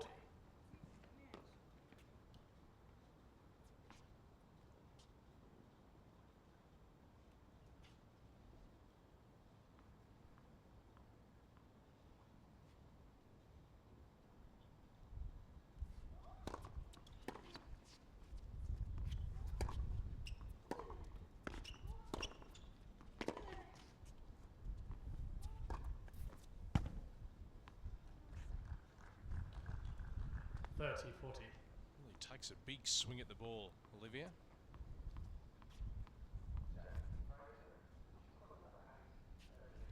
Saves a couple of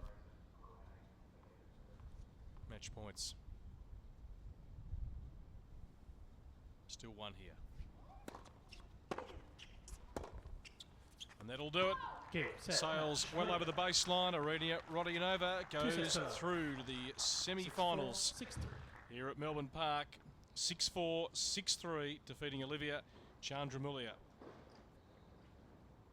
And Arena into the final 4 of the Wildcard playoff for 2015. Our final match will be coming up very shortly. Madison Inglis taking on Nathan Bains. We'll bring you that very soon here at Melbourne Park. Just your quick thoughts, John, before we hand it over. She was impressive. Various points I thought Tjandramulia might have had a look in, but Rodionova pulling out the big points when she needed to, and Tjandramulia just lacking the consistency in order to be able to get a foothold in the match, perhaps win a break. She's the 4th seed. She's been here before, plenty of experience, also age on her side. Rodionova, she goes through to the semi-finals, 6-4, 6-3. This is the history of tennis. Tennis is proper old, like 12th century France old. But tennis wasn't always called tennis. Originally, it was called jeu de paume. Fun to say and hard to play, it was held indoors, with matches beginning by shouting, "Tennis!" By the 1500s, rackets were introduced made of wood and sheep gut. The French couldn't get enough of jeu de paume. These two kings died shortly after playing, so they probably loved it a little bit less. But over in England, and hearing of its conquest of French kings, Henry VIII held the first jeu de paume tournament in 1740. Back across the pond, the French Revolution kicked off on a jeu de paume court, which didn't turn out well for another French king. By the 19th century, we saluted Charles Goodyear, inventor of vulcanized rubber. The tennis ball was born. Then in 1873, Major Walter Wingfield released a version of jeu de paume that could be played on grass. Don't ask me why, but he called it Schwarz-Sticky. In 1877, the All England Club held the first Wimbledon tournament, with Spencer Gore taking out the prize of 12 whole guineas. By 1882, the net was lowered and overarm serving was allowed. Then in 1905, the Australian Open was established, and by 1924, it was considered one of the 4 majors. The Open moved all across Australia, from Perth to Sydney to New Zealand, before finding a home at Kooyong in 1972. By 1988, the Australian Open had revived the sport's jeu de paume heritage and was being played indoors, where the traditional grass court was traded in for hard court, which in 2008 turned blue. For over 800 years this game has grown, a game that savours the past, shaped by heritage but never defined by it. And while it's still played by royalty, by kings, queens, those waiting for the throne and even the odd joker, this game is now just called tennis.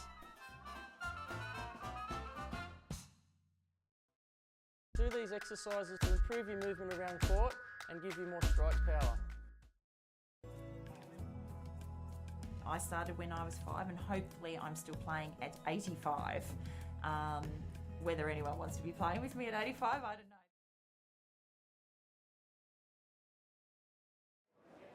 What is my limit? Well, I know my heart rate, my maximum heart rate is 202 beats per minute. So I do a VO2 max test. Your heart rate gets right up there. So 202 beats per minute is my maximum. That's my limit. I mean, I push myself to it quite a few times. I mean, when I do my training and stuff, I do everything with heart rate monitors, and you know, a lot of times I've sort of tried to get higher than 202 beats. I can't get any higher than that. So yeah, I don't think it's good to do it too often, but there's a time and a place for it. Most of the time in the off season is the best time to push yourself that hard. If you don't, then you don't know what your limit is. You know, if you kind of always are going sub maximum, you don't know how much sort of pain you can tolerate and how far you can go. So it's very important. I think it builds character. I think it helps in matches as well. When you feel tired, you know, you remember when you've kind of gone to the well and pushed yourself in training. It's important to remember that. Most of the time it's harder off the court, the stuff I do in the gym, and it's hard in a different way. You don't have the sort of stress and pressure of playing in front of people or competing for a big event or a title or something, but you know, it's hard to push yourself to your limit, and yeah, most of the time you push yourself to that limit away from the tennis court.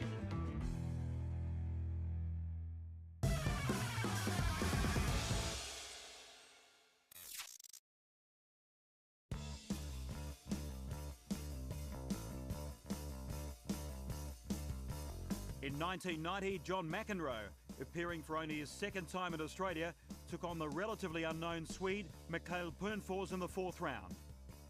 But the volatile American, renowned for his on-court tantrums, received 3 code violations, one for intimidating a lineswoman. Code violation, unsportsmanlike conduct, warning Mr. McEnroe. One for smashing his racket. Code violation, racket abuse, point penalty, Mr. McEnroe. And the other for swearing at the umpire and the tournament referee. Ken Farrar has overheard McEnroe swearing. Code violation, verbal abuse, default, Mr. McEnroe. Whoa! Game, set, match, point. That's the end of the match. The former world #1 thought he had one more violation before he would be ejected and was leading 6-1, 4-6, 7-5, 2-4 at the time. But the code violation rules had just been reduced from 4 to 3 warnings and McEnroe was defaulted, leaving the crowd aghast and himself in a state of disbelief. The Mac was also fined $6,500. McEnroe, who had won 6 Grand Slam singles titles, only returned to the Australian Open once more in 1992 when he reached the quarterfinals.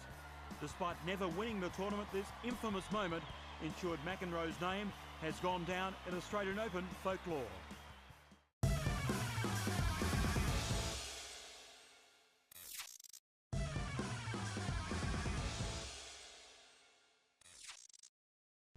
This was a majestic match that will be remembered not just for the tremendous tennis and the dramatic come-from-behind victory, but for the searing heat on Rod Laver Arena.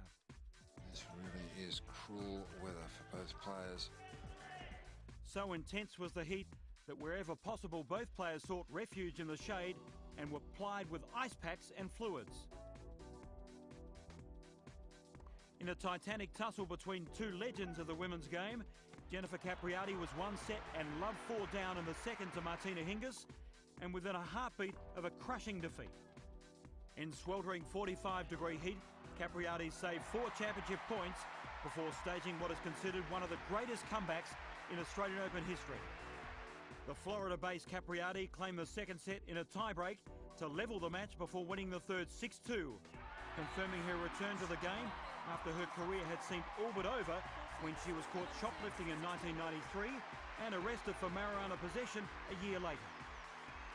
The comeback kid would return to successfully defend her crown the following year.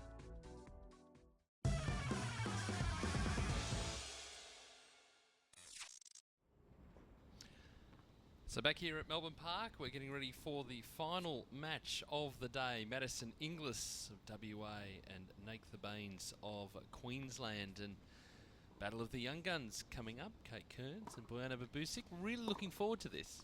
Oh, yeah. For me, this is the match of the day. And as you said, 2 young guns. Promising futures, I think, in terms of what we've seen so far in this week. Nathan Bains obviously got through with win against Anastasia Rodionova. Obviously, Rodionova retired 3-1 in the second, but I think I saw enough to tell me that this girl's got a bright future. Yeah, she does. She currently sits at 20 on the junior ITF rankings, and Maddie's sitting at 92. So definitely the battle of the juniors today. And like I've said before, a really great opportunity, and it'll come down to who can step up and make a big impression. So that match coming away, they're into the warm-up. The first point coming up in just a few moments, live from the Australian Open Wildcard Playoff. Ladies and gentlemen, Serena Williams.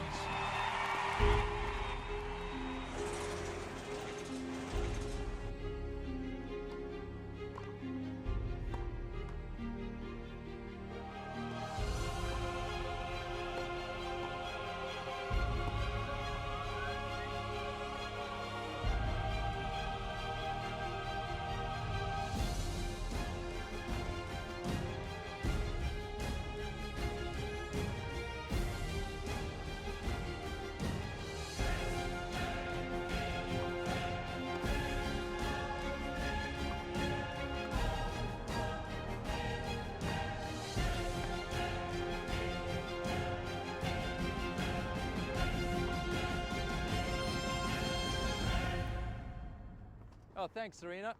We must be next.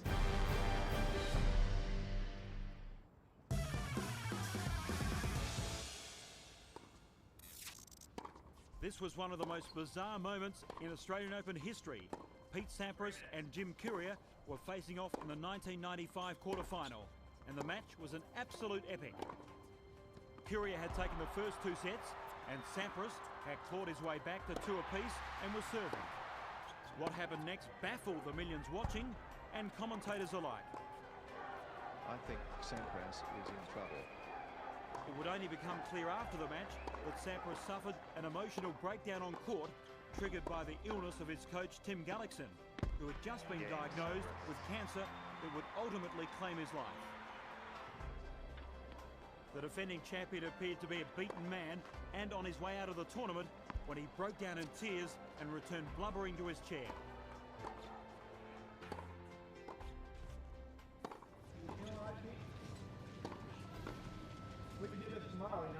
Remarkably, Courier offered to finish the match the following day. But Sampras declined and capped off a dramatic comeback to claim a thrilling 5-set victory. 6-7, 6-7, 6-3, 6-4, 6-3. He's got it. The crowd have gone absolutely berserk here.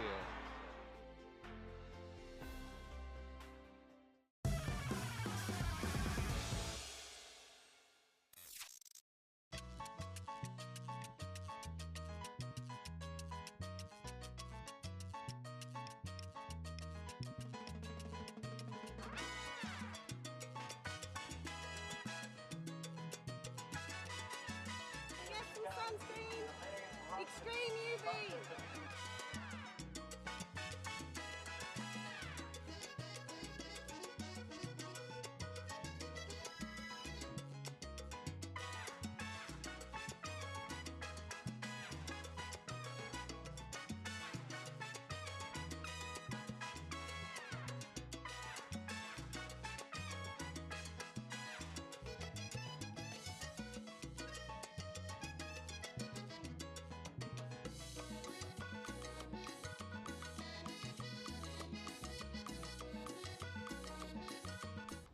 So here on Court 6 at Melbourne Park, our final women's singles quarter-final. Madison Inglis and Natha Bains, Peter Mercado alongside Kate Kearns and Bojana Babusi.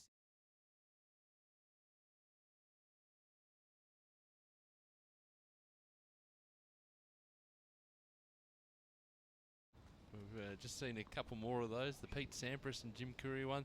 The John McEnroe one's an interesting one because he got defaulted, but I think he thought he had one more code violation to go, and he was sort of playing up to it, but they changed the rules on him. And it backfired. That's the story anyway. That's his story. He's sticking to it. You probably think after your second one that maybe things aren't going so well. Inglis won the toss and chose the end. Ah, so interesting there. So Madison Inglis won the toss, and one of the options you can have when you win the toss is side. You can choose which side, and your opponent can choose whether to serve or receive. It's very rare. You don't see it too much. That's interesting from Maddie. Yeah, I'm not too sure the reasoning behind that. Yeah, or any advantage today because it's overcast. It's not cool. It's quite humid out there, but breeze isn't playing a factor today, and there's certainly no sun in your eye. So interesting. Tactical maybe early on. So talking about that with the coin toss, so you can choose to serve, you can choose to receive, you can choose side, or you can choose your opponent to make the decision. So you can give your opponent the choice. It's very powerful, Pete. The winner of the coin Have toss. you ever done that? No. No, I've either just chosen to serve or return, and that's it. But well, you put up the weather radar before. I did. And I'm choosing not to believe it. Oh. It's not looking flash. We're going to put up on the... of course we're going to put up on the screen. Dear. We are in a race against the clock. Maybe a little bit of positivity is what we need right now, Pete. I'm positive. Positive, that Pete. Madison Inglis is going to serve first here. Positive, Pete. I like it. Why don't you come up with anything like that? What, positive? For you? Doesn't work. Mm. You know I like your dark side, Pete.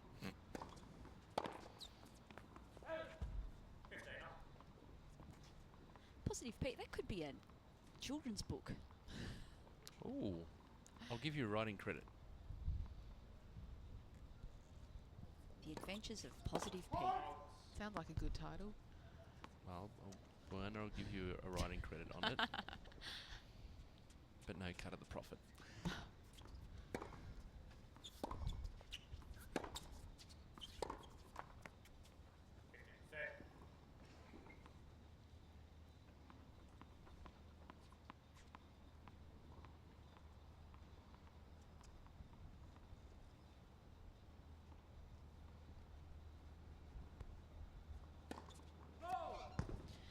We were talking about off air, about who would be favourite for today's match, and sort of mixed feelings because Nagtha, well, looking at her recent results and her scheduling, hasn't played a lot of tournaments this year. Maddie, on the other hand, has played a mixture of ITF and pro circuits and has had quite a good second half of the year, making a couple of quarterfinal semi-finals. appearances. Yep, and as well as some good ITF junior results. So, and obviously Maddie making the finals of the 18s last week. So in terms of match fitness, you'd think Maddie and form Maddie would be on top there, but you just don't know. That's what we're having trouble deciding today. Yeah, we just haven't seen enough of Nagtha Bains play, so it'll be interesting to see how this first set plays out.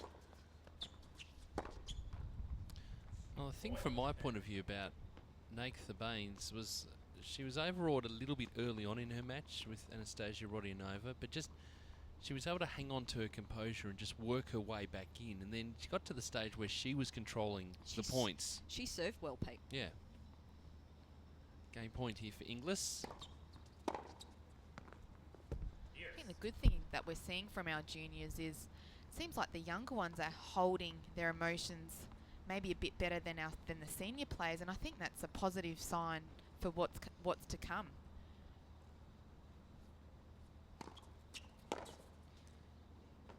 You know, with Maddie getting through a match against an opponent that nor her nor us knew much about, Nagtha dealing with the injuries that Anastasia had, and Olivia Tjandramulia getting through her first round, so some positive signs.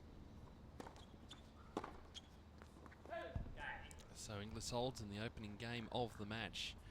Just a reminder too, if you're joining us for the first time today, some news out of the men's draw with Luke Saville, the top seed, withdrawing with a hamstring injury. So that means Jordan Thompson is through to the final for the second successive year. Tomorrow, Ben Mitchell will play JP Smith for the other spot in the final on Sunday. Both the men's and women's finals on Sunday. So if you're in and around Melbourne, free entry here to Melbourne Park, court number 6. Make sure you get down here. And if not, watch us on the stream. Listening to Positive Pete.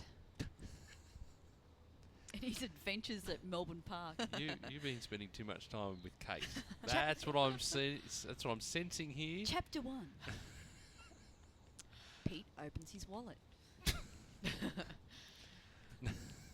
Well, someone's got to keep you on your toes, Pete. Yeah, normally it's Kate, but clearly you've just jumped in, and no, thanks for that. Well, maybe we'll produce 6 books. Go back to our theme of 6. Let's just start with 6 chapters, shall we? 6 words. Oh, beautiful forehand there by Maddie. A few errors early on by both players. Surely there'd be some nerves there. Each player looking to work their way into this match.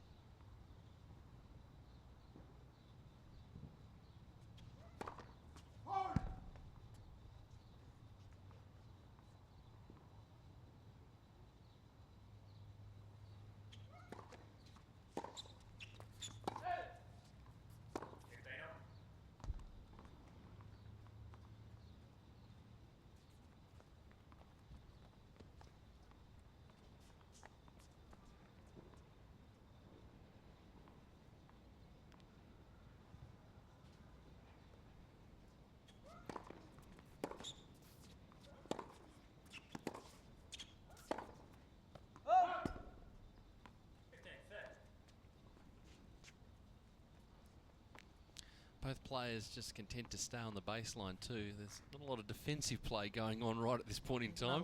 Not a lot of rallies either, so... It's pretty big hitting though.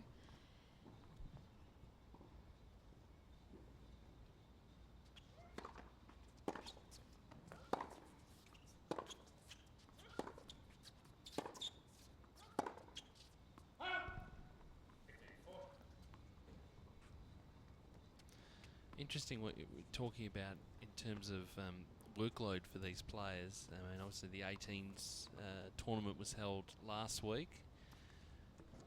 Been big training blocks for some of these players too.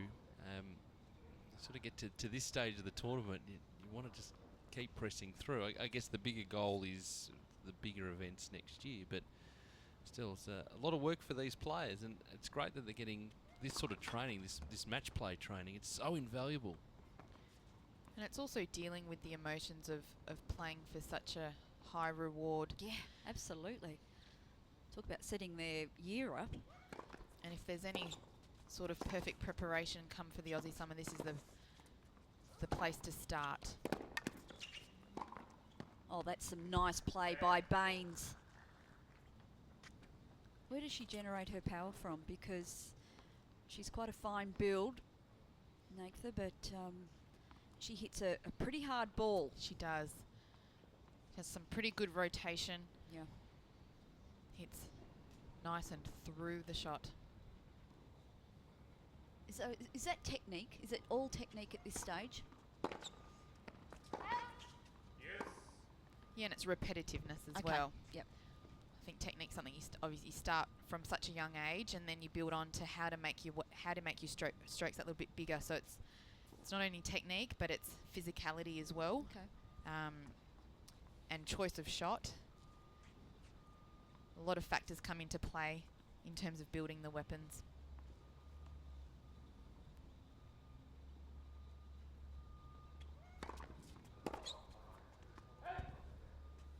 At 16 years of age, you're not going to spend perhaps too much time in the gym, not with, trying to put a little bulk on up top. Be careful in terms of their development. You do have to be careful, that's right. I would assume a fair bit of it would be conditioning. But if these girls want to match it with the high ranking ones, they're going to have to start somewhere, and otherwise they will get overpowered on court.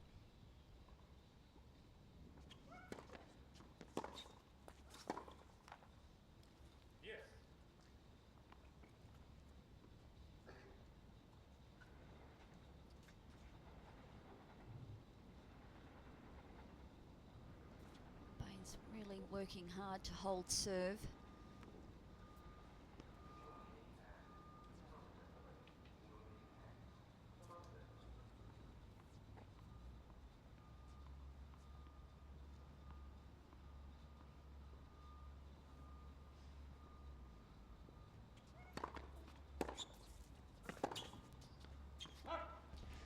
Some great returns there by Maddie, really nice and deep.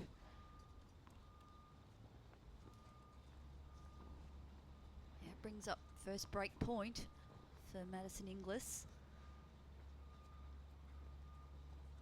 Trying to apply pressure early on in the match.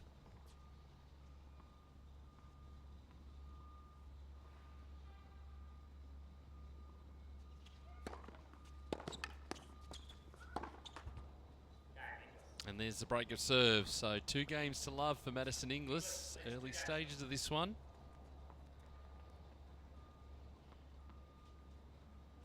There'll be a lot of people watching on our stream. I'm sure a lot of family and friends of both players will be watching the stream. Get involved in the discussion. Hashtag AO Playoff.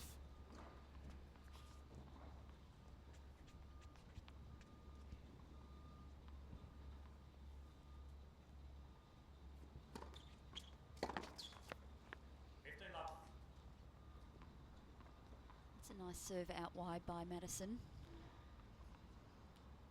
We were talking about power before, Kate, and I think you have to be in the right position as well to be able to generate that power, and like we saw there, Naktha wasn't in the right position to make that shot.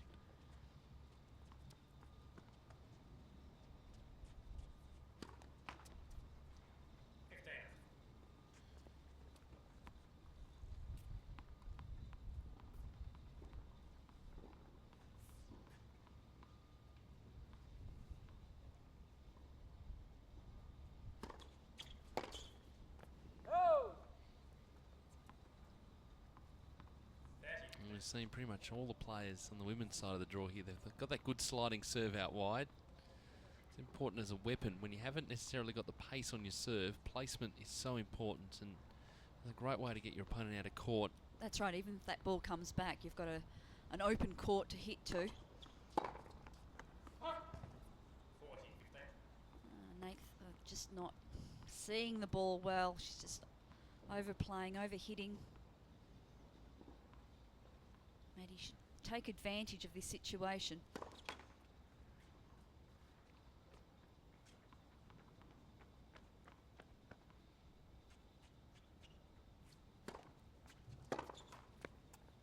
And has a 3-love lead, Madison Inglis, in this opening set. Our last quarterfinal for today.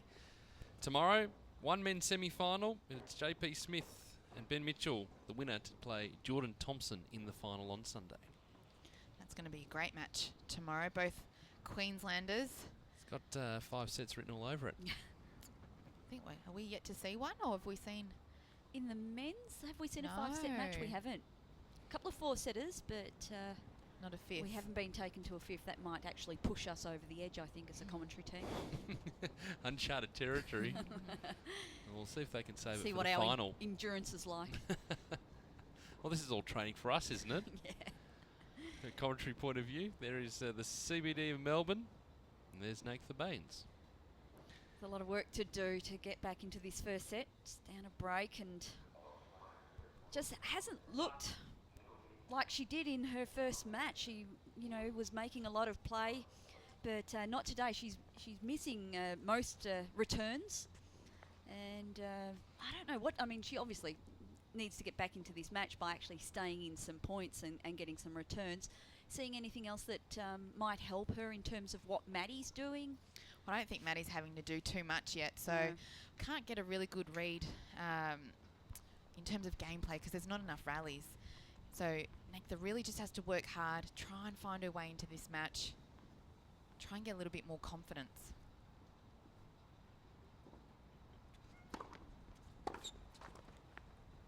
Both girls just struggling a little bit off that return.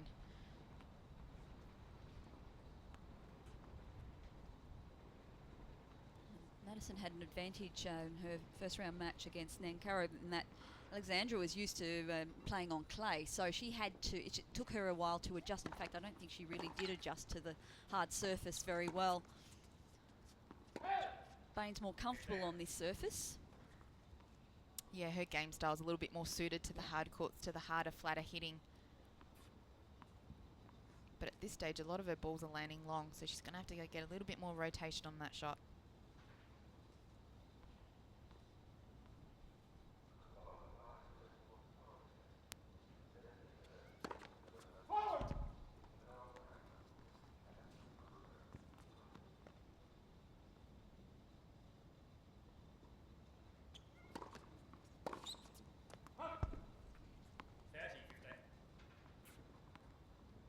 Not happy with herself. That ball was short, the serve was short, and she should have really dealt with that backhand.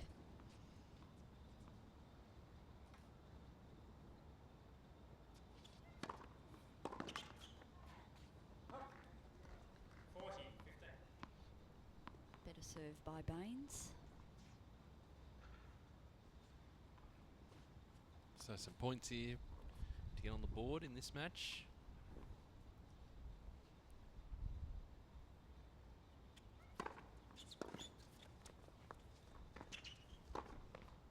And does. Nicely done. 3 games to 1 in this opening set for Madison Inglis. Nath would be happy to have won that first service game. I think that's what she did really well in her previous match, was that she served well, and that set her up for the game. So she'll be happy that she was able to hold there, get herself on the board.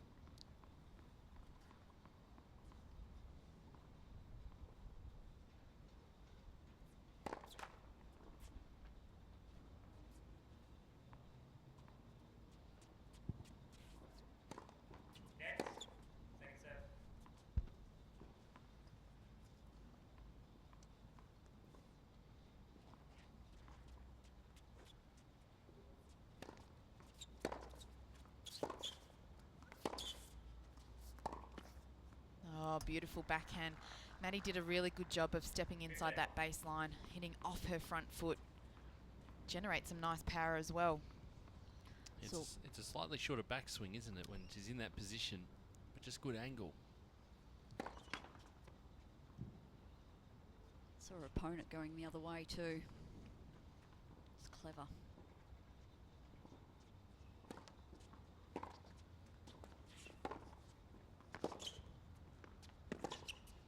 Oh!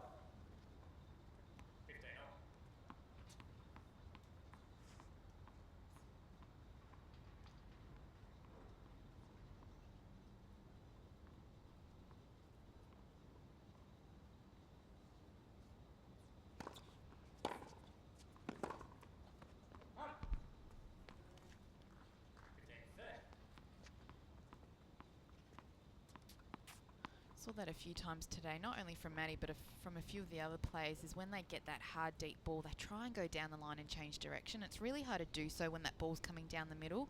I'd like to see them try and hit it across court or back through the middle to keep themselves in that point. Yeah, play the percentages.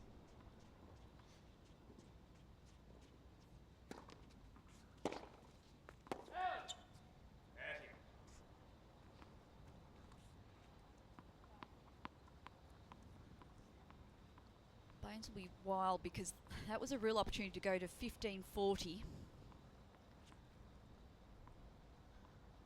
Once again, just overplaying the shot. And slowing things down as well. Just taking your time. Not going to be rushed. Yeah, don't mind that.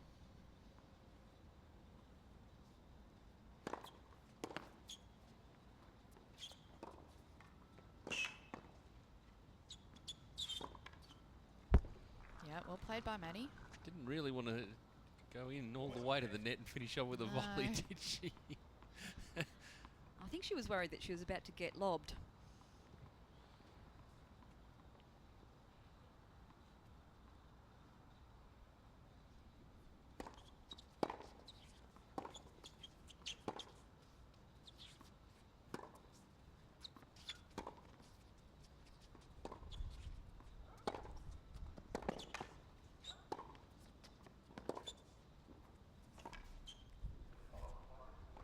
Oh, just decided to push that ball over.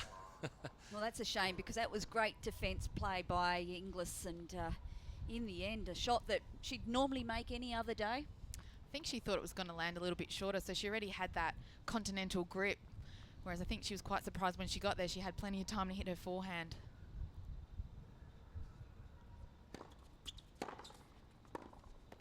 Yeah, nice deep return by Neitha. She gives that forehand quite a rip. Yeah. So I've seen good use of the angle by Inglis, particularly into that ad court, playing short angle, which has worked pretty well.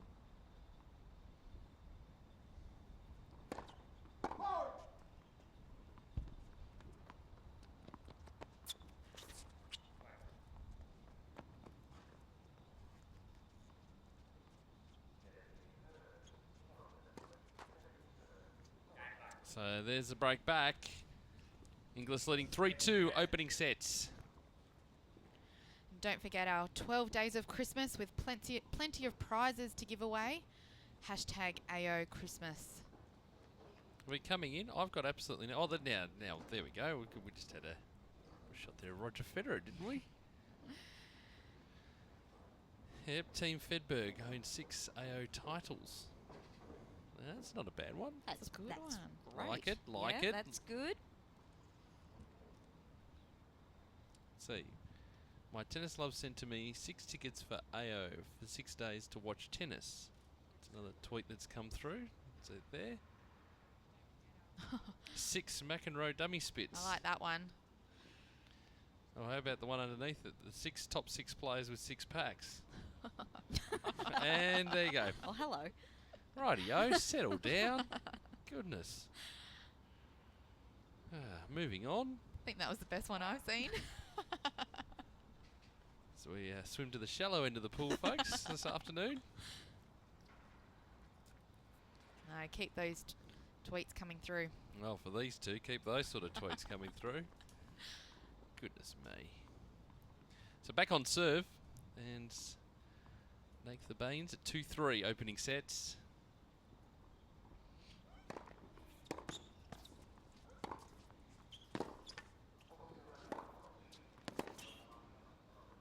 And really has settled now, hasn't she, in the last couple of games? You can see already that the forehand's her weapon. That's how she creates opportunities. That's how she sets the points up. Yep. That serve is pretty handy too.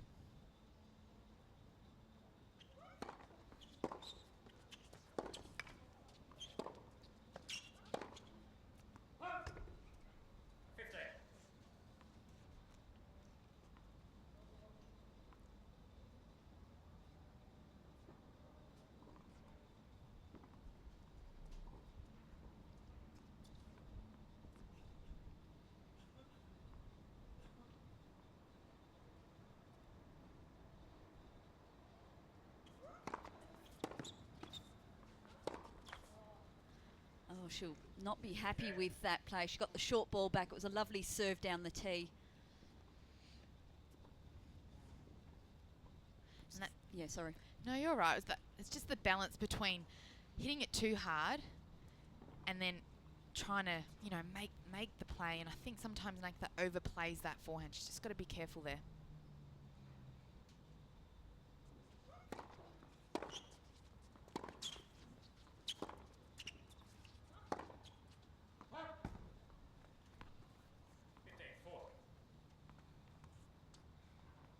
Just continuing to return well on serve though. She's seeing that ball very well. And earned herself another couple of break points.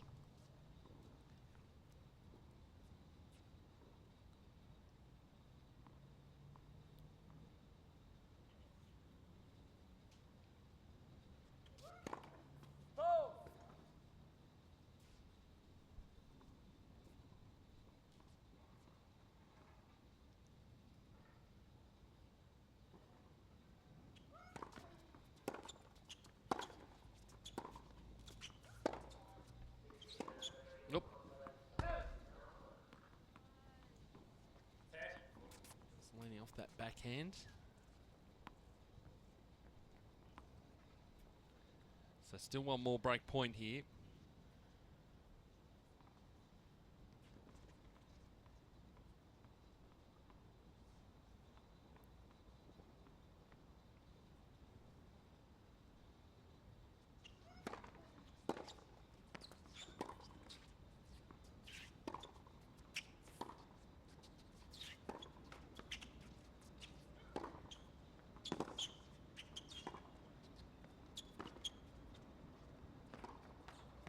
And does get the break. So it's 4-2 in the opening sets.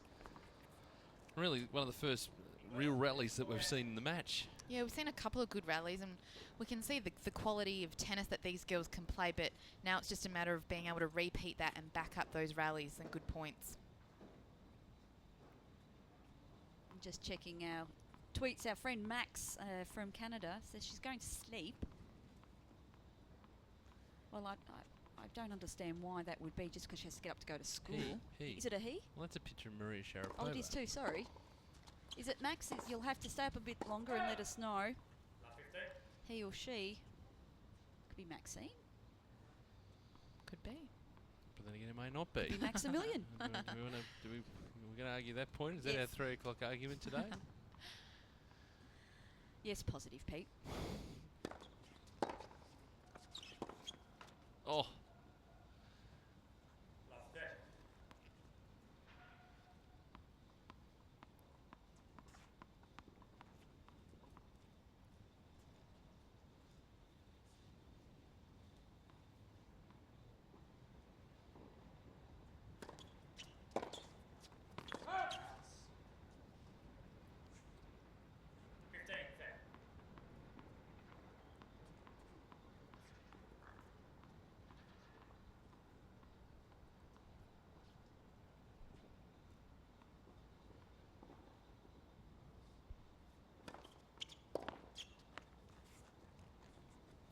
Again, another example of not a huge amount of speed on that serve, but just the placement down the tee. She gets some really good slice on that, that ad side on the tee.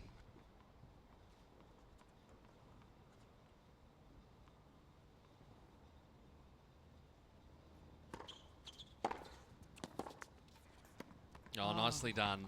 That's just purely defensive from Madison Inglis, and it wasn't really hit with any sort of authority. It was just guiding the ball down the line. That's all that needed to happen because Bains hitting with so much power off that forehand, just using her pace. Inglis was waiting for it.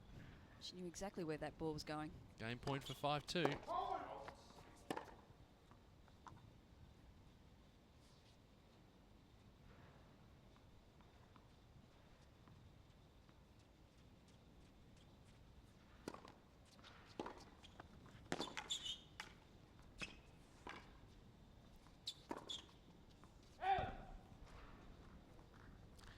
We saw Natha just slipping over a little bit there. Yeah, she did a good job to get to her feet. With the make a play on that ball. With your tennis shoes, when you play on a surface like this, it's better to have them worn down somewhat so you can get that sort of movement. That's a good question. I always like to have a fair bit of grip. I rolled my ankles a couple of times, so mine were always taped, and I like that stability. We have seen a couple of times Natha do that slide.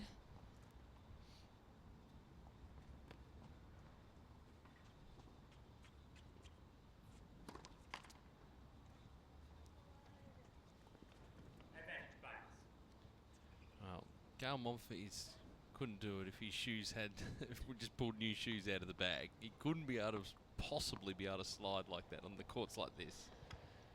No, he has them specially made for his sliding. Yeah, ones with no tread on them.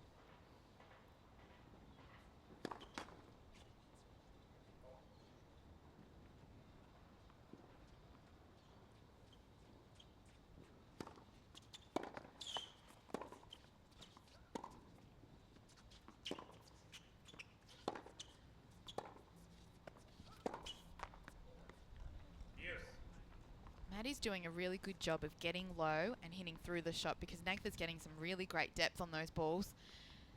I think it's making Natha feel like she's got to play one better shot. Yeah, to overhit it. Yep.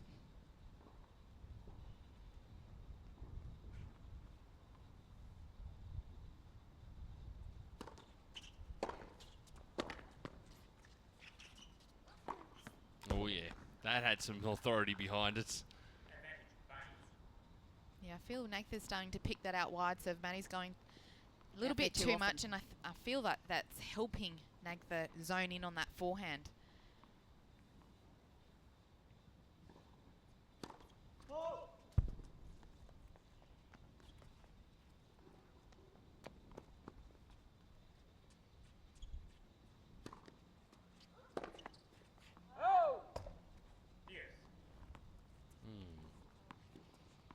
No, but she did better on that occasion because I think Bains thought that was going down the tee because the last few have. Yeah, I'd like to see this serve go down the tee now.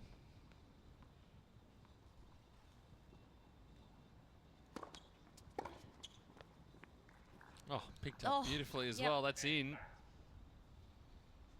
No, that's too good.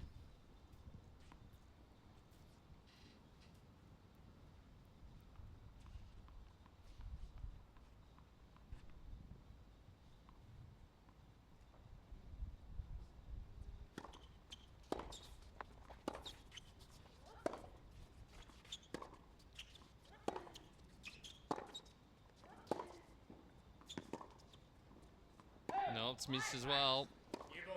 Good fight from Natha Bains. What a game that was. We're back on serve. It's 4-3 in the opening set. Inglis leads 4 games to 3. With the overcast conditions, the clouds rolling in. Pete, they're not exactly rolling.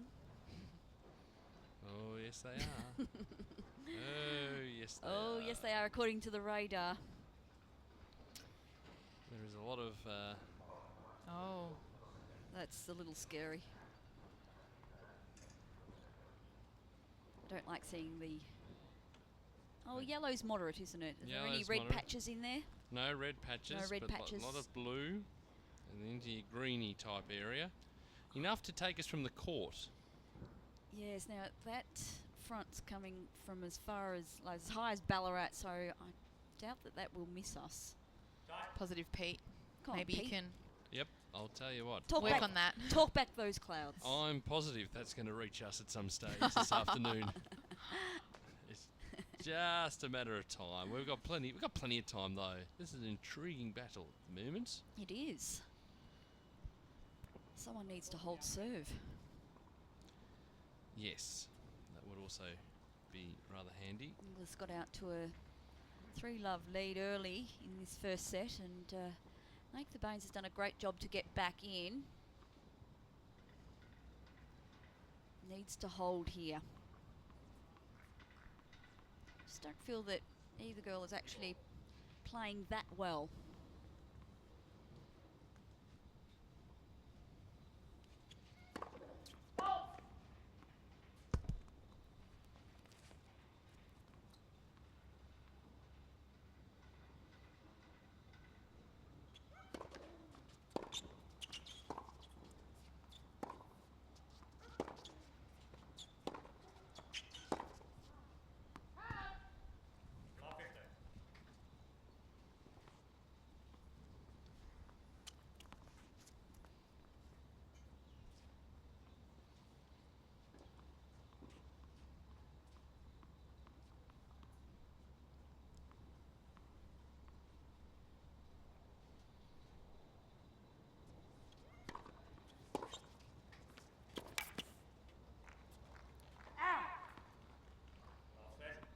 Back to what you were talking about, Kate, with the first serve into play. It's how important it's been with so many breaks of serve in this opening set.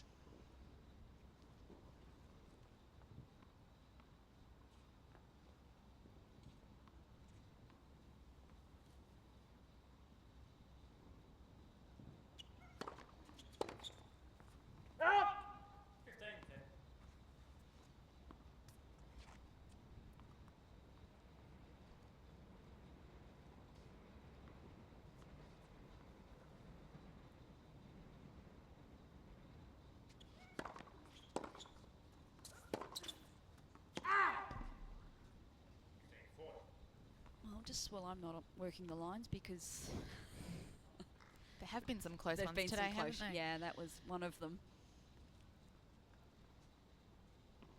Even Inglis gave that a second look. Should be happy with that scoreline. As is John Huvenars at the moment in the crowd. Yeah, good save. First of 2 break points saved. I think that's the first ace for the Bains today. She can get some rhythm happening on her serve, then I think she'll be hard to beat. But at this stage, been very inconsistent. Another break point here at 30-40.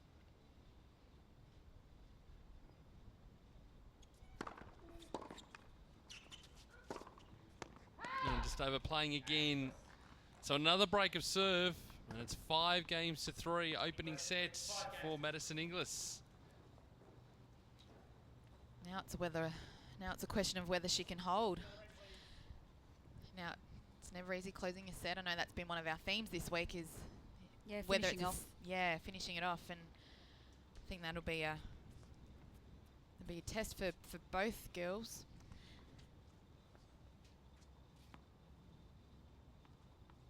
That's where the first serve percentage comes into play. Yeah, absolutely, and a little change up for Inglis would be good as well.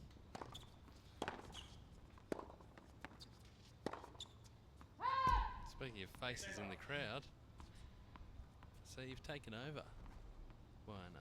You've given him nothing to do. He's sitting in the crowd. I'm just giving him a break. For a whole day. For life. Career over. I think he's enjoying the tennis. I think he's enjoying having the camera on him more so. This is better from Inglis though. Yes, really good into start. this service game.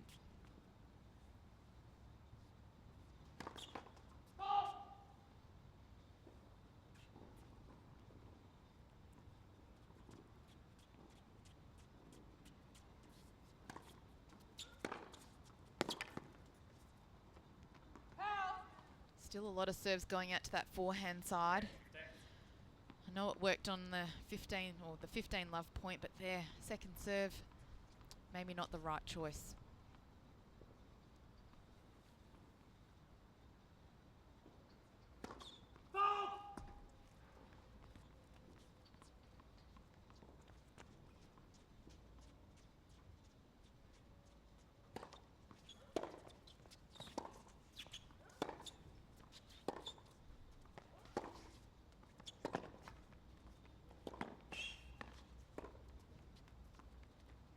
Oh, wonderful court coverage by both players, and in the end, Inglis comes up with the winning shot. Brings up 2 set points. But still hesitant to come into the net. A clean winner there, but still. It's hard when it's not the natural way you play, so.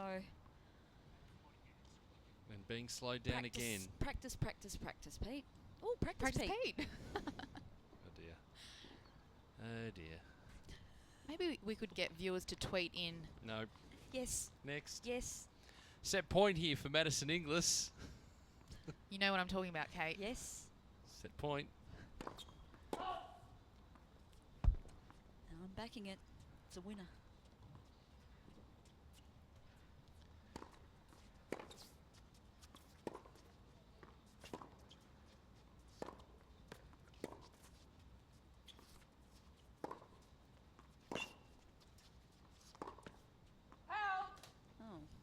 Wasn't. But so again comes back to that idea of coming forward, because the first instinct is to take a few steps back rather than really get on top of that short ball. Still another set point though.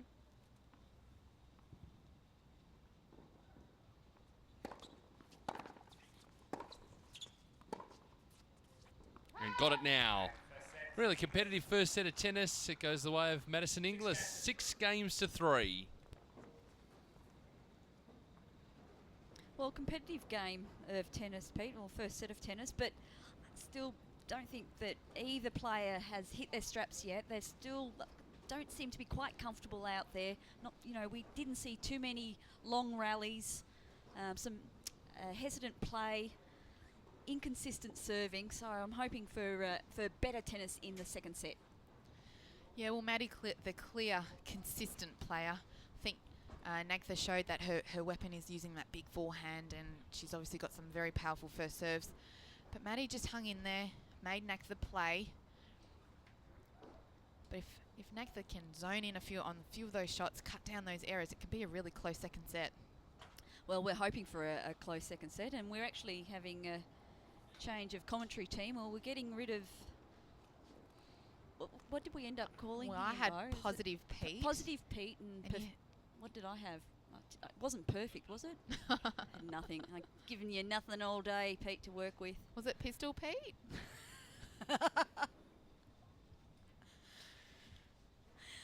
It could have been. Well, I'm Jovial John, and I'm back. Oh, John, I was going to introduce you. You've had to do your own work. That's cruel. Do your own introduction. And one of the champions that'll be back at Melbourne Park this summer, as she always is scintillating Serena. One day I'll be on the stadium and be playing Serena Williams with lots and lots of smashes.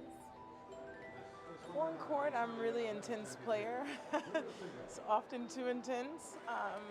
Off the court, I'm really actually passive, probably too passive, which is completely opposite. And I'm a real jokester. I saw her in the locker room and she was another black girl, and I was like, hey. Often inappropriate jokes. Nonetheless, I'm always going to be joking.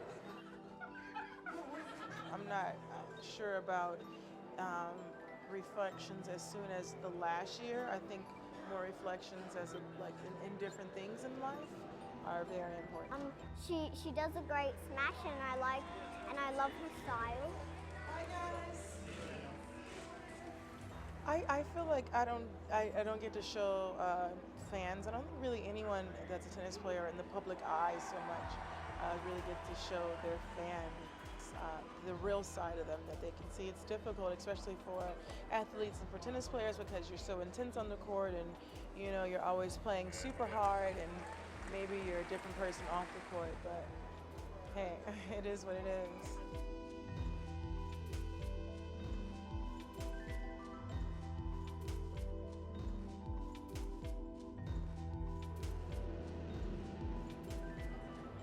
When I look in the mirror, I just see a normal person. I don't see a tennis player, I don't see a champion, I just see Serena.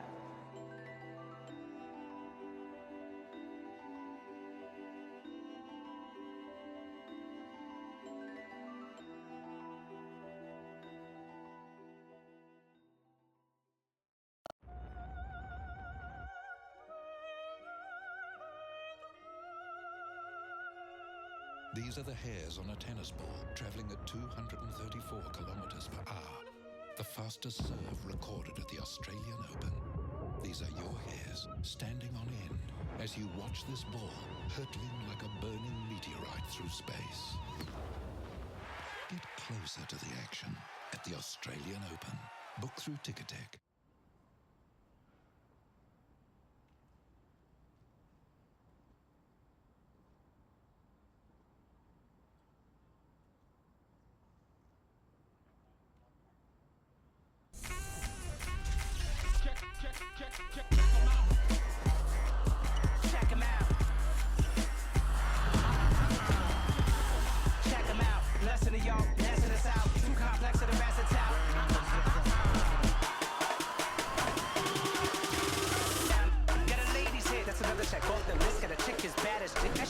Check the method, you best respect it. Mike, check the 1, 2, just let me bless this. Setting off the record, competitors, let's just talk that as an L, cause you versus us is checkers. Check it.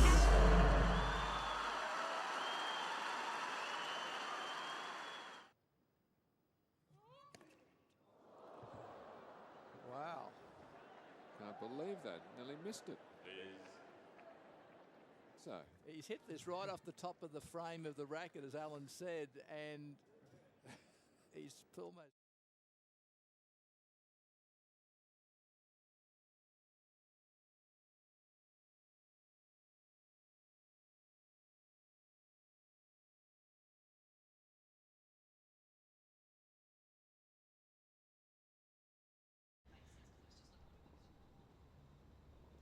Well, we thought we'd lost Nate the Bains for a moment or two there. But continuing our theme of alliteration, nomadic Natha. I think she's about to make her way back out onto court now. Yeah, it's probably just had a toilet break, obviously. They're allowed to do that between sets. And as John said, feel free to tweet through any alliterations for either players or for Pete. Or any of the players in the field. Looking for adjectives beginning with the same letter as that of the first name. So we want to hear your alliteration suggestions for Madison Inglis and Natha Bains. Also for us here in the commentary box, Bayana, Kate and John. And Pete. Elwyn Pete, yes, okay, we'll include him. So Madison Inglis claimed the first set 6-3. Looking in control here as the second set gets underway. Bains to serve.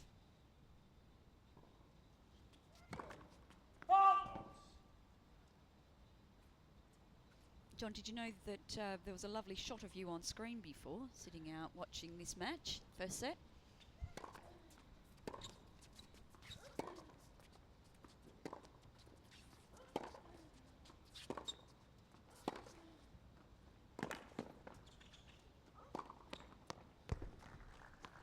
Well, I did look up at one moment to see the lens just glaring at me, and I thought, well, I know what that means. Has Pete gone to position himself there as well, or no? We had you guys on earlier today. Felt a little, oh, really? Yep. Oh, really? God. What were we doing? Pointing and commenting. Much the same as what we do in here. Can't turn us off.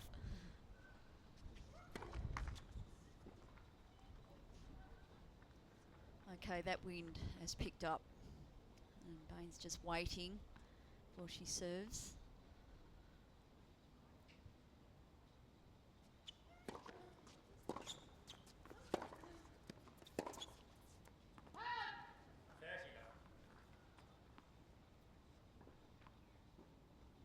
Almost too frightened to look at the radar.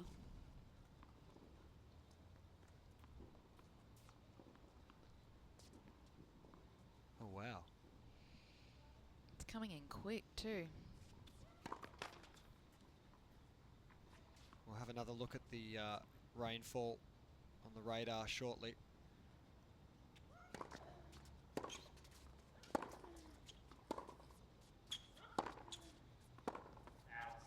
That one called long. It was a late call. But This is, sorry, John, the last of the quarterfinal matches today, but the question is, will we get through? that is a thick band of rain coming right across the whole Melbourne region. Pretty much unavoidable You just scroll down a little bit more next time and we'll see exactly what the colour code represents.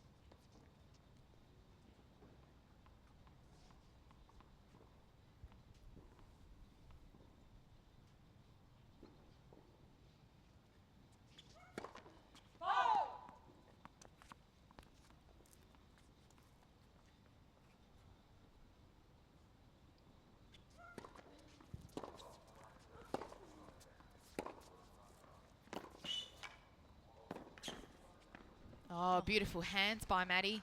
We've seen that a couple of times in her matches. When she does drop shot, it is off that forehand side. Played beautifully. And I like the fact that she didn't try to go down the line on that one. She went cross court again. Back at 30 all.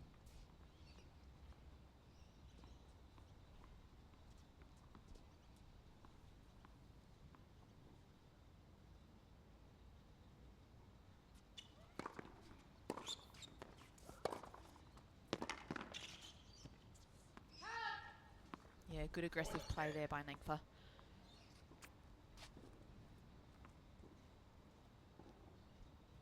So we see Irina Rodionova walking into the stands. She plays the winner of this match. Impressive earlier today, Irina Rodionova advancing in 2 sets against Olivia Tjandramulia, the 4th seed, safely through to the semis.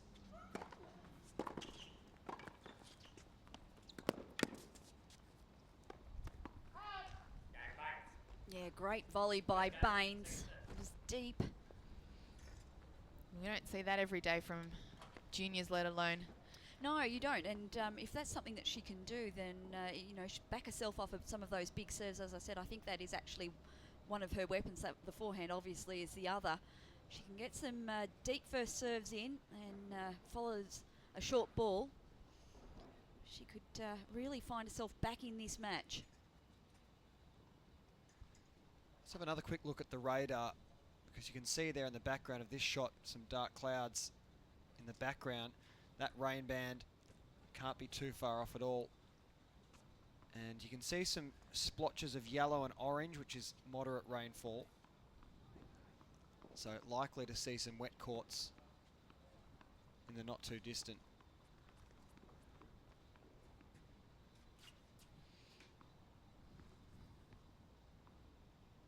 Maddie Inglis would clearly love to wrap this match up.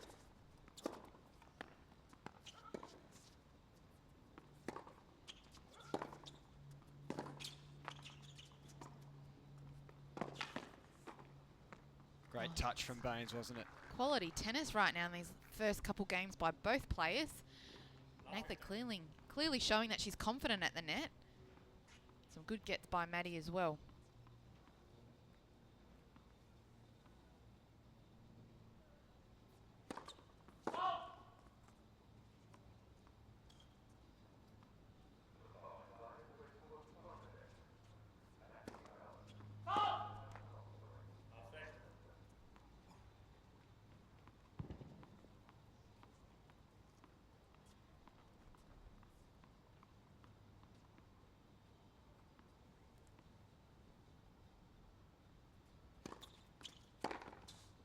Oh, superb backhand by Bains.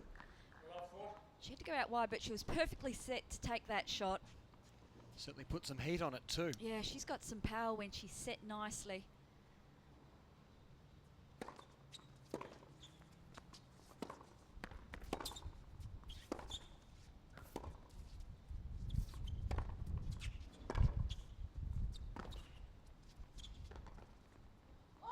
Oh, And lovely touch. Well, Nathan Bains breaks Inglis to love in this second game of the second set. Well, what we're seeing from Bains is a change-up. It's not just about the power off that forehand wing. She's got some lovely light touch at the net, nice soft hands. Yeah, and I like the way that she brought in the change-up using that high heavy ball just to reset the point. So some good signs early on from Nathan Bains.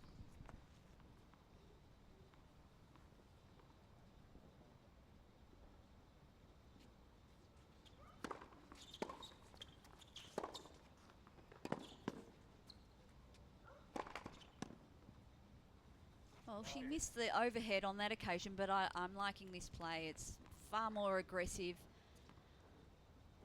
taking her chances, coming into the net.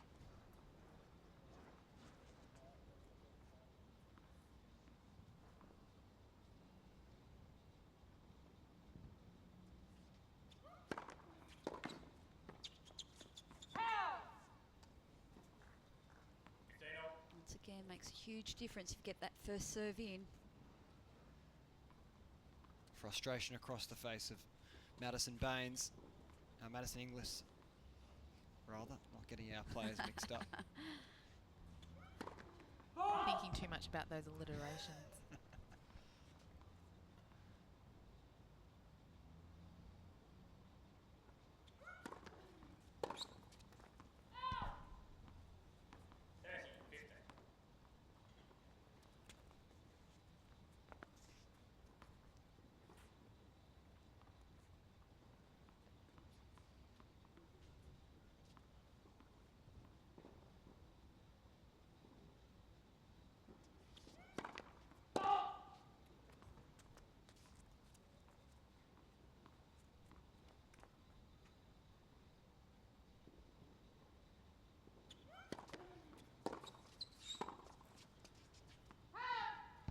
Yeah, that's good from Inglis. Right back to the feet of Bains. She just wasn't able to get out of the way to hit that ball.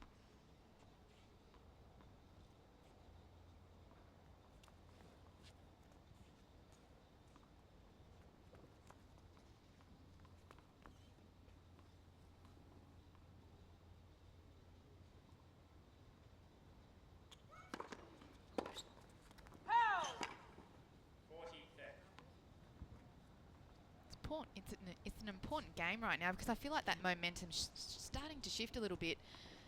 Maddie can get this game and then she can hold on to it, but at this stage it's all Negtha. Yeah, she could run away with this set if she goes to a 3-love lead.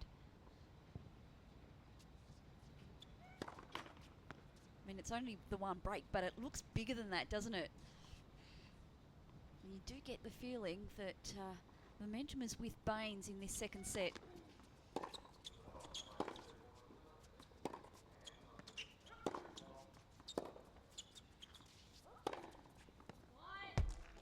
She makes it count, so Nathan Bains races ahead to a 3-love lead in this second set, really catching Inglis by surprise. She's got some work to do, the young West Australian.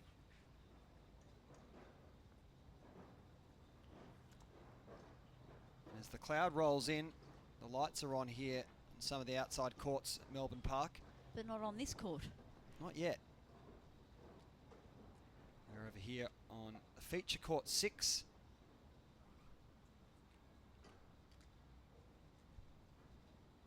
Do have some nice big light towers on this court, but at the moment the umpire deems it appropriate lighting.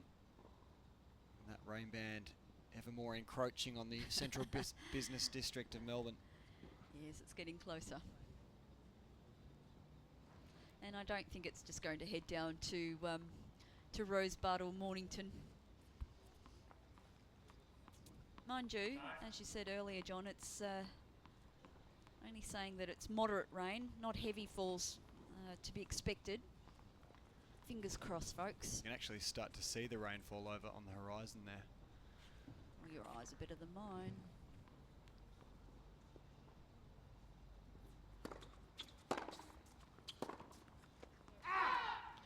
Rain might not be such a bad thing for Maddie because when it is a rain delay, they are allowed to walk off and talk with the coaches. And Oh, okay, right. Yep, so in terms of momentum, if the rain did come in, it wouldn't necessarily be a bad thing for Maddie. Help her to reset. Sorry, that is if they walk off the court, but if they stay on the court, then they have to wait it out.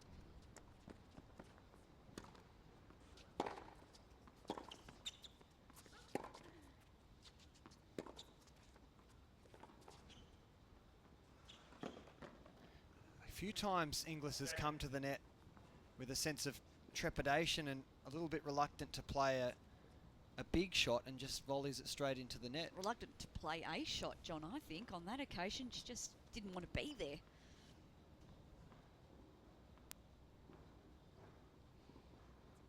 Thank you. Please take a seat. Thank you. Just for now.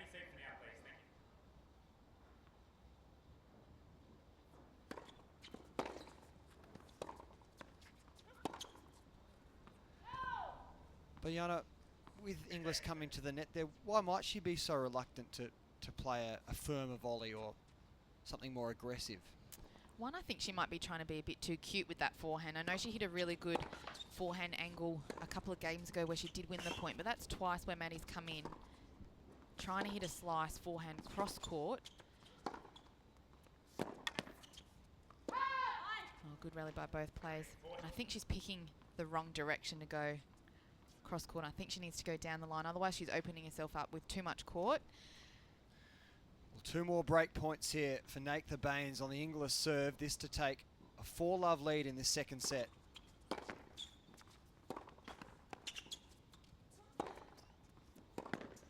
And brings it up. So Natha Bains suddenly up a double break here in this second set and really starting to trouble Madison Inglis, who looks a shell of her former self, Kate. Yeah, a completely different player to what we saw in the first set. She seems to have lost all confidence out there at the moment, Madison Inglis, and really it's come from nowhere, because whilst I didn't think she was playing her best tennis in the first set, she was definitely more consistent.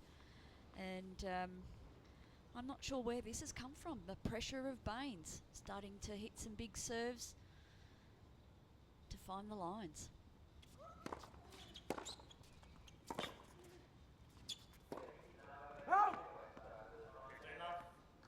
Yeah, well, I definitely think that Natha's come out in these first couple of games and played much more solid. Obviously, she's hit a few more winners. She's come into the net, but I think Maddie's got to be careful not to over-exaggerate that. She needs to really... Yeah, I mean, that was just a regulation forehand for her, and she missed that, so...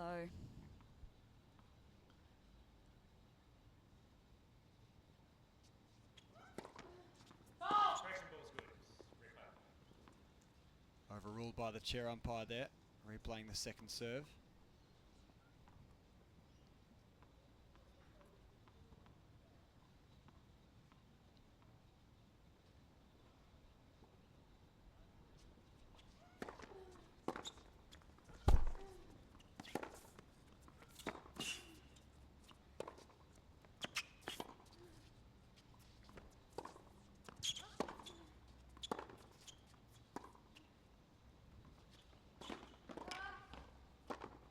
Troubles there this time for Inglis. I think she read my mind. She certainly heard you. Didn't bother going cross-court on that occasion, went more down the line, didn't try to find the line, played the percentages. It's a good sign. I think she's realising that maybe that forehand angle is probably not the right shot to go down on. So good to see Maddie's thinking about it.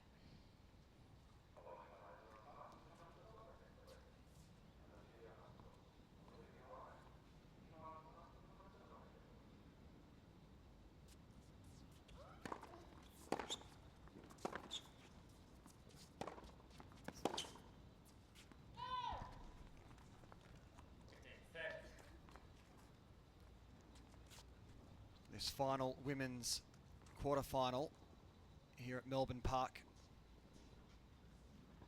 between Inglis and Bains, the winner to advance to the semi to take on Rodionova, who got through earlier this afternoon. The other 2 seeded players to advance, Olivia Rogowska and Daria Gavrilova, in straight sets respectively this morning.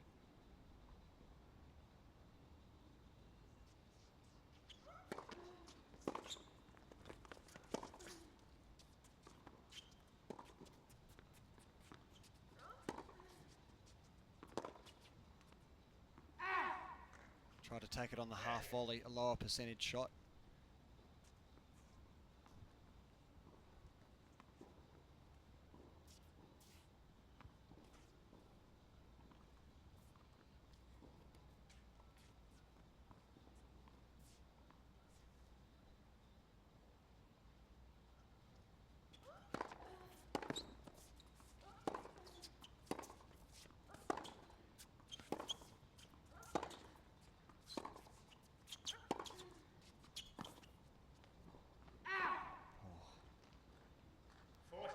Not the shot to play. And keep your tweets coming through on hashtag AO playoff. Ryan said he's loving the second set from Bains, playing more aggressive.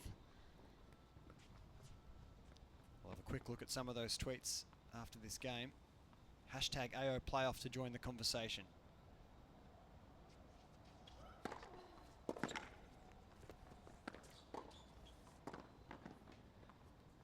Did she get it? That's just caught the line. Yep, picked the right side.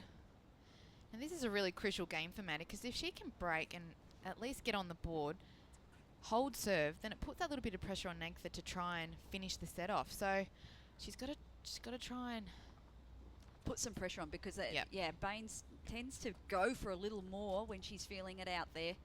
She did in the first set. She's comfortable in this second.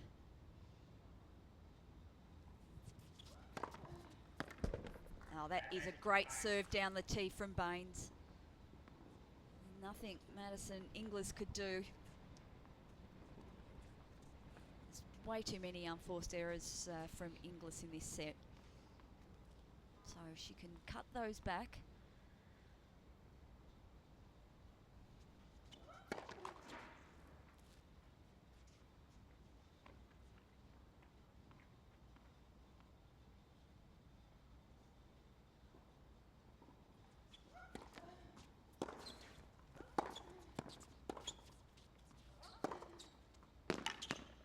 Big forehand deep into the backcourt, and Nagtha Bains takes a 5-love advantage in this second set.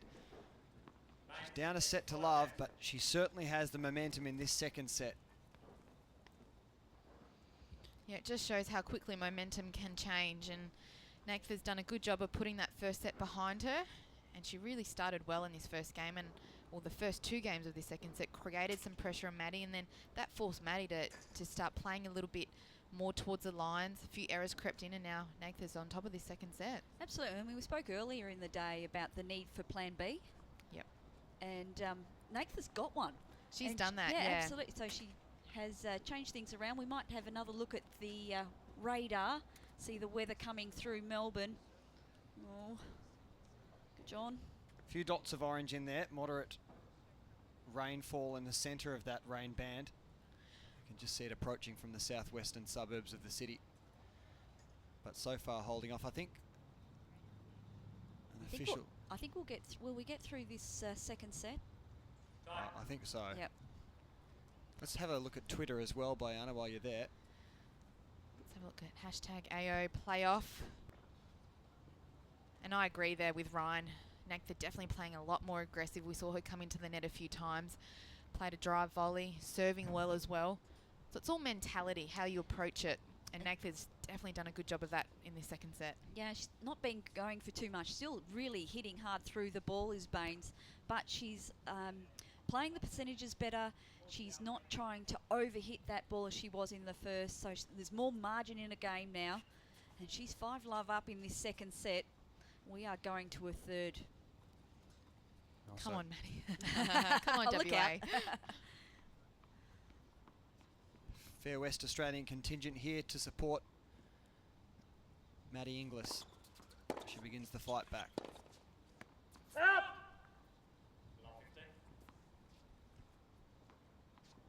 You guys stick close together, the WA mob? Yeah, we're a small mob, and I've done a little bit of work with Maddie this past year out at the National Academy at Tennis West. 15. What sort of a personality is she? She's doesn't show a lot of emotion on court, and I think she's keeps a lot to herself off court. But I think once you get to know Maddie, she does have a good sense of humour, and she's great to work with. Hits a fantastic ball, and I know this past year she's worked very hard both on and off the court.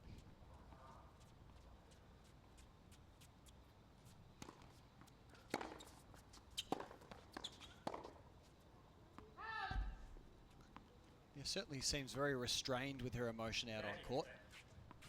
Haven't seen any outbursts or the like from her.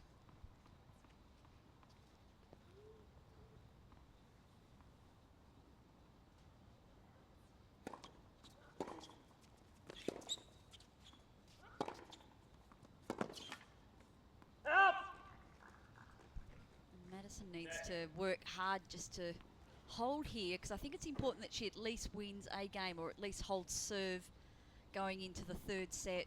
Just to try and break that momentum a little bit.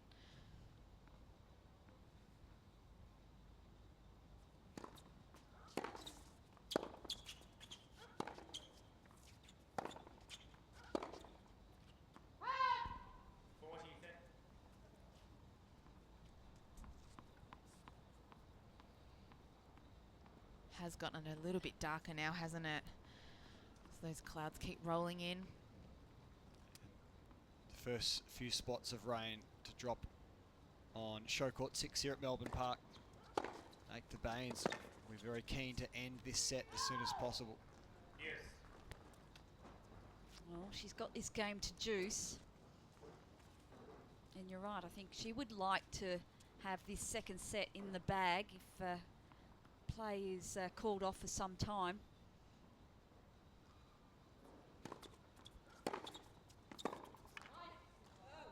Okay, so it brings up set point for Nate the Bains. The crowd's already starting to disperse as the rain starts to get a bit heavier. Just the outskirts of that rain band starting to hit the CBD.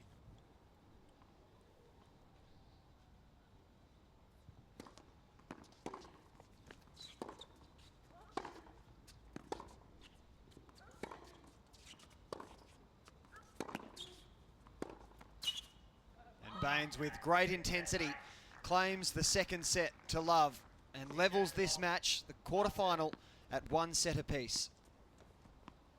Well, a really turning of the tides in that second set there, Kate. Oh, it was like we were watching a different player out there, and Nate the Bains. She came out, she had a different game plan.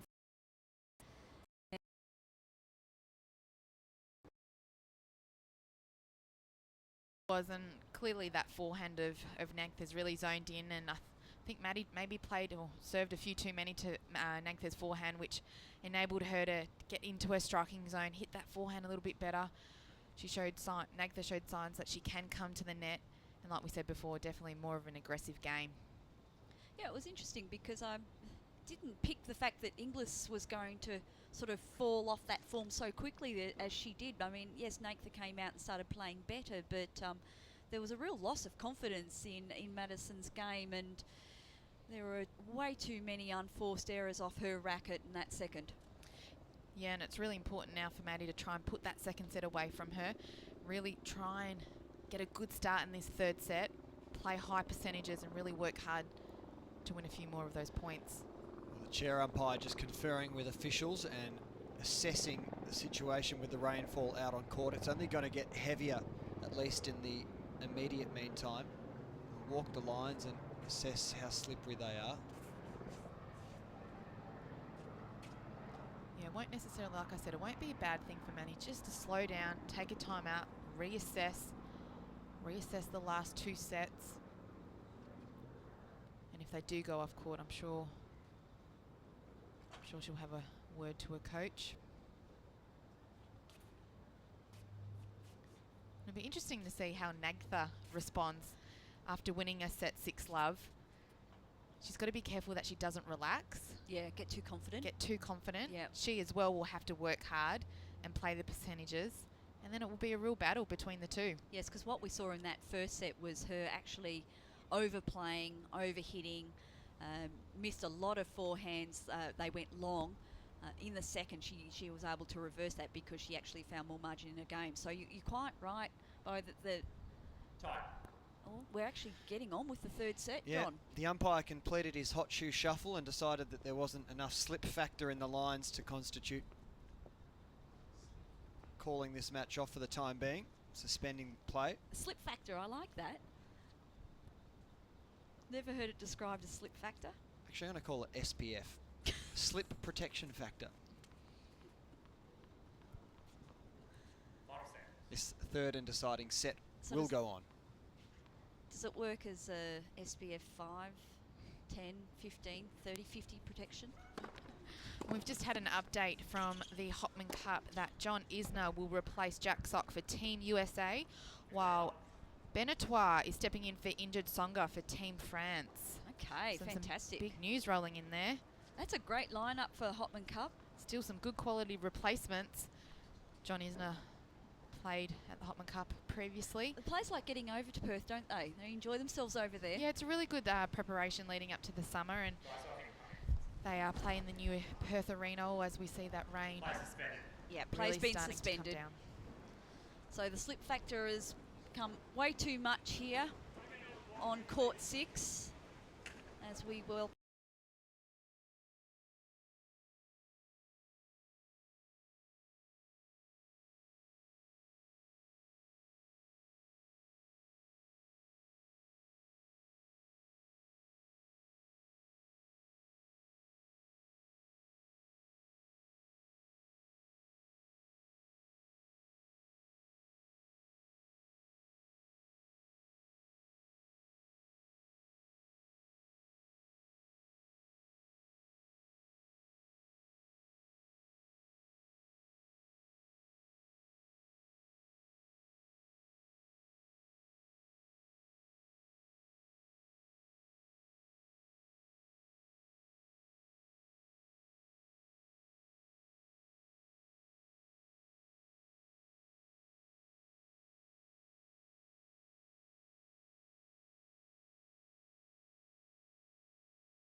Daphne Ackhurst Memorial Cup awaits.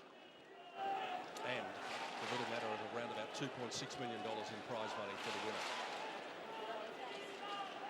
But Dominika Sivulkova, this is what she has played for in her time in tennis at 24 years of age. Lina knows what this feeling is like. Her opponent does not. She looks into the stands. She looks at her husband, Dennis. She looks at her coach, Carlos Rodriguez, and says, well, I've experienced this before. I can contain the nerves. She's going to sit in the chair just a little bit longer and make Dominika wait at the other end of the court. So is it going to be the underdog? Is the giant killing story going to continue? Dominika Sivulkova to commence the 2014 Australian Open final.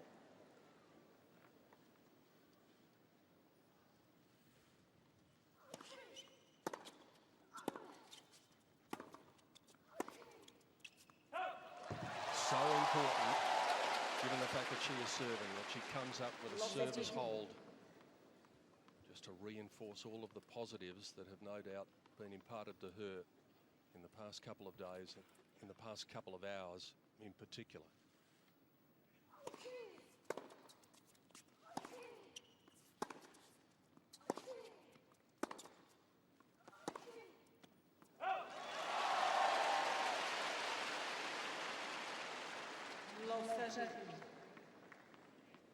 Talked about the height of Sivulkova, even though she's not tall, she's very, very short out there.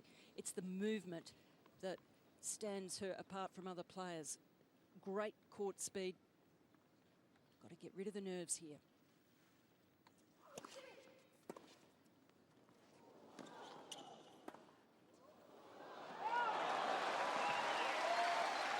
Looked as though she may have even just half lost sight of that serve. She made a very late decision to move when the ball was heading in her direction.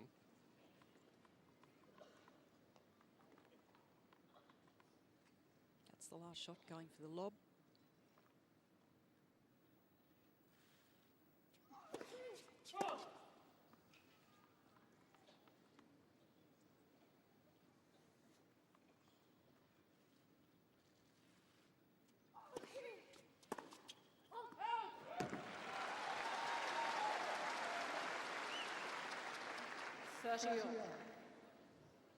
Don't worry about the fact that Sivulkova will be nervous. Lina, despite the fact that she is a Grand Slam champion, the French Open champion of 2011, and that she has experienced this occasion before, nerves will be there for her just as much, and a couple of indications that they have been.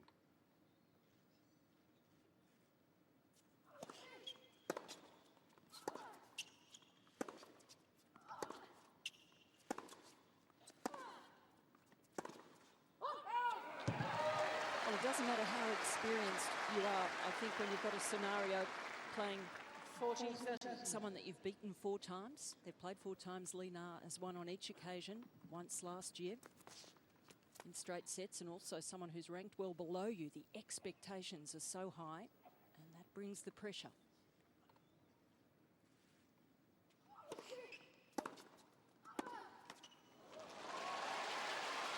Sivulkova has only ever taken 1 set of Lina, and that was in Madrid in 2010.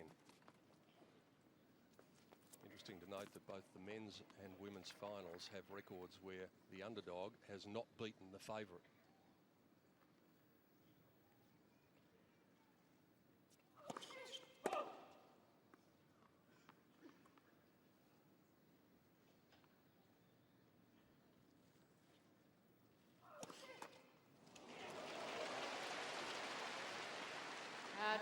Well, it's unfortunate that a round of applause accompanies the double fault.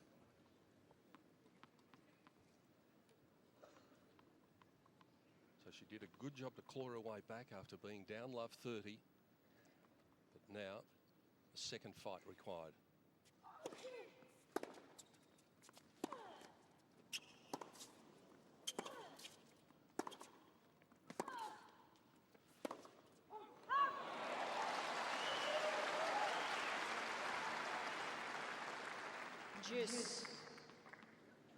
Edgy play from both players out here. Just trying to settle in.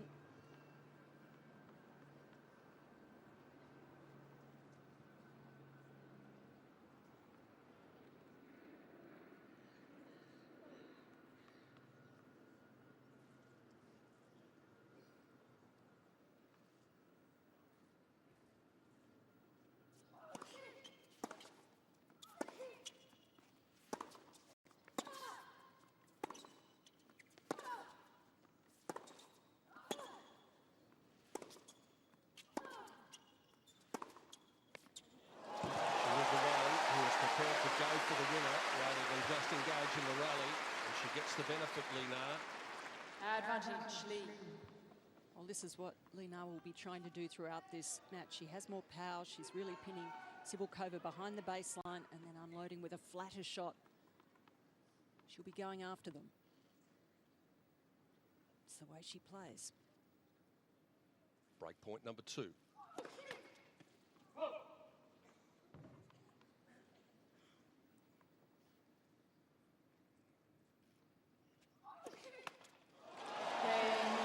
Two double faults in the first game. We expected nerves and we got them. First game. And maybe that smile was just a disguise when she came onto the court. Of course, it's a different thing walking onto the court than walking up and serving the first game of the final. And all sorts of nerves on display there. So she's given Lina the opportunity of settling in quickly here. We often say, Karen, it's only a break of serve if you hold yours, and Lee's got to do the same thing. Cibulkova hopefully will be able to settle down out there, but Lina will be able to try and really shut her down, not allow her into the match, not allow her to settle down. That's her job.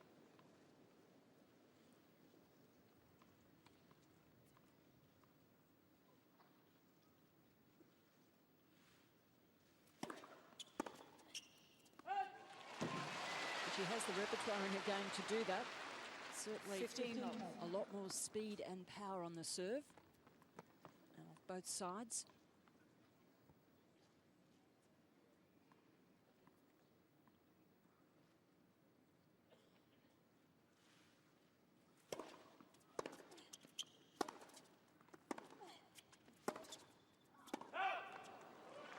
It's worth noting that Lina has actually had her serve broken more times than Cibulkova in the path to the final.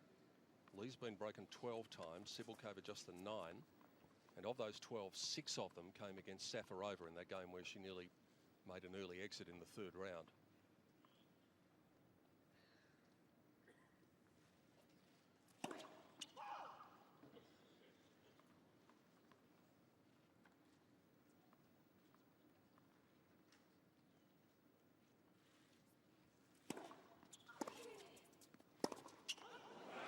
That's what she is inclined to do. In years gone by, in the past incarnation, she was inclined to try and finish rallies really quickly. That's something Carlos Rodriguez has perhaps just massaged a little bit in her game.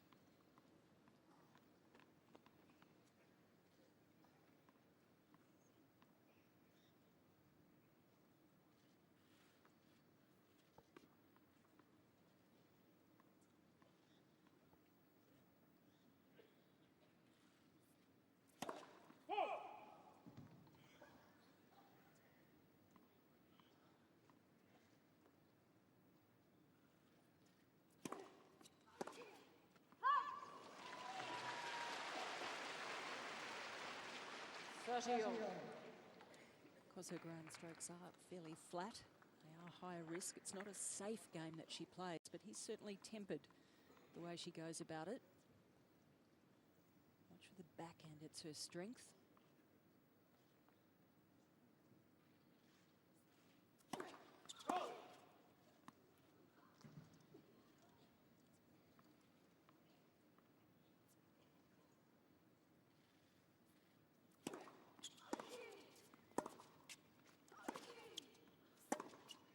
That's beautiful. And she needs plenty of those if she's going to be operating at the same first serve percentage. She's only landed 2 of 5 in this game. Well, the backhand's the side you'll see Lina try and take. If she has a choice, she won't run around to hit it on the forehand so much. But the forehand of Lina has improved so much of late. More consistent.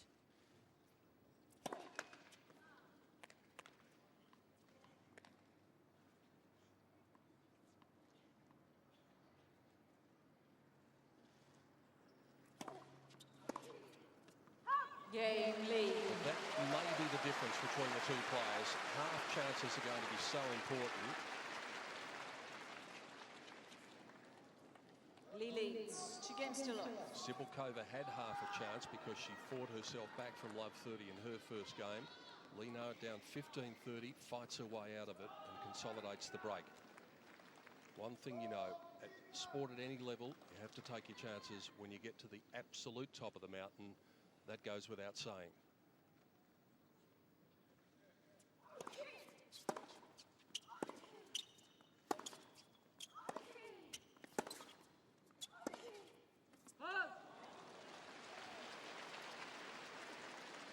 Love 50.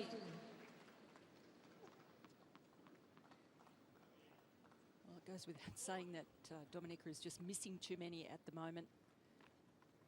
So support grew there. Her boyfriend, who she's engaged to, her physiotherapist, trainer.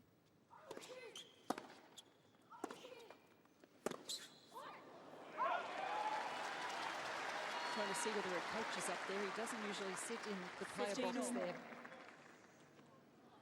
Has been superstitious. I think he's there in the back row.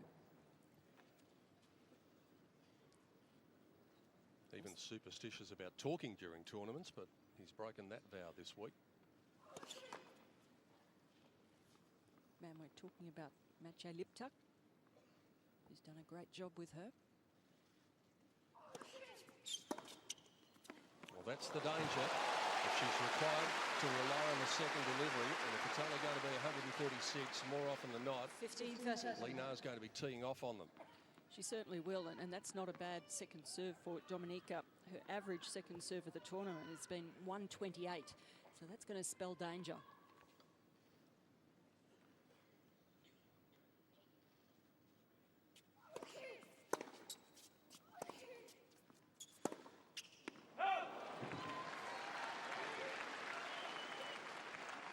Lina has to control herself, not overdo things, press too hard. Well, just at the moment, it's her unforced errors that are keeping Cibulkova in it. She hasn't come up with a winner yet, and Lee's come up with 5 unforced errors.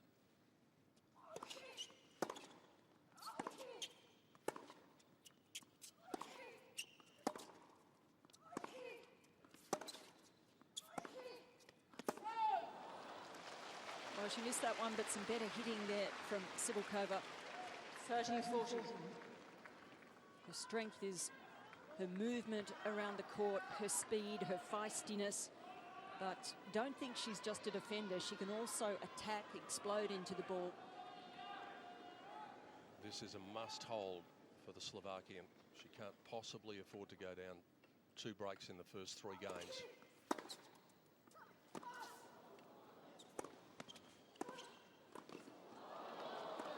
Not yet.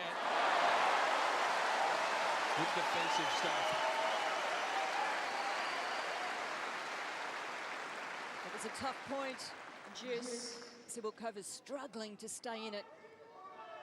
Digging the ball back, and then when she got a chance, disguising that forehand down the line.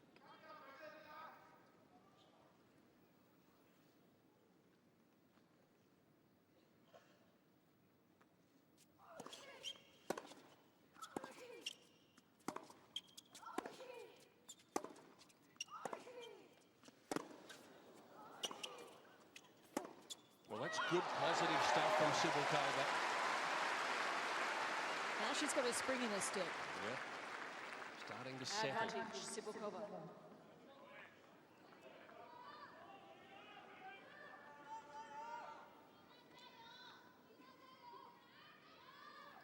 Thank you.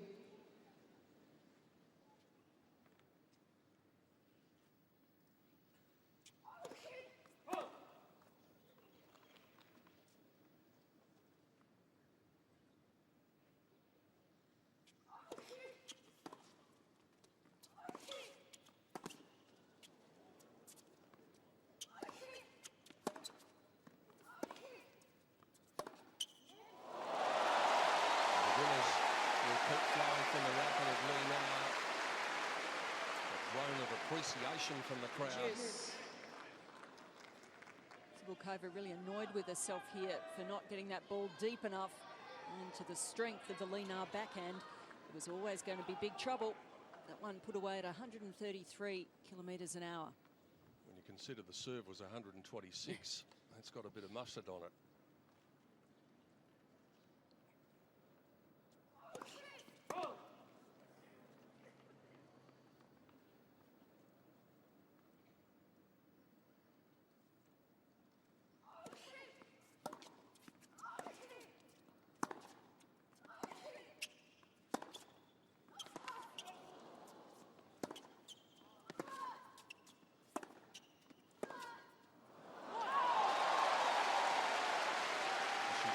certainly to a degree, but the pressure is unrelenting from the other end. Lina knowing that her very best opportunity of making the statement is to make it from the word go, and that's what she's done so far.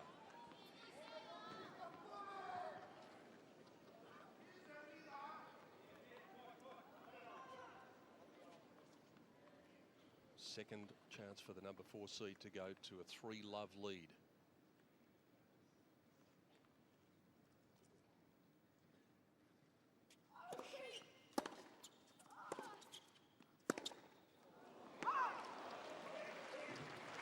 Juice.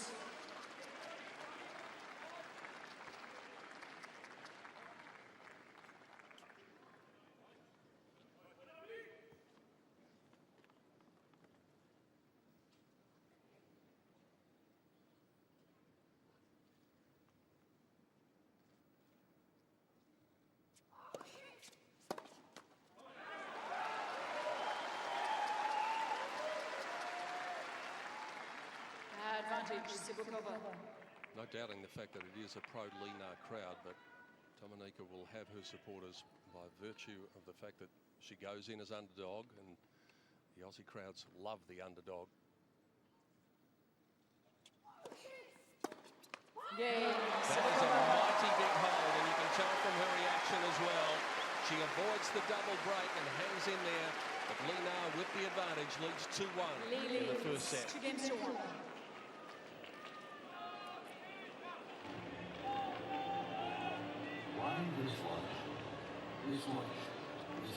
Sibukova just knew how important that was. She was desperate to hold on there. She got a little bit of help from Lina, who looked a bit nervy on a couple of the forehands that she missed there. So we've seen both players suffering just from feeling nerves, pressure out there. And there'll be plenty of ebbs and flows as far as the emotions go in this match. The crowd will love the way Sibukova responds. She was very pumped up after holding on in that game, and I think that really gets the crowd involved as well. Her passion.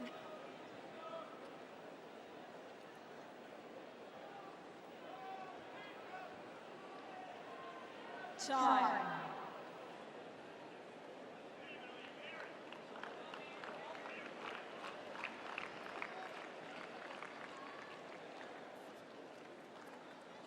Lina's got the upper hand, she's got the break, but Sibukova's hold of serve in that third game could prove critical when we come to analysing this match later on.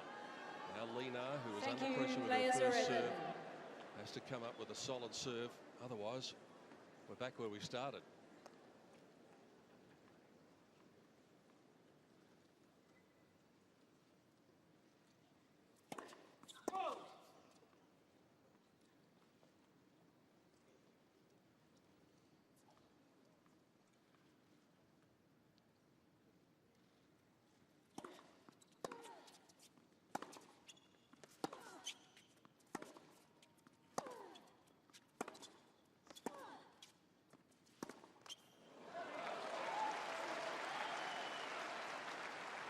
Love 15.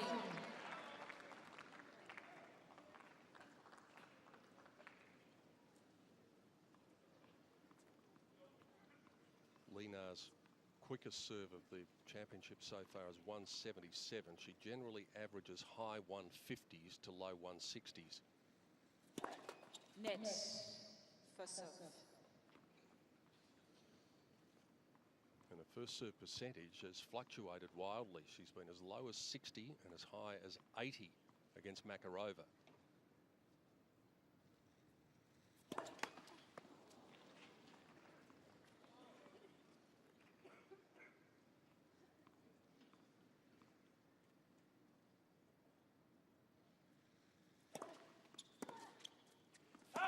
That's a really good deep second serve. 15 on. One of the big differences between the two players is the quality of the second serve. Lina definitely superior in that department.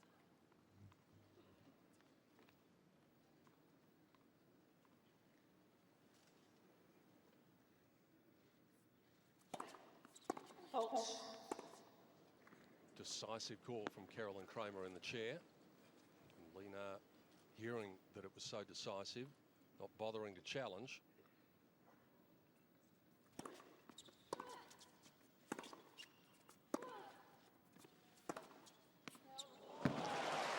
That's just quality.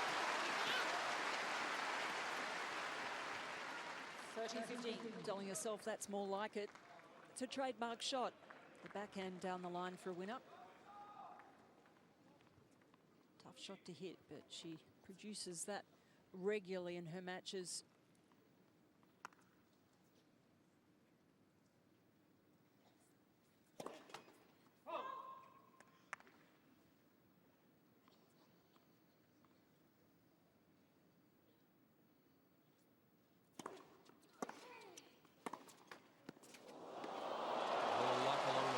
Help. 40-15. She feels like she's going to be lucky out here. Oh, that's no good. After that tough time against Lucy Safarova, saving the match point, she really has lifted her game and played so well. She talks about when you have a tough time, you pass it, and that's when you get lucky.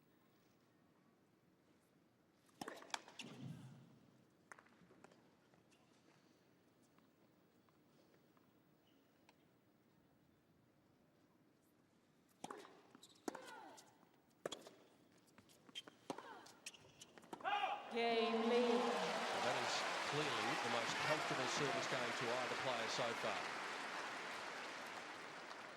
That has to help Lina settle down. Here's a look at the way she's been placing her shots throughout the entire championships. Pretty good depth on her shots there, 47% deep in the court, and a number of those 45% area shots would be angles.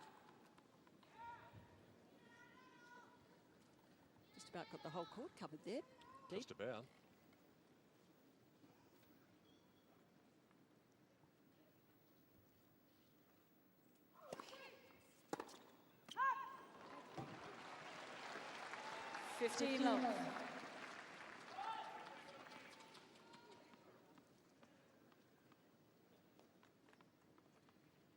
Really launches herself up into that serve. Try and get a few extra centimetres into the air.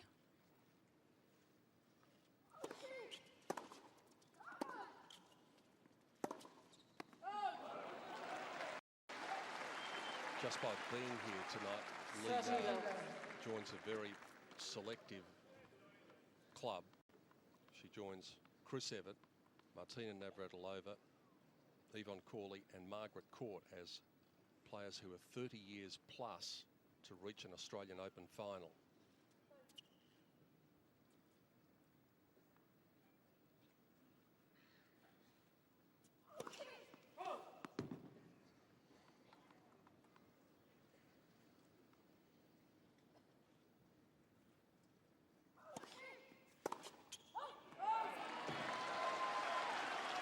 This is just what the doctor ordered for the 24-year-old. 40 love. Just to get yourself through a service game where you don't have to worry about any stress. And these returns from Lina really going astray.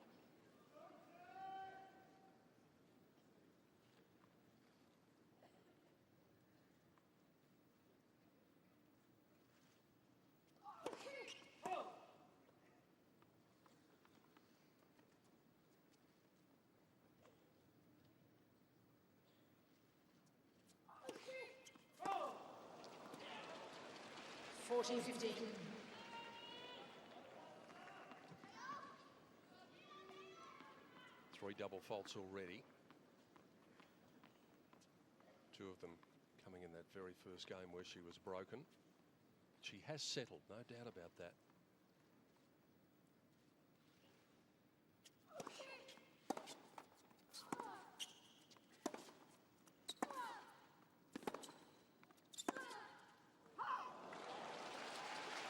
Now the stress levels are being raised a little bit. 40-30. Well, this was looking like a comfortable hold of serve. So far, she has had one winner and 12 unforced errors. Dominika Sibylkova.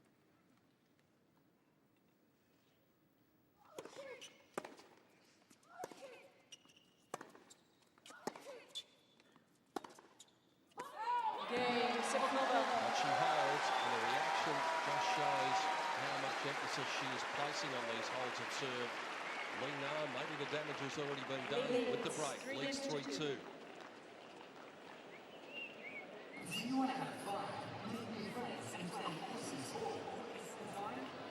From Dominica's point of view, things can really only get better after those first couple of games. She would not normally make the errors that we've seen. Has been just adjusting to being out here in a Grand Slam final. But, you know, she's really got the vibe now, and I think she will settle into this match, and that is a little bit troublesome for Lina, who's been quite inconsistent herself at the moment. We talked about Simulkova, Karen, making 12 unforced errors. That's exactly the number that Lina has made too. A lot of them off the forehand side. There have been 8 forehand errors. She's been overcooking the ball on the baseline a lot. So the possibility still exists for Simulkova. It's not one-way traffic by any means, despite the fact she's down the break. Time.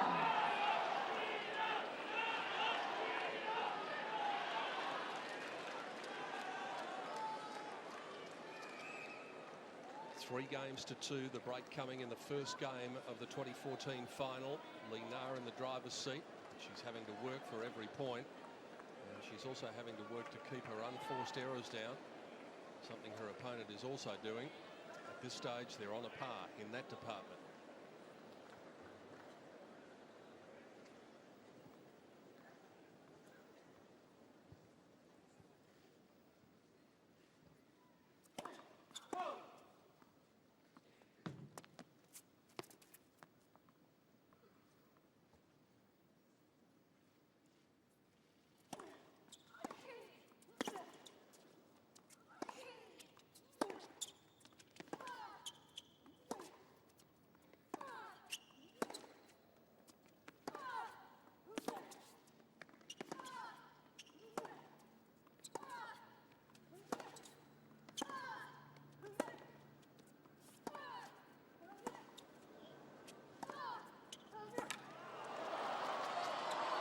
That is great stuff from the Slovakian. She called the tune in that rally. She was the one making the play.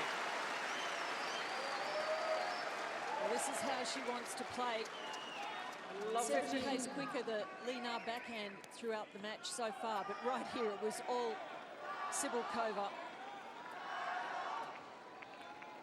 She was the one putting the pressure on Lina, forcing the shorter ball.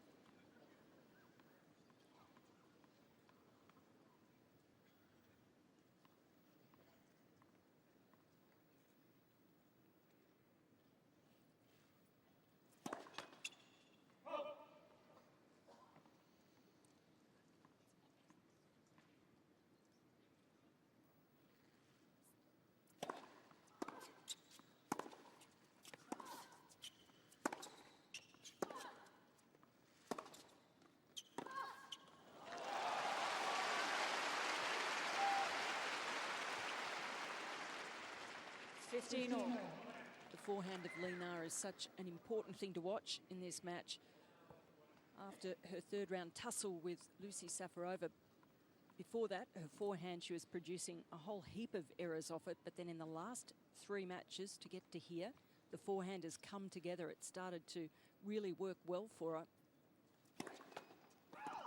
And truly, it's truly a barometer of how confident she is out there, how the forehand is performing.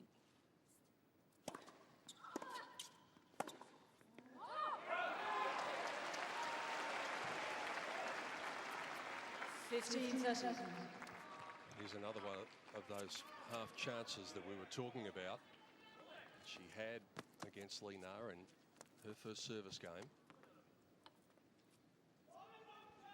There's Carlos Rodriguez. He's really helped Lina with improving her game, making changes even after the age of 30. Knows all about guiding a play to the championship here in Australia, having previously been in charge of Justine Enna. And now it's Lee's turn to get the double fault 15-40 at a critical time, and it brings up 2 break points. The first opportunities that Simulkova has had to get the match back on an even keel.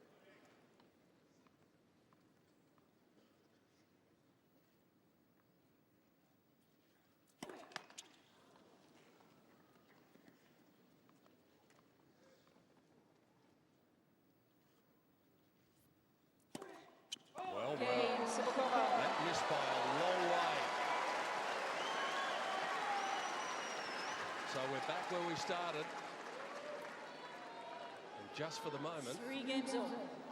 it's the 24-year-old who's got the momentum. Well, she's been handed that momentum back. Lina really crumbling there. Going to the strings of a racket.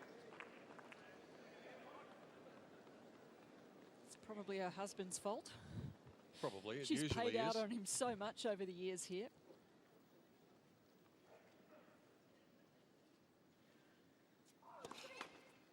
He's just gone running up the stairs here with rackets to go and get some different string tensions.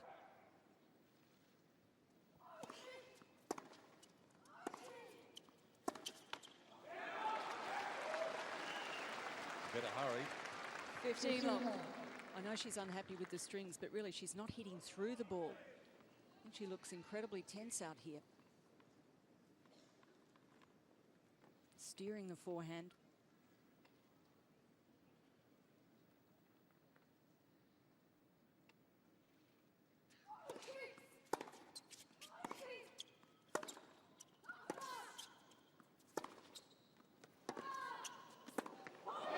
Great defense from Cibulkova.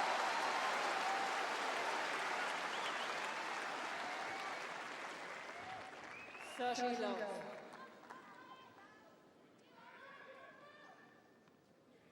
These are pretty heavy shots from Lina, and Cibulkova just moves so well and sends it back within centimetres of the baseline. Terrific depth.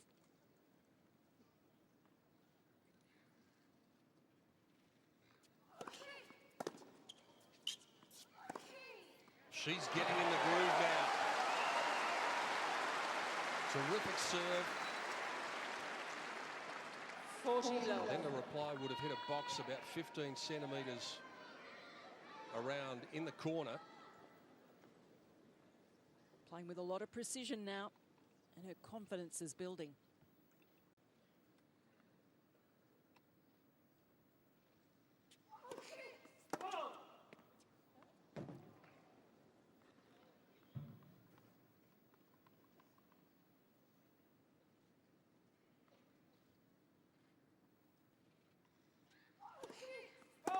It is unfortunate that there are sections of the crowd who are applauding double faults, but I guess a lot of people who tend to come to Grand Slam finals are not exactly the people who go to tennis matches all the time.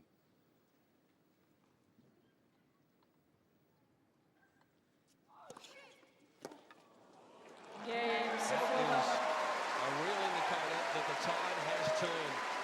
Cibulkova now very much in the driver's seat, even though we're on serve. She's got the upper hand. It's 4-3. Cibulkova leads 4 games to 3.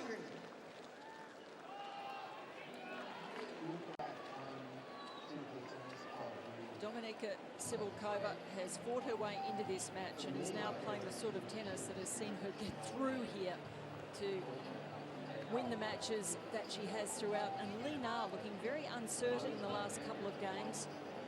Had a look of fear on her face. She's going to have to do something, and do something quickly, to really reassert herself in this match.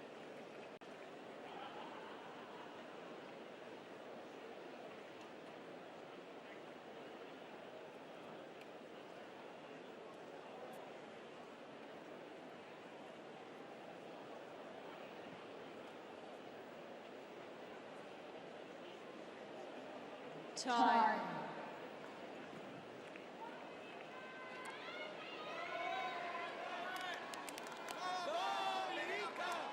Slovakian fans all of a sudden getting pretty happy with themselves. Dominika Cibulkova came into this final with nothing to lose, and she's starting to play a bit that way now. After getting rid of the early nerves, she's up on her toes at the other end of the court. Lina's got new balls, but she has also got her problems. Even though we're on serve, it's Cibulkova at the moment with the momentum.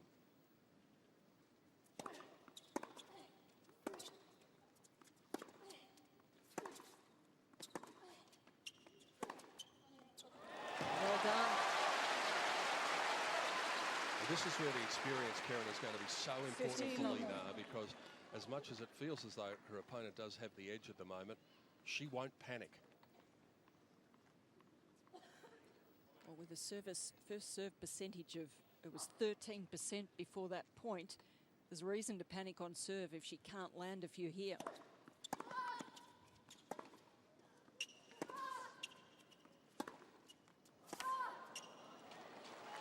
Two in a row now. And the first serve made a tremendous difference to her campaign.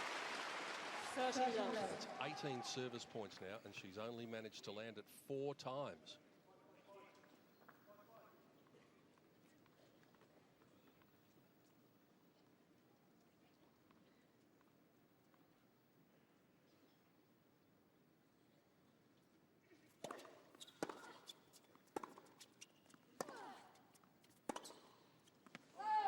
There it is again, another forehand error.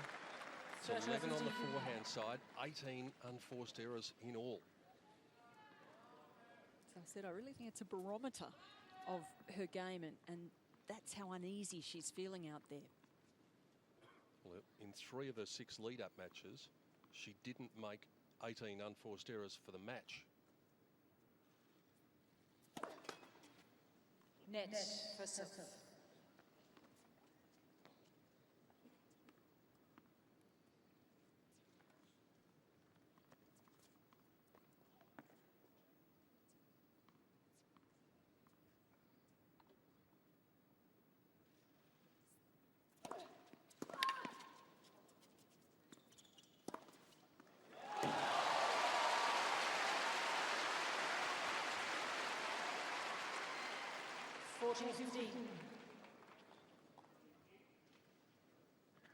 Another good first delivery.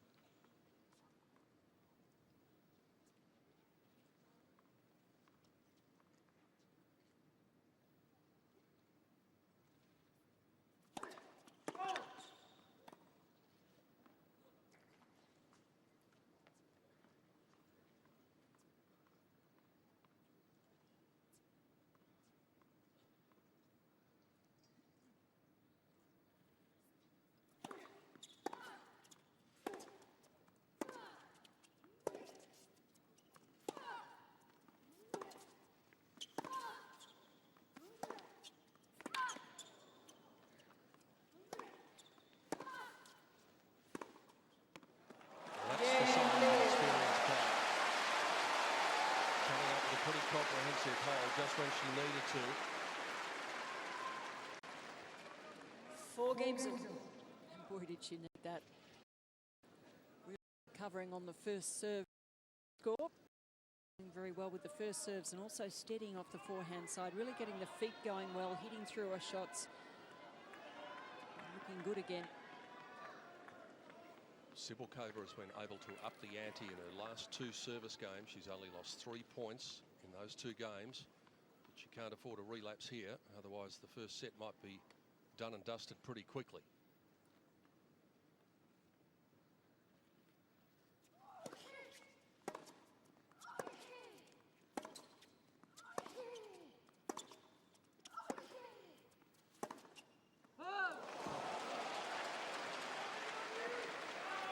And those are some shoes I'd like to be in out there, Dominika's.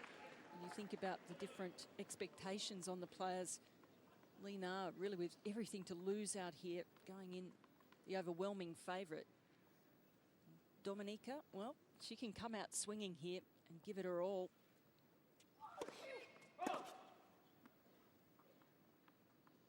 Been in great form, and she's just got to be positive out here.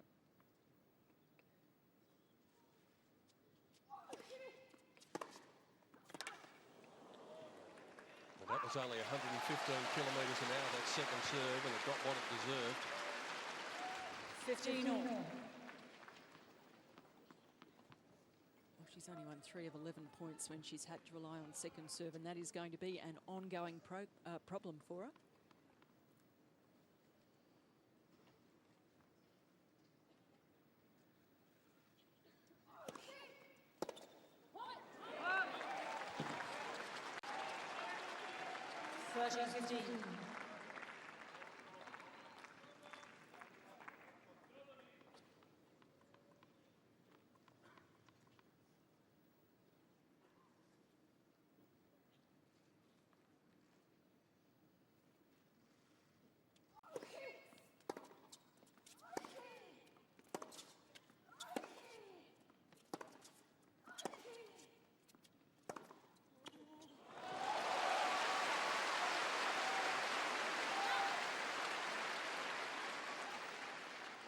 Lina keeping her emotions under control here, controlling the forehand. Well, here comes the sliding doors moment of the final. 4 all, 30 all. This could have a big say in it. 40-30. Yet again, Lina overcooking it on the baseline.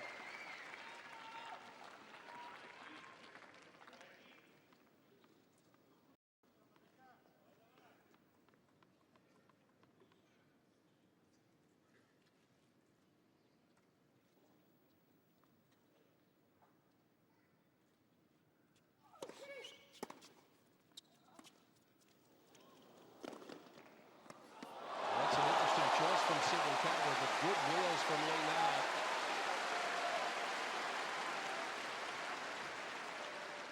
Just thought the surprise tactic might have worked here for a moment, but Lina very quick to see it, moves forward and again control the name of the game, putting that into the corner.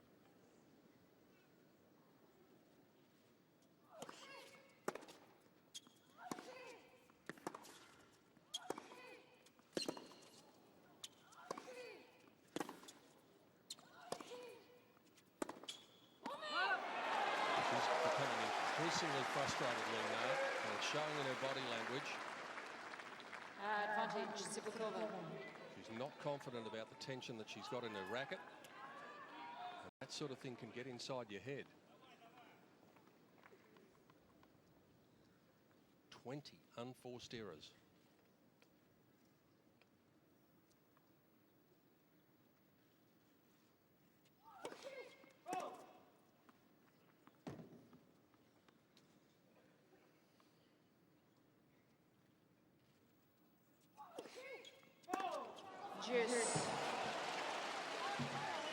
Five double faults now for Sibylkova.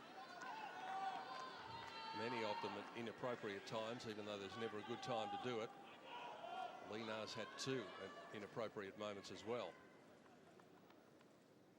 Nerve endings jangling in the final.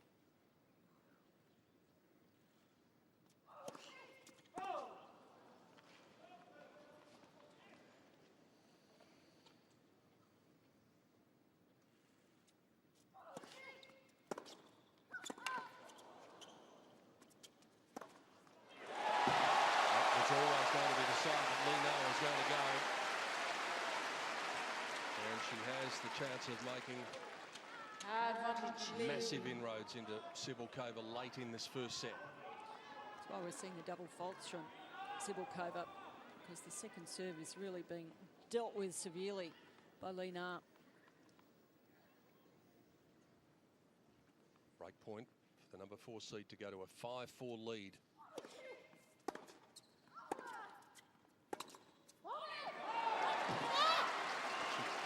Believe it.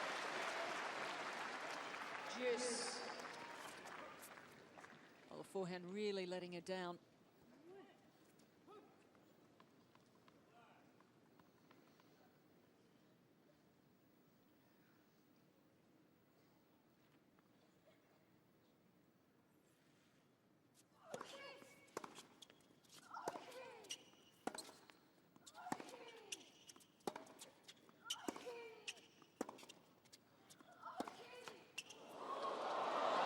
More, the luck goes the way of the underdog. Advantage, Sibylkova.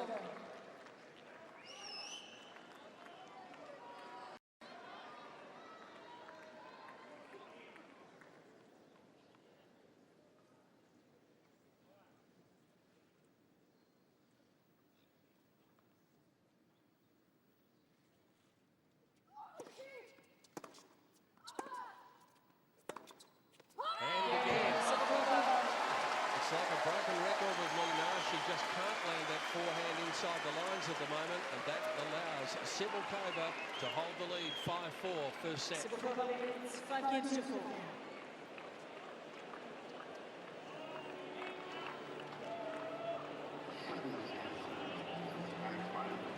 Well, Sibylkova would have to be feeling pretty confident, even though she served a couple of double faults at inopportune times. She's been pressing feeling under pressure because the second serve really is sitting up there for Linar. But she's got to be thinking Linar's forehand is so unreliable at the moment. It gives her a really good insight into how unconfident her opponent is. If you look at the unforced errors, 14 unforced errors in all. 14 off the forehand, rather, 6 off the backhand, 22 unforced errors. That's an incredible number. Time.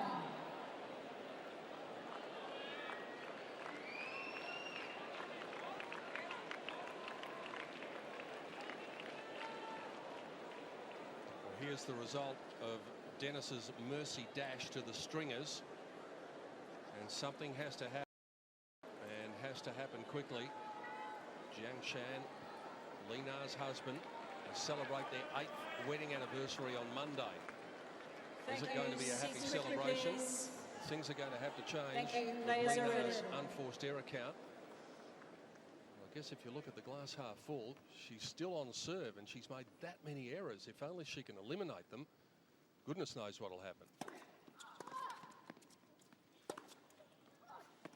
And that's the I keep coming back to, Karen. This is an un-Linar-like performance. If she can just wipe out 25% of those errors, she gets back on top again.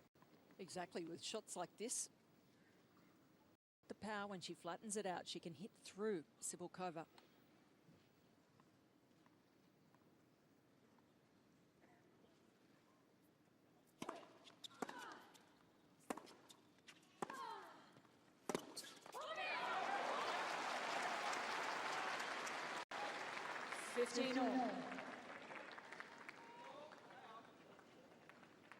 Haven't often seen Linar play like this in the early stages of big matches.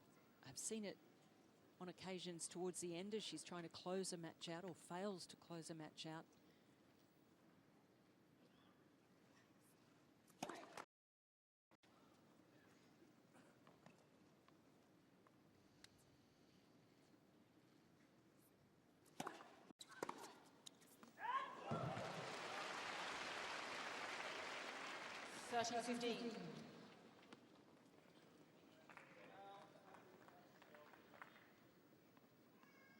Quality second serve.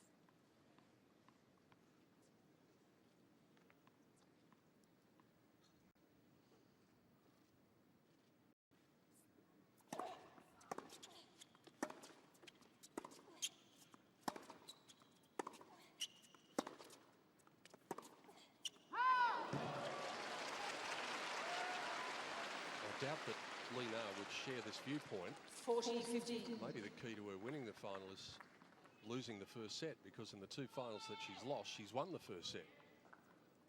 I don't think she'll be working to that game plan somehow.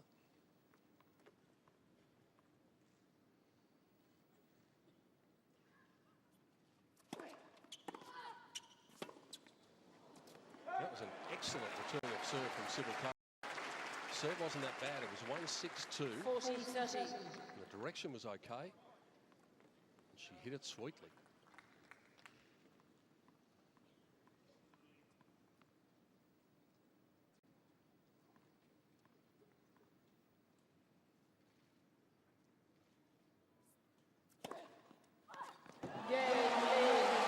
First ace of the match to either player.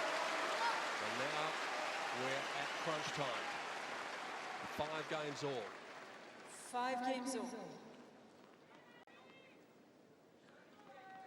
Lovely rhythm on that serve. Cibulkova will need some good rhythm on hers here. Desperately needs to land some first serves. Only won 3 of 13 second serve points. Her first serve percentage, though, is vastly superior to Linar's, 71-41.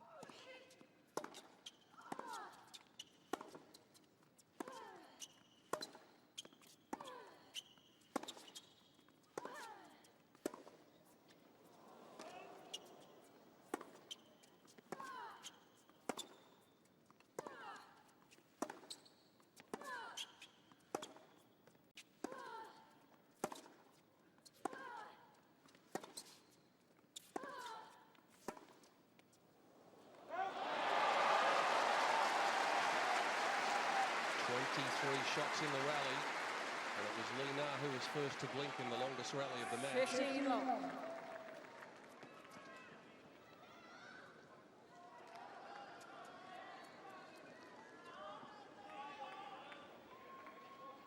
She's so much more comfortable when she can hit with power.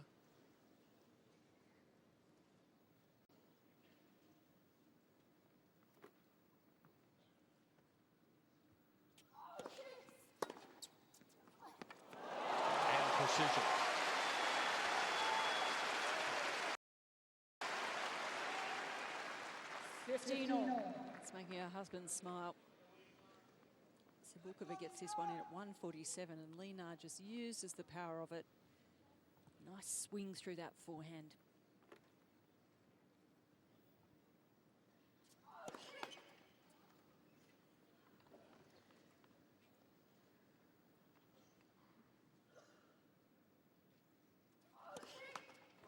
This is the game for Dominika Cibulkova. 15-13. She's transgressed 6 times now with double faults. And Lina knows that there is a big opening here at the most critical stage.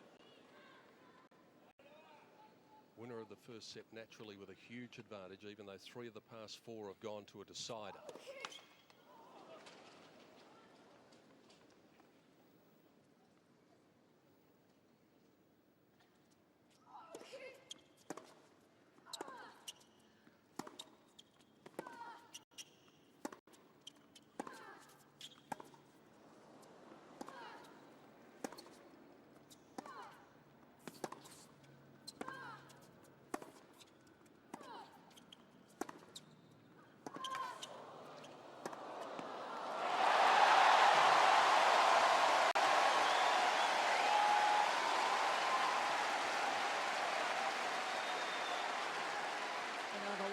Testing point, and this time it's Lina who comes up trumps, playing some patient tennis and getting good depth with the forehand of Sabulkova, and hitting this backhand at 129 clicks. So here's the moment. 2 break points for a 6-5 lead.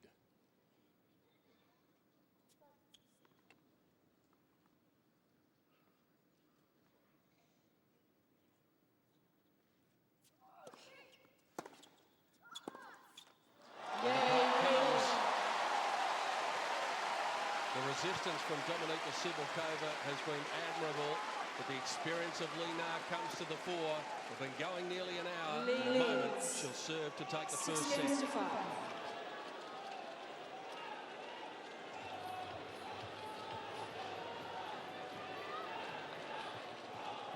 Sigh of relief there for Lina. She played a couple of very solid points there. Long points, didn't pull the trigger too soon. Played for her chance in the point.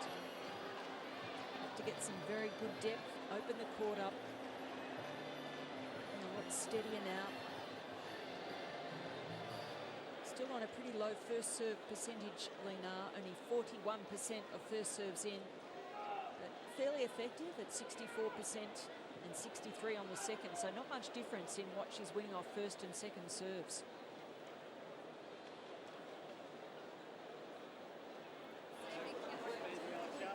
Time. Chinese fans starting to look a little happier. It's been a real roller coaster.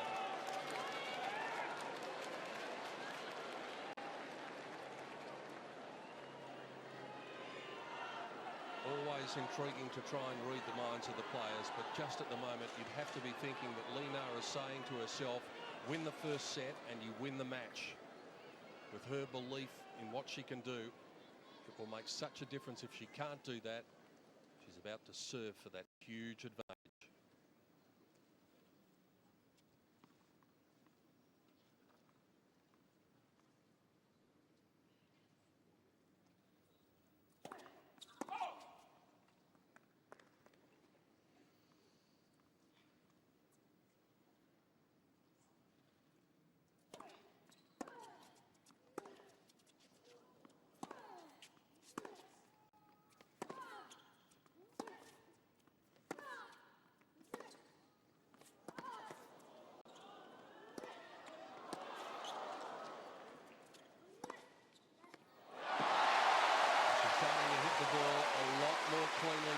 is back to the old Lena.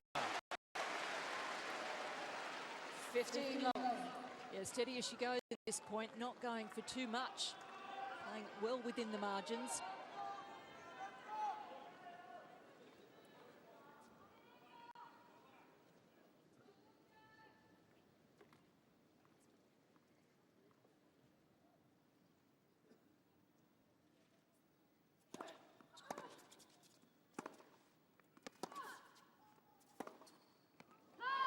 She had that point, 15 all.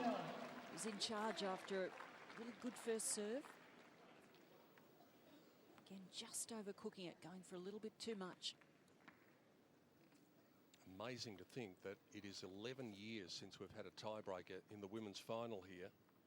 In 2003, first set, Serena Williams when she beat her sister.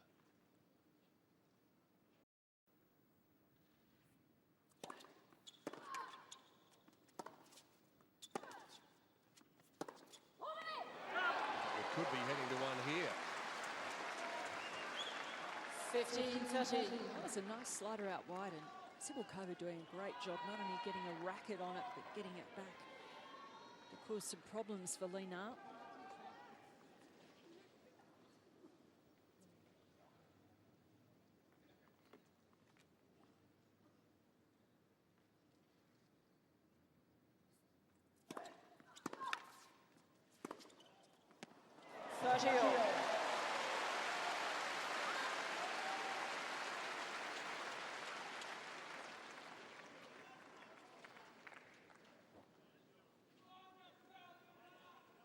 Momentum on that one. Notching up another backhand winner.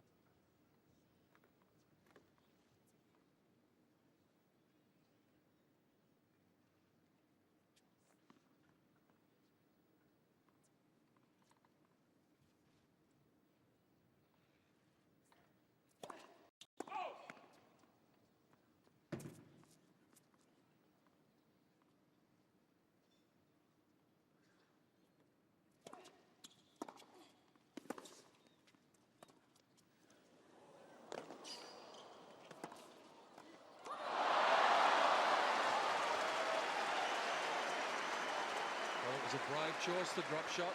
A very brave choice at that stage. 30-40. Played off, didn't it? Bit of variety. Just when Lena least expected it. Didn't quite go forward onto that volley.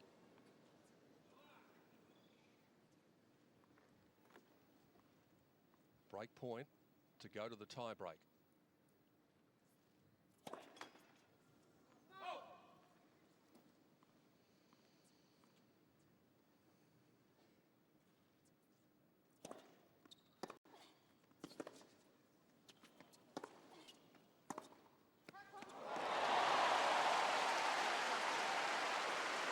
Seems to be a little bit more surety about the Chinese superstar now. Shot there really took Cibulkova out of court. She wasn't able to do enough with the backhand. Herself into all sorts of trouble.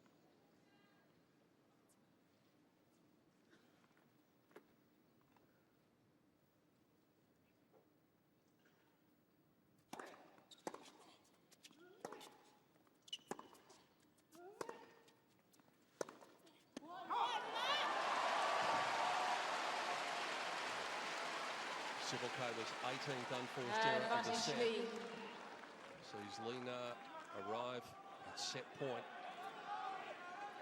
We've been going exactly 1 hour. There have been finals in recent years that haven't lasted this long in total.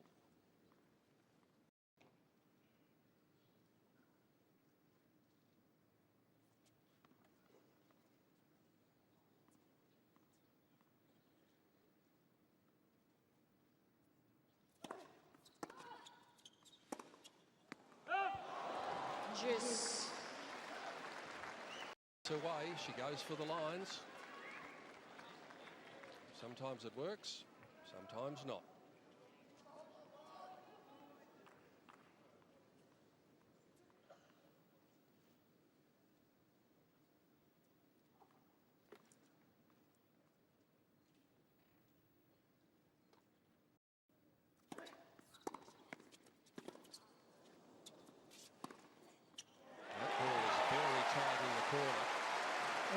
return from the pocket rocket.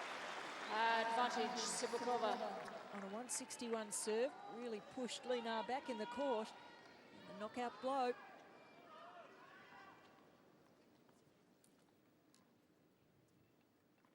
Second opportunity for Sibukova to take it to a tie break.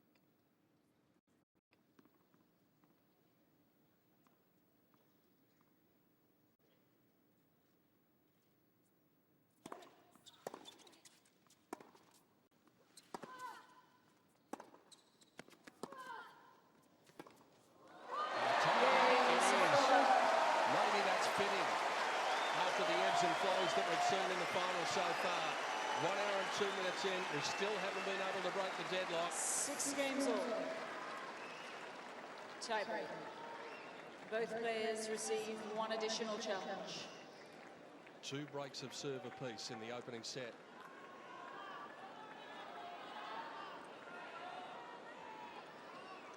Not much in it with their respective tie-break records.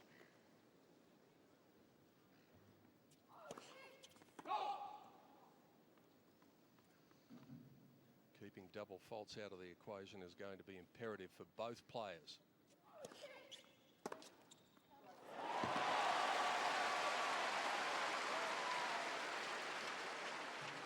One zero lead. Linar calmly dealing with that serve.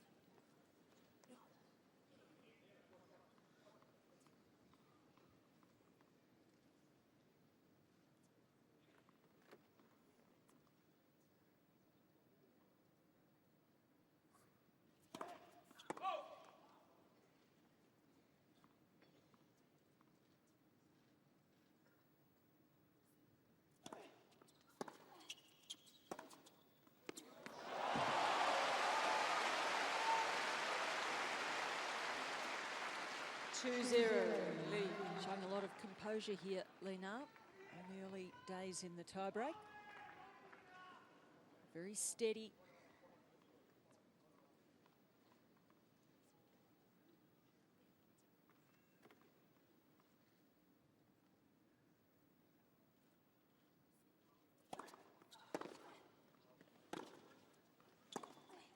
That is an excellent return, setting up the forehand up the line. 2-1 lead. That's what Sibukova does so well. She really moves the ball around the court. That one taking Linar wide. She's able to really move forward onto it. Take the time away from Lee.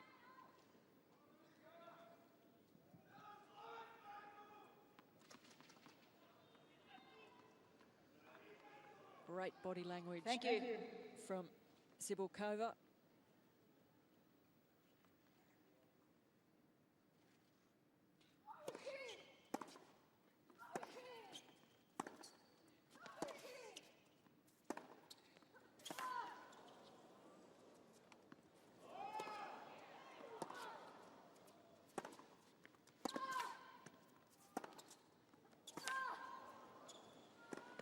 Plays the drive volley with a lot of confidence. A lot of noise in the middle of that rally as well. 3-1 lead. Total Ladies and focus gentlemen, as a courtesy to the players, please do not call out during the rally. Great defence from Sibukova, but Linar, after coming forward, you have to really concentrate hard there. Both the players did, with the noise in the middle of the point. 3 of the first 4 points against the server. And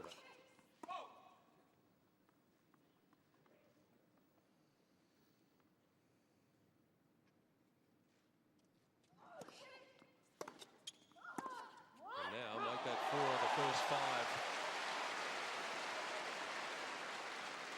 4-1 lead. It's a long way back from here for the 24-year-old.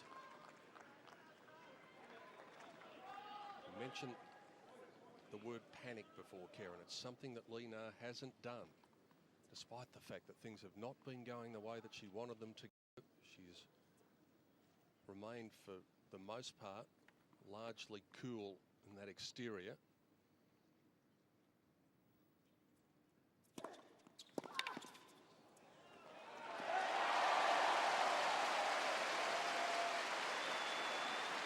serve to come up with there. Beautifully placed.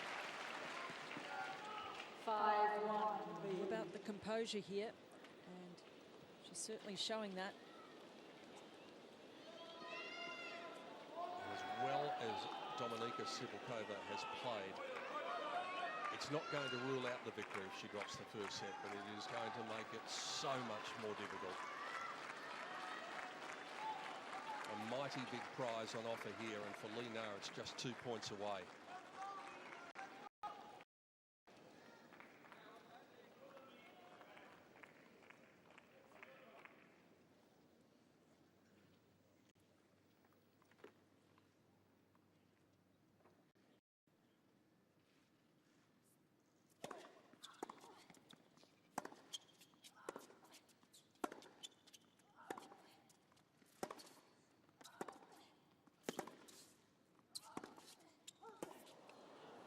Miss Lee is challenging the call on the right baseline. The ball was called in. Well, she's got a few to play with here. I thought the ball might have hit the line. Well, despite having them to play with, she's got to be sure that this is out to stop the point. So an error of judgment from Li Na. 6 millimetres have hit the line. 5-2 lead. This gives Sibylkova a couple of serves to get it back potentially to 5-4, and then we get into sweaty palms territory.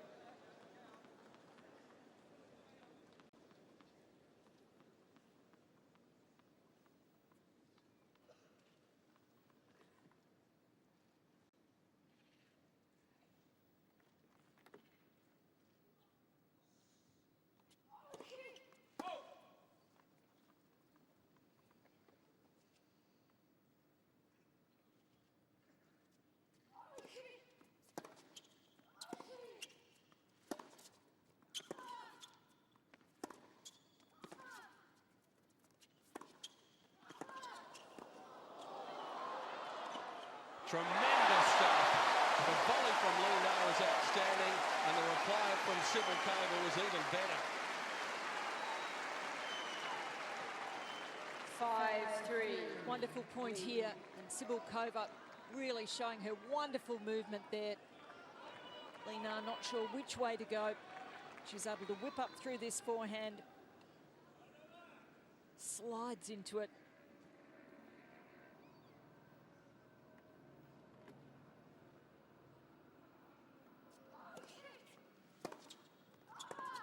That's a big point. 6-3. Doesn't guarantee it for Li Na, but now she's got a bit of breathing room again. So she had a set point, remember, in the 12th game, and now she has 3 more.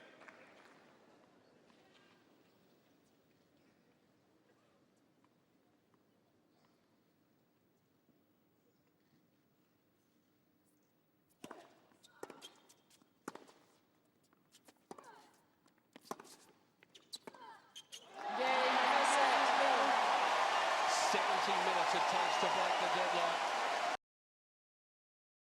Li Na on the way to her first championship in Melbourne.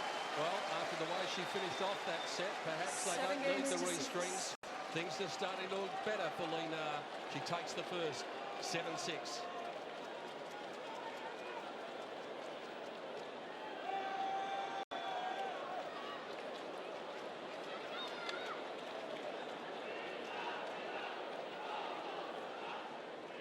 What a terrific job from the world number 4.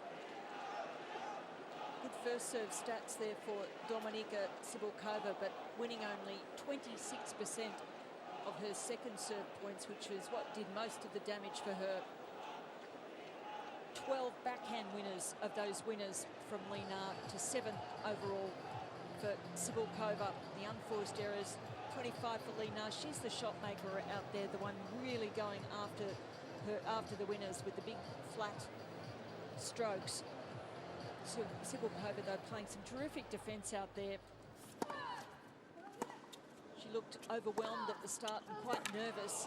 Took a little while to settle in, but once she did, Sibylkova really showing us how quick she is around the court, how she can really show some variety. Lina, though, I think settled down better, played a lot steadier in the big points, kept her nerve under pressure, all the expectations on her, and did a great job of steadying things and keeping on, even though she hit a lot of forehand errors in the mid parts of that set.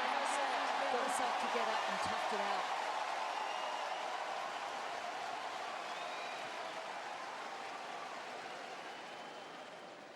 The look of determination written all over the face of Lina in her third Australian Open final, looking for the first victory, and you have to think that there is some upside to what we've seen from her. She made so many unforced errors, but the winners started to flow from the racket late in the set. Cibulkova now has a massive task on her hands, and Lina has the advantage of serving first in the second set as well, and putting the pressure back on her 24-year-old opponent.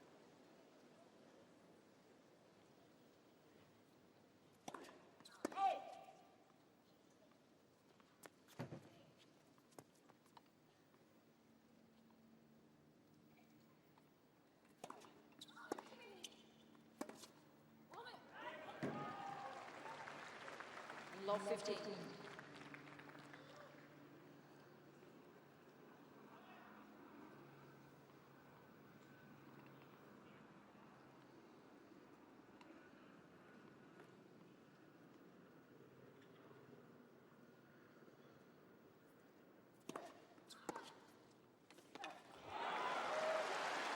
Couple of outrageously good returns from Cibulkova. 30. She's feisty and she's making a real statement here, saying she's not going to go away after losing that first set.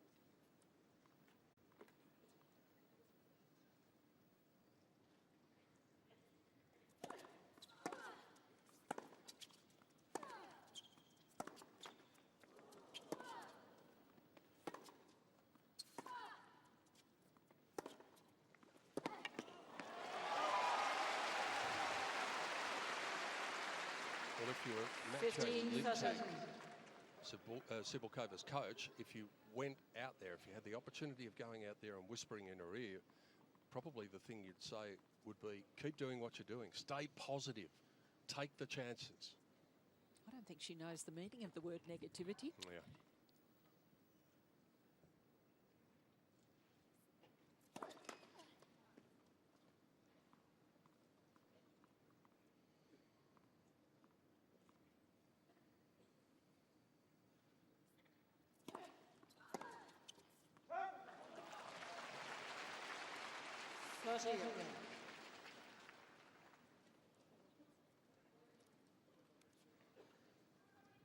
One of the things Carlos Rodriguez says that he's had to improve with Lina is not so much the technique, although they've worked on that as well, but more the resolve and the emotional endurance that Lina shows out there.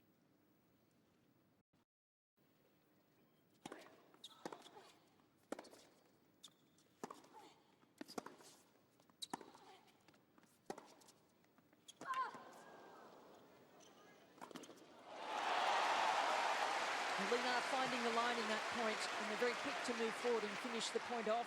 40-30. This here, very attacking shot.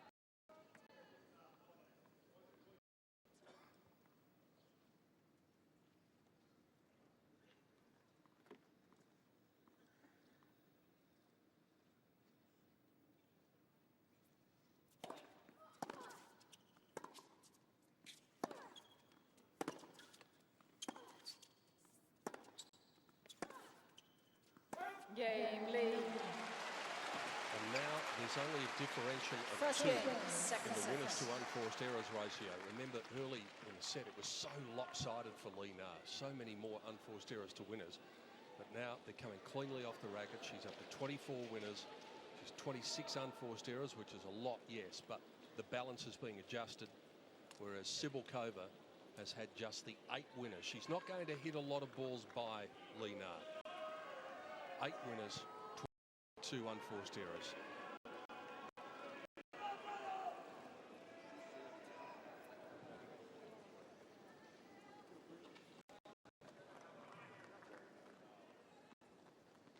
was a tie-break first set, even though we're on serve in the second set. It's got the feel of the match that has where she wants it at present.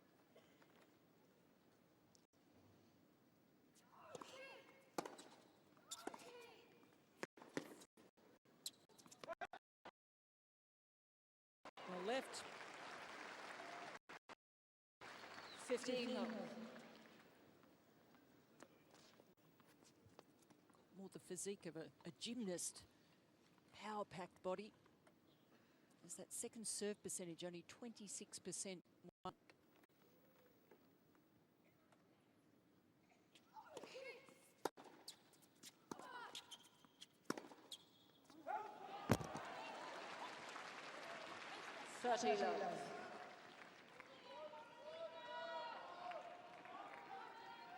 In perpetual motion out there. Energy, one of the gifts she says she has.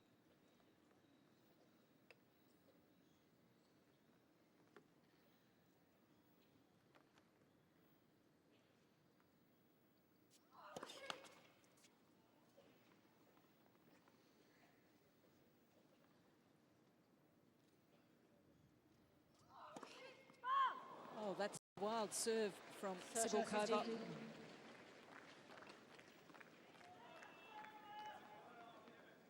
Put that one out of her mind. The double fault count really hurting her.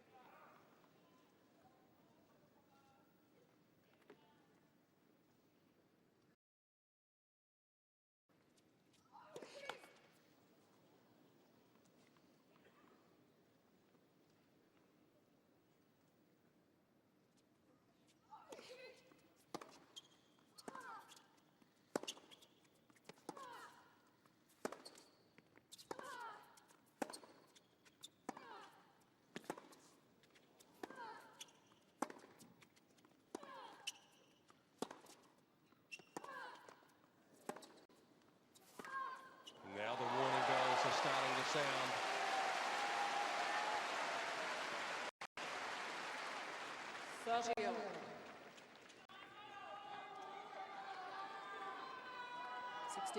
Shelley and Lena really having the upper hand from the return on, pushing Cibulkova around. It's hard work when she has to rely on the second serve.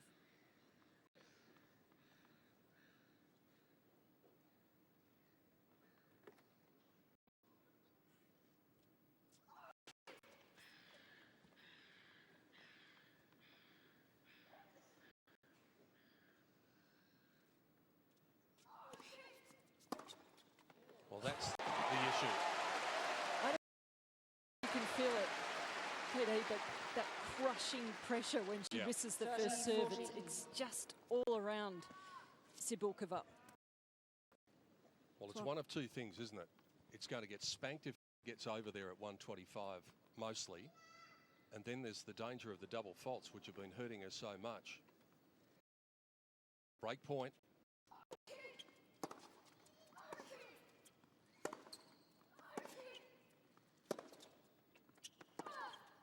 And the break comes early. Frustration from Cibulkova. Understandably so.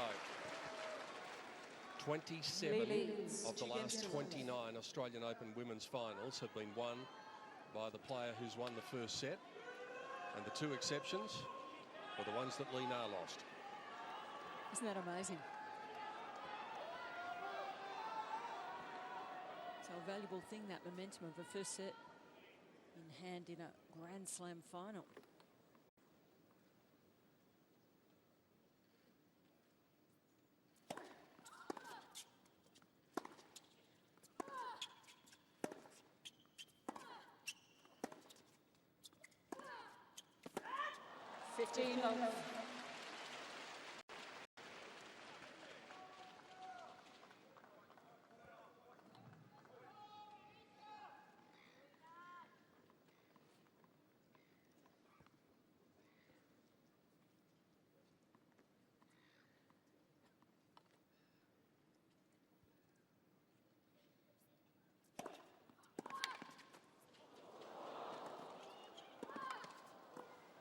Oh, beautifully played, Lena. Looking much more assured out here. 30 love.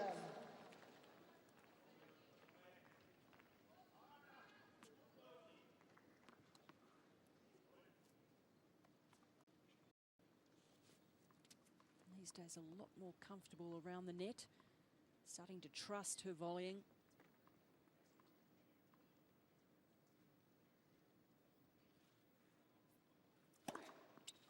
And if Sybil Cobra is having trouble with her serve, Lee Na's delivery seems to be getting stronger.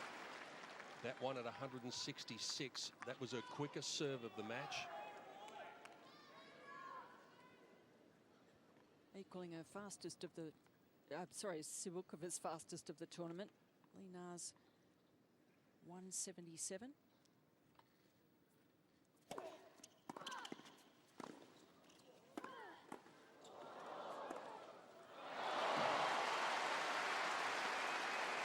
That's the first serve and volley attempt.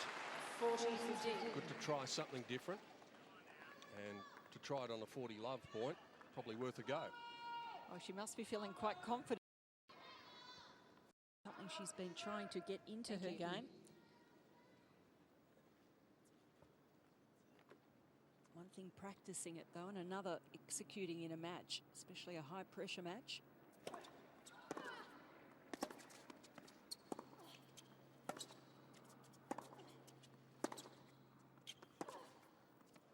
And that was set up by another exceptional return of serve from Sibylkova.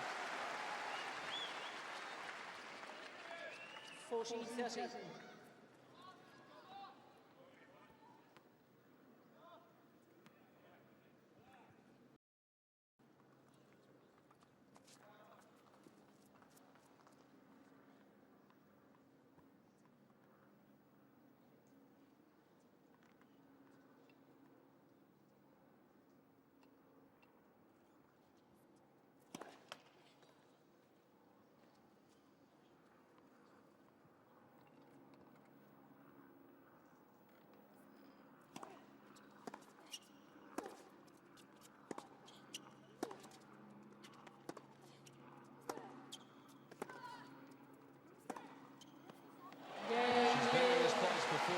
She was up a set in the break against Inglis in 2011, and we know what happened then, but just for the moment, all smooth sailing for Lee Na. She leads 3-love, second set. 3 games to love.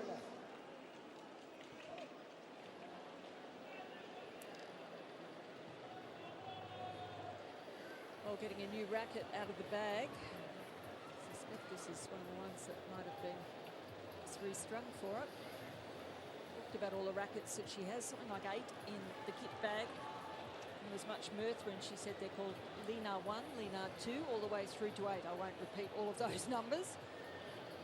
And that they don't have separate personalities. They are not different. They're the same, which I found quite interesting, because often players will have just slightly different tensions there to deal with different conditions. 8's the lucky number, of course, in China. And as we mentioned, it's their 8th wedding anniversary. She and Dennis on Monday. So it could be a very good celebration. Could be a very good victory speech if it goes the way we're thinking it might go.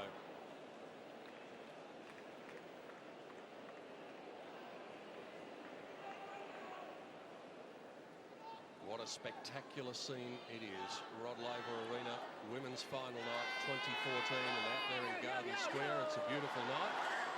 And there's everyone watching themselves on the big screen and watching Lee Na up a break in the second set after having taken the first in a tie break, a set that lasted an hour and 10 minutes. And it's a mighty big task against the tiny little lady at the moment. New balls. New balls.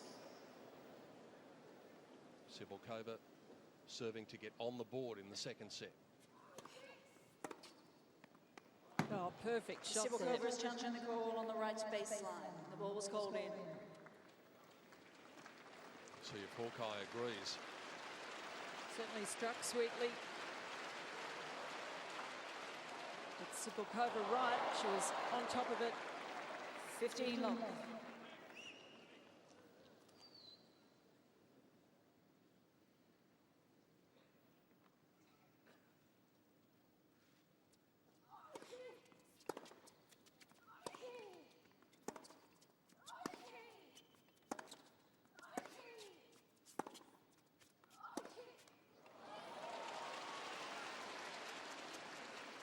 talking about the fact earlier that 3 of the past 4 finals have gone to a decider. On the other side of the coin, there have been 3 6-love sets in the past 9 finals. And someone in the crowd wanting to make it 4. Bagel who was the call. A bit unkind.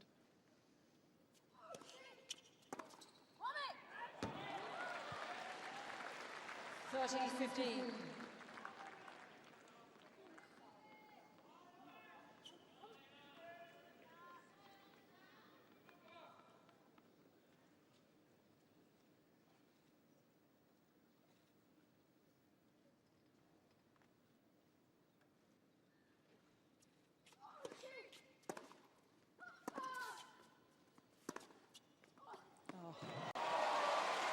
Superb rhythm on the backhand.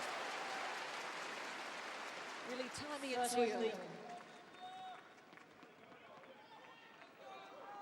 Well, if she gets a break point here, it's essentially match point, you would think.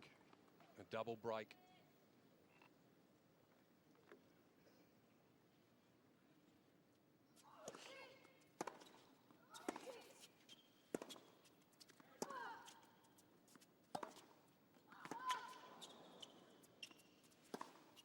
She's on the attack now. That break point does come her way. And this is almost to put the final away. This for a 4-love lead, and surely there would be no coming back from that.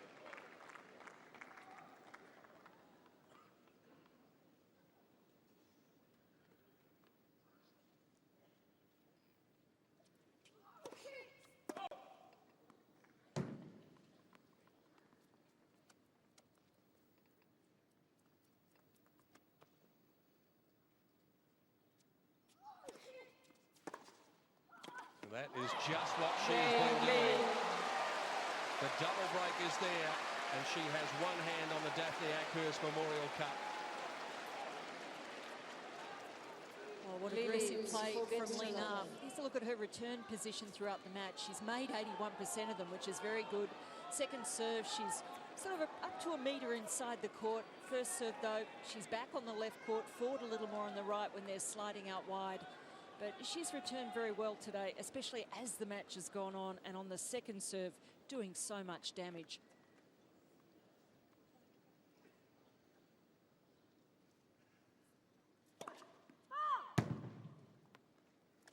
Cibulkova was 26% of points won on the second serve in the first set. She is 0% in this set. I love 15. That just shows you how much more positive Lina's been on those returns. She eliminated the errors that were happening earlier. And Cibulkova, I think, just feeling that she was under the gun every moment with her serve.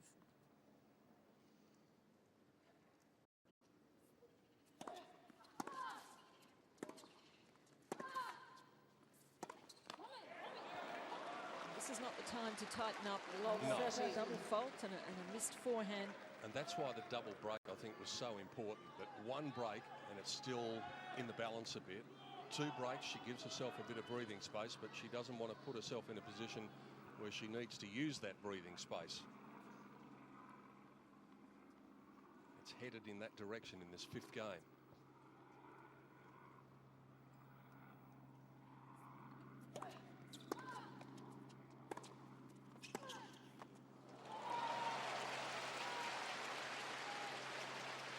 $15-13. She's come into the net 12 times tonight, Lina, and is getting a pass mark. She's won 7 of them. Cibulkova's come in 3 times and has won every one.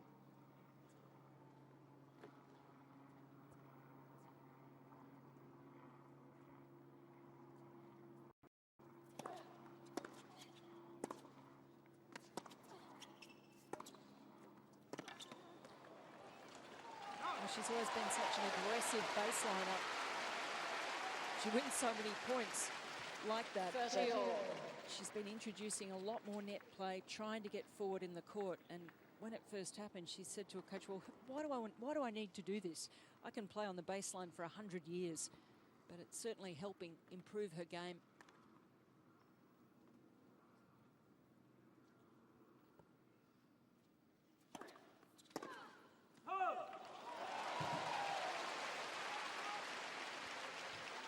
40-30. Love 30 to a game point for a 5-love lead.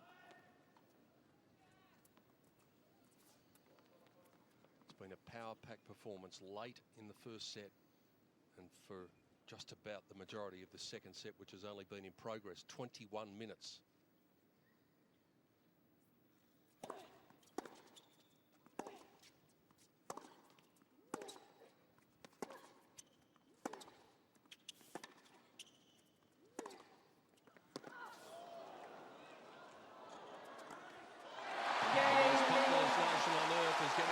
Celebrate. She's nearly there. Carlos Rodriguez with a nod of acknowledgement. Lina leads 5-love in the second set. Leads 5 games still up. Well, Carlos looked very quiet there, sitting in his seat. I think there'd be a lot of emotions churning through him too, because wouldn't he like to guide this woman to a Grand Slam title? She won in 2011 at Roland Garros.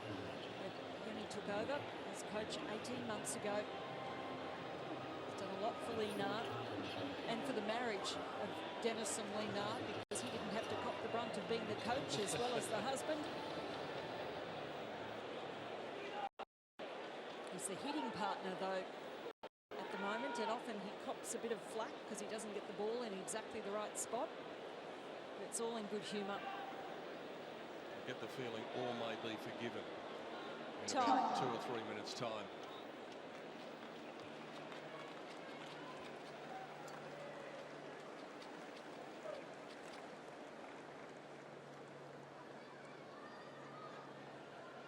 Lina already knows this feeling of being a Grand Slam champion in waiting, because she experienced this feeling one game before she wrapped it up at the French Open. But that one is in the history books. This one is not yet, but it seems as though it will be in just a matter of minutes. Thank you. They're getting ready to celebrate. Not the time to do it just yet. Cibulkova serving to try and get on the board.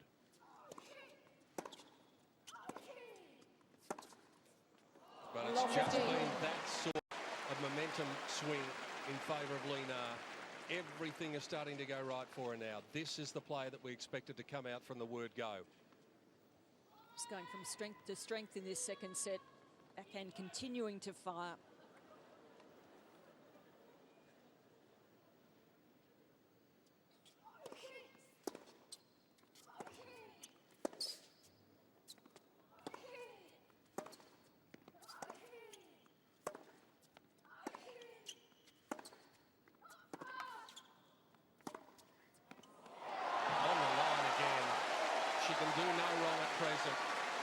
Cibulkova has been brave, but she's got no resistance left to this.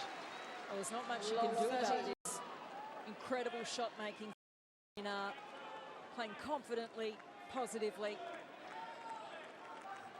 with the prize in sight. In this second set, 22 points to 10.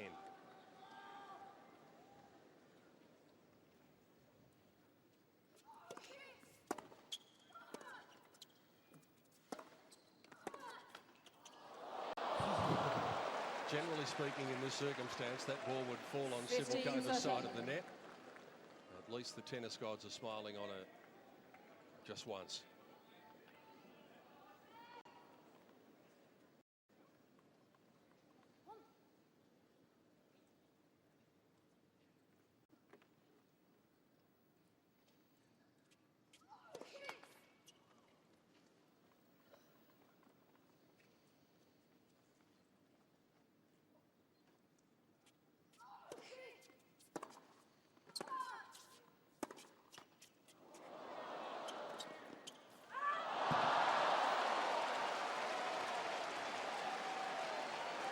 We talked about the importance of the moment when Lina made this Asia Pacific's Grand Slam, made the final back here in 2011. What a momentous achievement it would be for her to win what in some ways is effectively her home Grand Slam, if you could call it that, in Melbourne in 2014.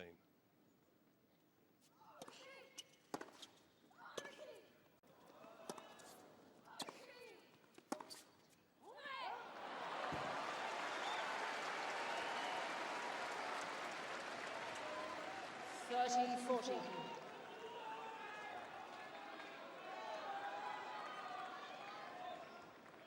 It's been a brave fight from the Slovakian. But still one more to defend.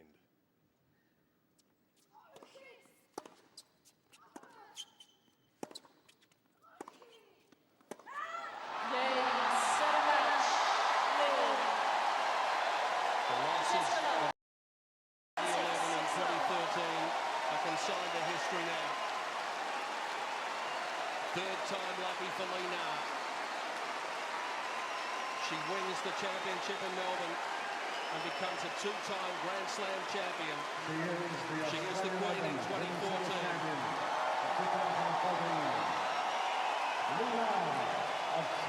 And by the look on her face, it's just relief at present. Not so much joy yet. Almost as though she believes that this was her destiny. She walks to her support box now to her husband, with whom she'll celebrate her 8th wedding anniversary next Monday.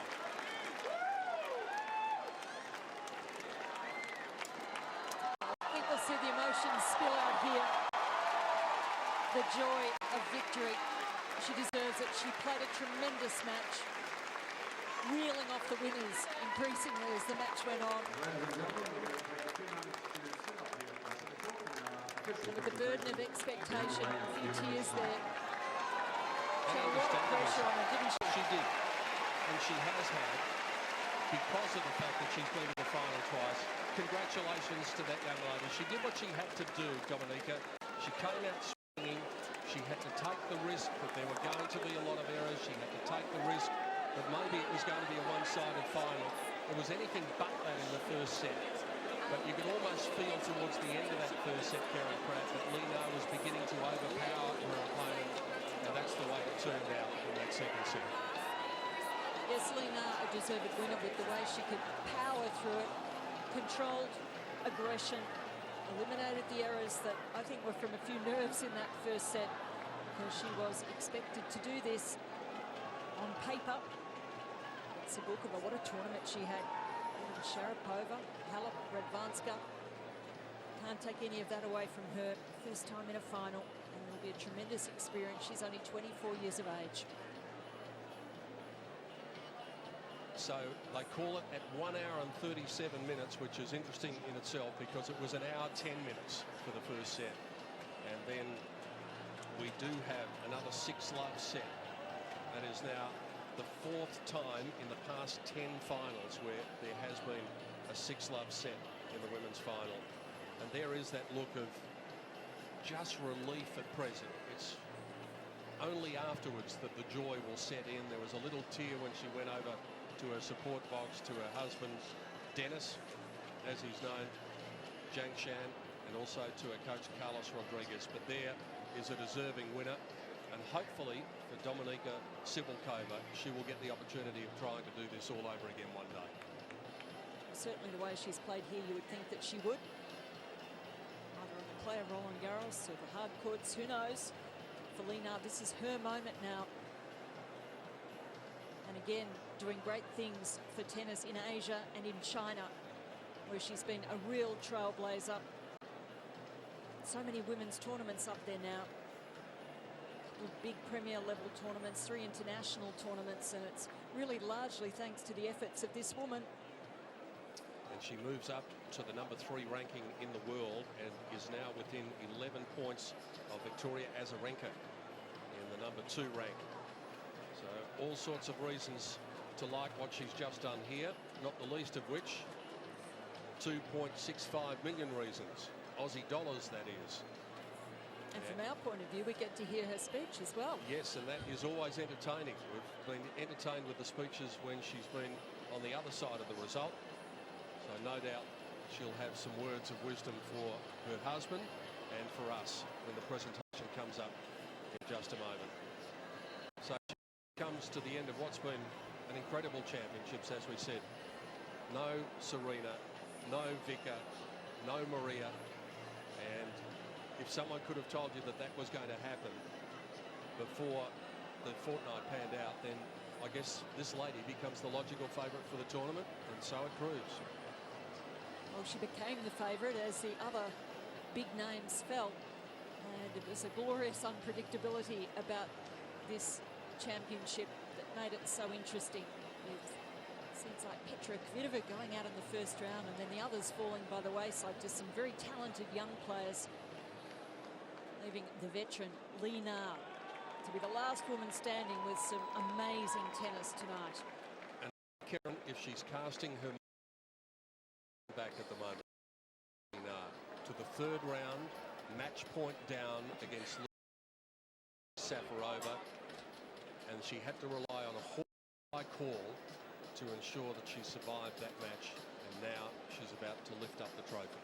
Yeah, well, we've seen players come through and win Grand Slams from having match points down in the early rounds. I think Kuznetsov's done it, Justinena did it, and this is a tremendous performance. She said next time she sees Lucy Safarova, she'll have a very special smile for her.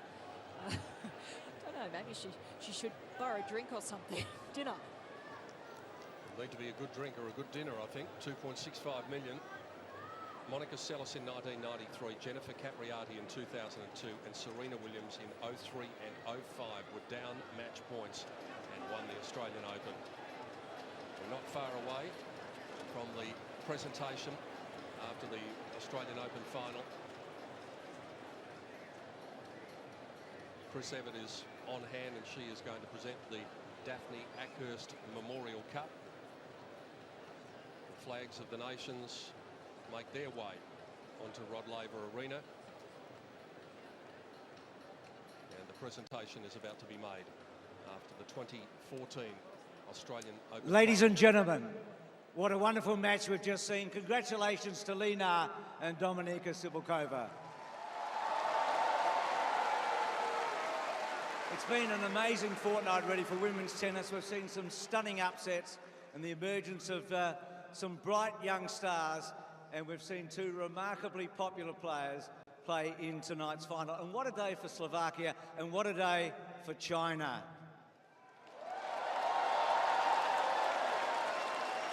Joining us for tonight's presentation is the President of Tennis Australia, Mr. Stephen Healy, the CEO of ANZ, Mr. Mike Smith, and Ms. Chris Evert, who 30 years ago won her second Australian Open.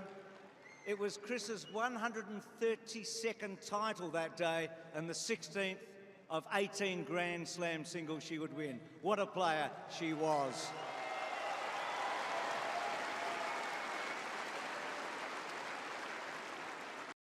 So at the presentation tonight is the CEO of Tennis Australia and the tournament director, Craig Tiley, and the tournament referee, Wayne McEwen.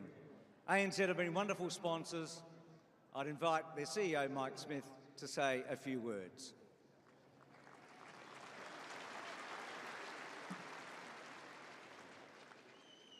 ANZ is delighted to announce that it's going to sponsor the Australian Open for a further 5 years.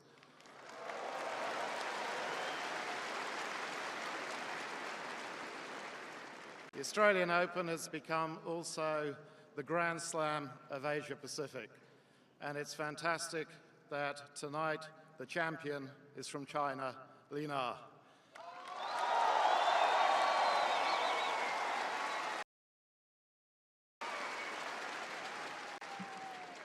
Mike, thank you. And now, also to say a few words, the President of Tennis Australia, Mr. Stephen Healy. Stephen.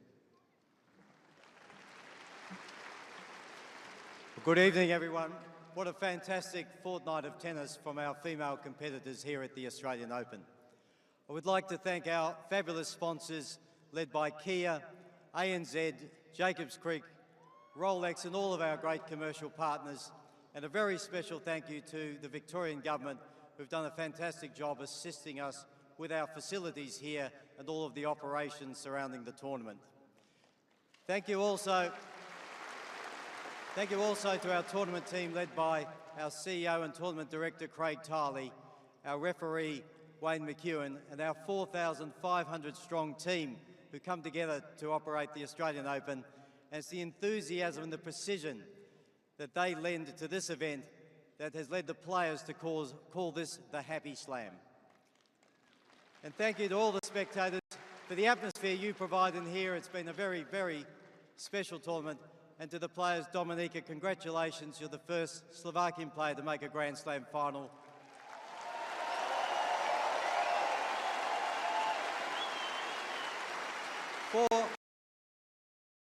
Over top 20 players, and you've won a legion of fans by your fantastic attitude and scrapping and fighting for every ball.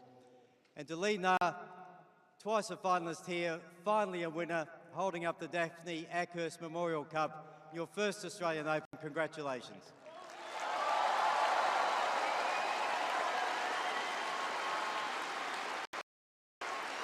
Stephen, thank you very much. I think Dominika's proven that you don't have to be big to be great in the last 2 weeks. She's beaten 2 top 5 players on her way to this first Grand Slam final. I invite her to come up and receive the cheque from Mr. Mike Smith and the trophy from Miss Chris Evert. Dominika.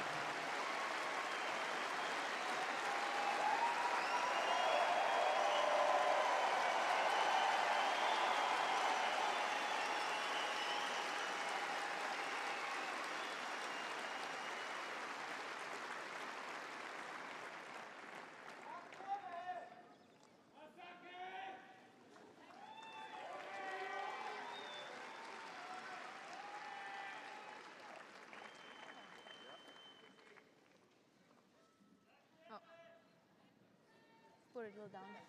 Okay. I don't really know where to start. You know, these were just fantastic 2 weeks of my life, and I think I'm gonna cry.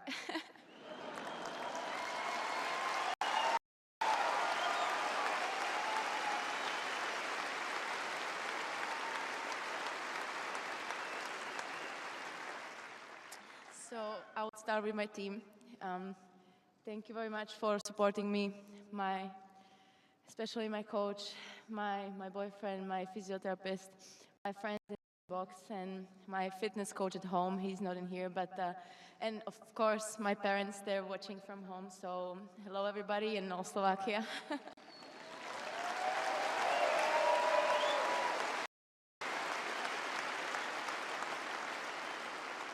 You know, this means a lot for our country, and I'm happy I can be the one who is, you know,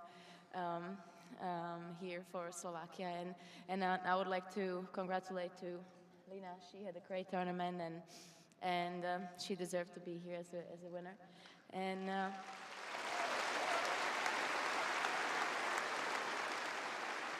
I want to also thanks to Chrissy for making my preseason in December in her academy. That's so great, so I can be also here. Thank you.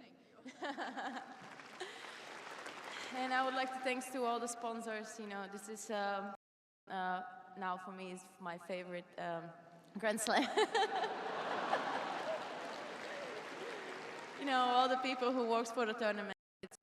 It's just great, and I know it makes so it takes so much energy. So, you know, that's, I think, everything from me. Thank you very much, guys.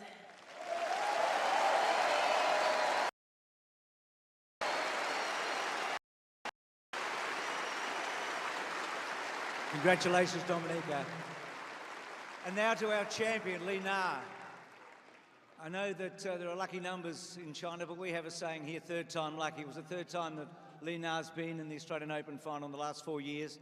Just 8 days ago, she saved a match point in the third round, just the 4th woman to do that at the Australian Open, and she now adds the Australian Open to the championship at Roland Garros. So she's a 2-time Grand Slam champion. Has there been a more popular winner? Lee Na.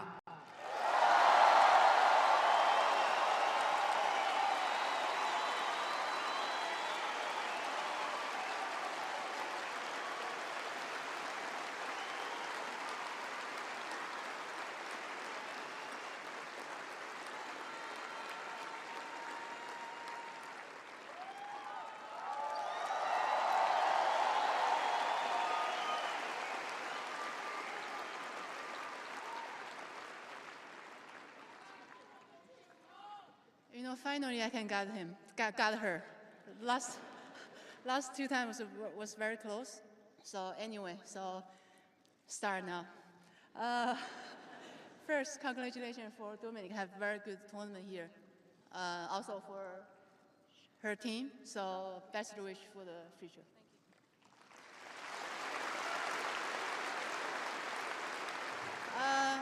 Yeah, now I have to thank my team. Max, agent, make me rich. Thanks a lot.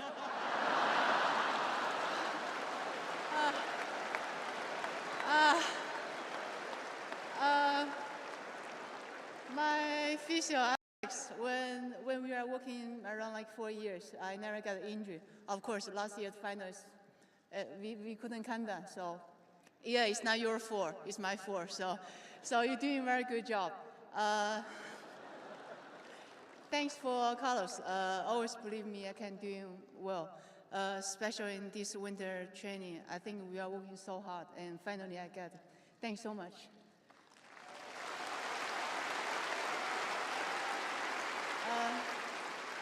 Okay, now, of course, my husband, even famous in China.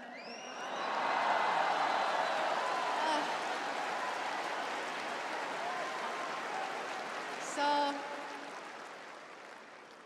thanks for him give up everything, just traveling with me to be my hitting partner, fix the drink, and fix the racket. So he did a lot of job. So thanks a lot. You're a nice guy.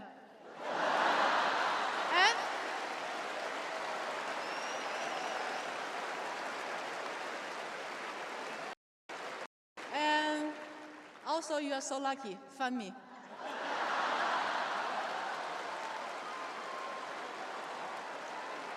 Okay, now I would like to say thanks for all the sponsors to make a fantastic tournament. You know, I have to say again, this is my favorite Grand Slam. I was so happy I can win the title here.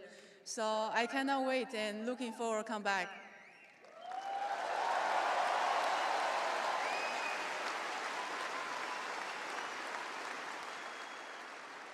And also, no, I know you guys think I'm talking too much, but last thing. Thanks for the crowd come to supporting us. So thank you so much.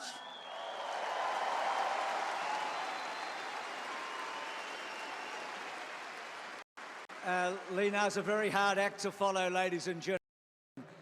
A big round of applause for our two finalists tonight, Dominika Cibulkova, and our champion, our 2014 Australian Open champion, Lena of China.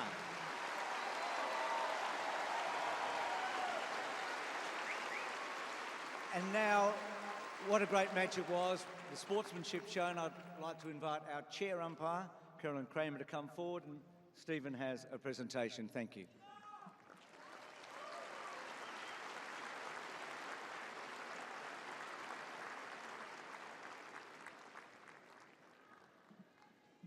Craig, it's all yours. Thanks, everybody. Bruce McAvaney, our Master of Ceremonies for the presentation at the Australian Open. Well, there you go. It was a highly anticipated match. The victory speech of Lena was to win was just as much anticipated, and she didn't let us down. That was priceless. No, I think she served a few aces and hit a whole bunch of winners there, because she is always fun. She has such easy humour, doesn't she? And so often at other people's expense, her husband. But he loves it, doesn't he? Well, especially with Max too, her agent. Yeah. He make her rich. That was just beautiful. And I thought Dominika really handled herself very well as the world's press take the photos, and Chris Evans is now coming in to be part of that photo as well. I think this young lady deserves to take a bow, the way she's handled herself tonight. She was smiling when she came onto the court, and she'll be smiling when she leaves it. Yeah, and the tears at the end there, they were the emotions, thanking the people who were closest to her. Up there she had the coach, her boyfriend, her physiotherapist, and I think it was when she was thanking all of those people and thinking of everyone back home who was willing her to win today and become the first Slovakian to win a Grand Slam singles title. That would have been so special for her, but as it was, she's had so much support getting through to the final here. Smiles now, and these two just such great ambassadors for the sport. 2,650,000 Australian dinar. Half of that, $1,325,000 to Dominika Cibulkova. And when you've won $747,000 in your career, which was her prize money to the end of 2013, a $1.3 million payday, ain't too bad. Well, plenty of riches on offer, but it is really getting the name on that trophy that also means so much. Yeah, and it's not about money for Lina, is it now? Because she is, as she said with Max her agent, thank you for making me rich. What she earns on the court is a percentage of what she earns off the court now. She's one of the most famous people in China, let alone sports people, and her future is assured. And that was one thing that Carlos Rodriguez said to her when she had that conversation about Wimbledon, or talking at Wimbledon about whether she wanted to go on or not. And he said, look, you've got enough money. You can go and sit on a beach somewhere and you can drink orange juice all day if you want to. You can do that. But if you have the hunger, then play the game. And here she is. And you just think, imagine if that conversation had gone differently. None of this would have happened. Often talks about retirement sometime in the future. Wants to have children. With Dennis, stay at home and cook dinner and not have to train so hard.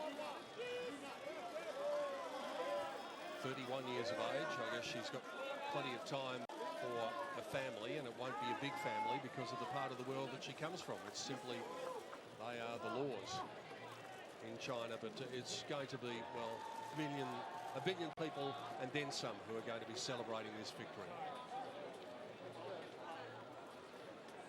I'm sure it will inspire even more players to join the game throughout Asia and in China.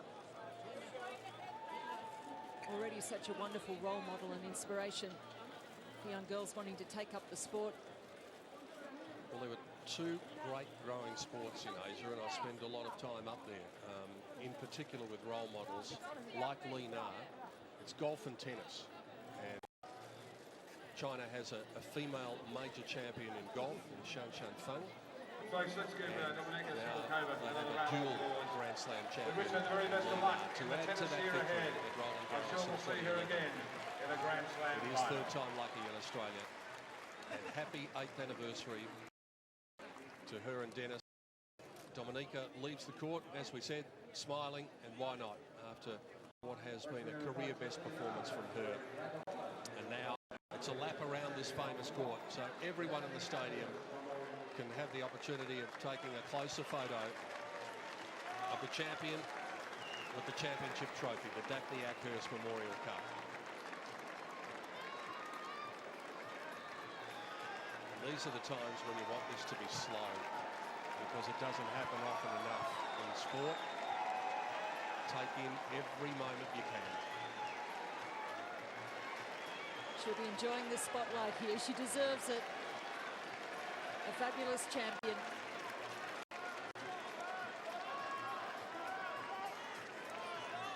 Such a tight first set, such a lopsided second set.